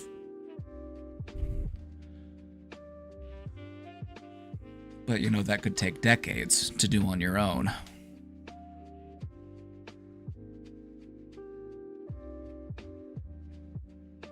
I don't want to be the person that says get help or I'm leaving, but I'm thinking for myself, it just sucks to know that more problems will occur in our relationship if I stay. You also don't want to enable her. You know, you're letting her say like, okay, then you can tell people, you know, it's like you're afraid of giving her an ultimatum, but she's already giving you an ultimatum.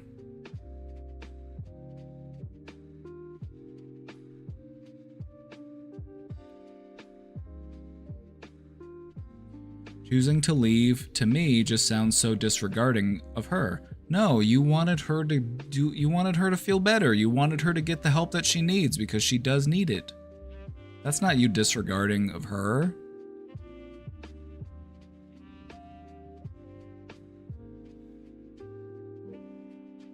You know, you want to see her happy and healthy. But she's not in a position where she feels like she's ready to do that.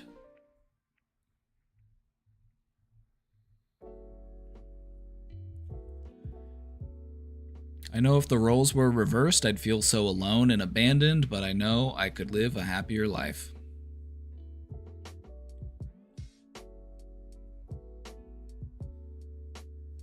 Believe it or not, partner, I feel like saying partner because I got the hat on. Believe it or not, partner, sometimes you have to leave in order for people to get the help that they need. Sometimes you leaving is the wake-up call that they need to finally ask for help.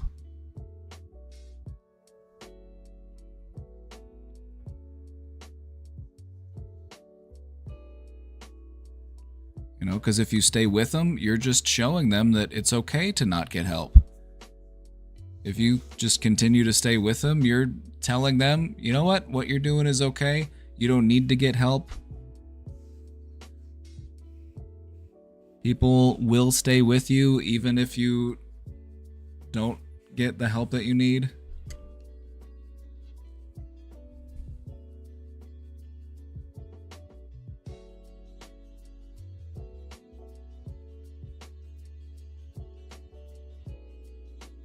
You know, you don't have to compromise your own happiness here.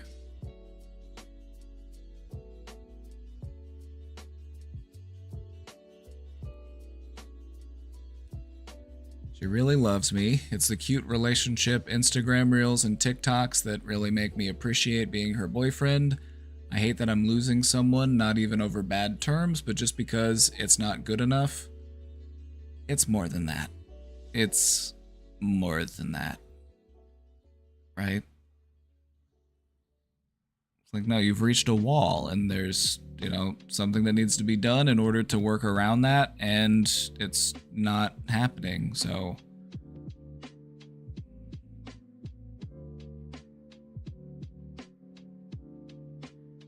Considering the problems we have, I think it's what's best for me and her. This would be so much easier knowing that I'm doing this for her than for myself. We've put in our 2 weeks to see how we feel, but I'm just scared to say I don't want this anymore.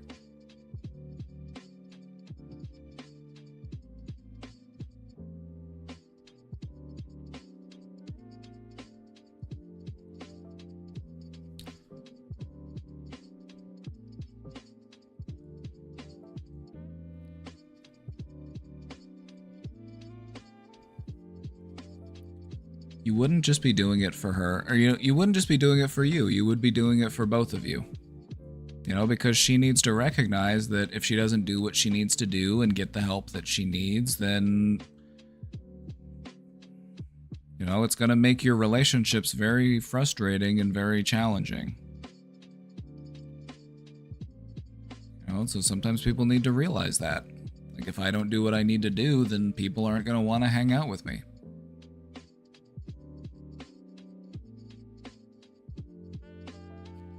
I would just say, you know, if you wanted to talk about it and you wanted to see if maybe this could work, just try to have a hopeful, optimistic, you know, encouraging discussion about what treatment could look like.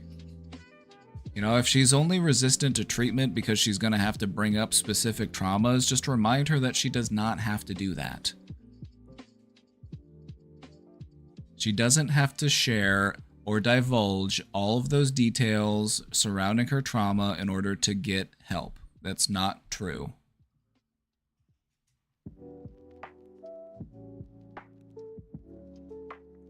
They might try to ask about them because that might be helpful information, but it's not necessary information. All they need to know is that there's trauma there. That's it. All that they need to know is that the trauma exists. They don't need to know the details surrounding the trauma.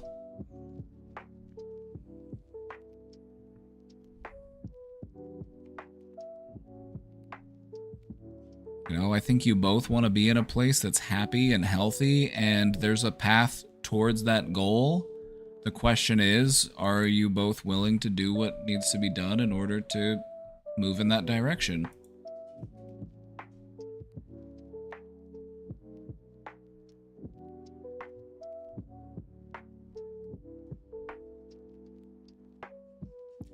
Tell her she can and should have boundaries with her therapist? Absolutely. Absolutely. You know, just the main takeaway here for anybody who might have been feeling this way, you don't need to divulge every little bit of information about yourself if you don't want to. You know, only do it if you feel like it's going to help you in healing. There will be a time and a place where you might actually want to talk about it. That could be a part of your journey in the future. There might be a point in your healing where you feel ready to talk about it. Clearly that point is not now, and that's okay. We'll work towards that. That could happen someday. That's it. You don't have to talk about it right now. But I understand it. I understand why people do feel that pressure. You know, you're going to help, you're going to therapy, you're feeling like, I want to change. You know, I need help. I better just tell them everything. I better tell them every single thing because they're going to need all of that information in order to help me. Not true. Not really.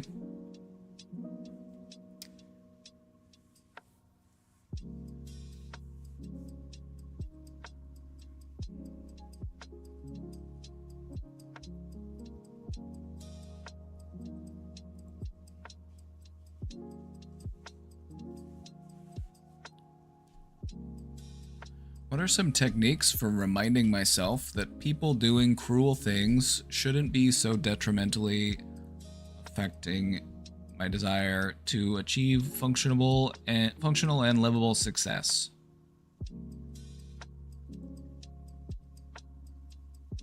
Some techniques? It's all in your mind. It's all in your thinking. It's all in your perspective. Do cruel people exist? Yes. Have cruel people always existed? Yes. Will cruel people always exist? Probably. Cruel people exist. This is true. We can recognize this logically. Cruel people do exist. So, knowing that, how do I want to respond to that?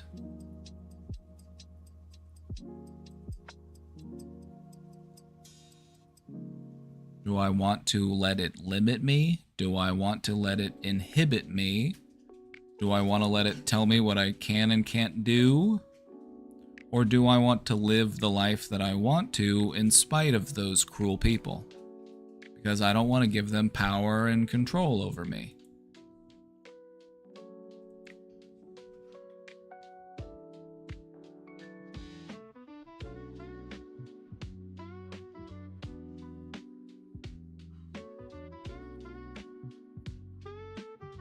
You know, do good things in spite of cruel people.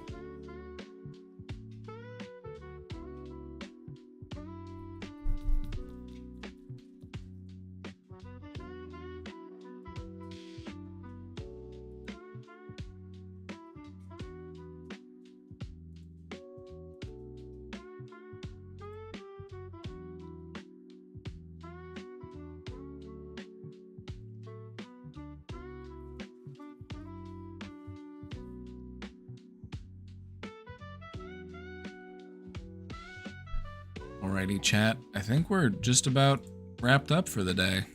We got through all the questions. Did our little presentation. I think that might be it. Any last thoughts? Anything you'd like to share with the rest of us?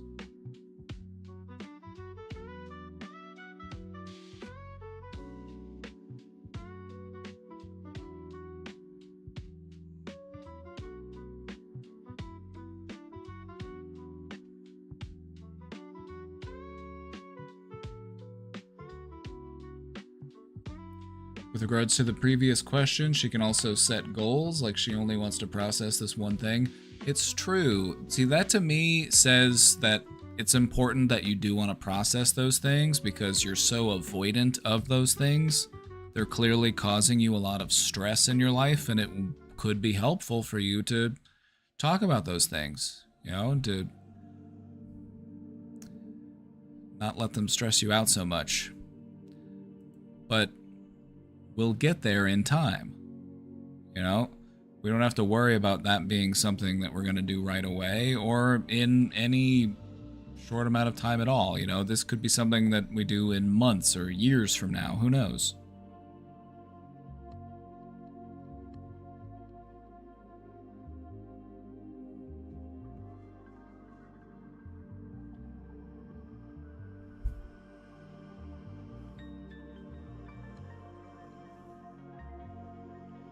Hey, Walla Walla, what do you think of my hat?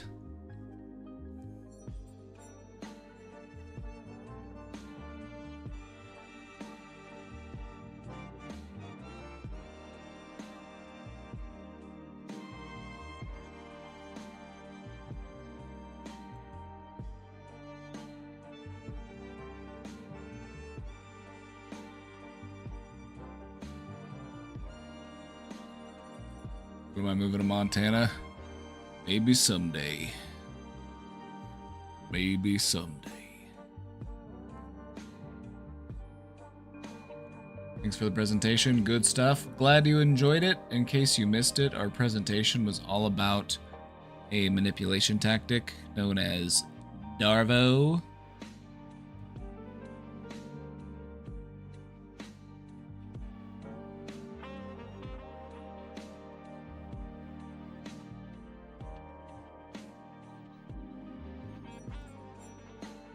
Alrighty, everybody, that's going to be it for me today. We will be back again tomorrow with more. Hope you all have a great night. Hope you all have a great night. Stay safe out there. See you all next time. Bye-bye, everybody. Bye-bye. Bye-bye. Bye.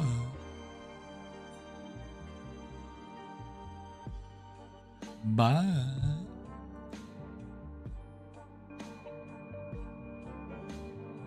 Caught you for the commute home.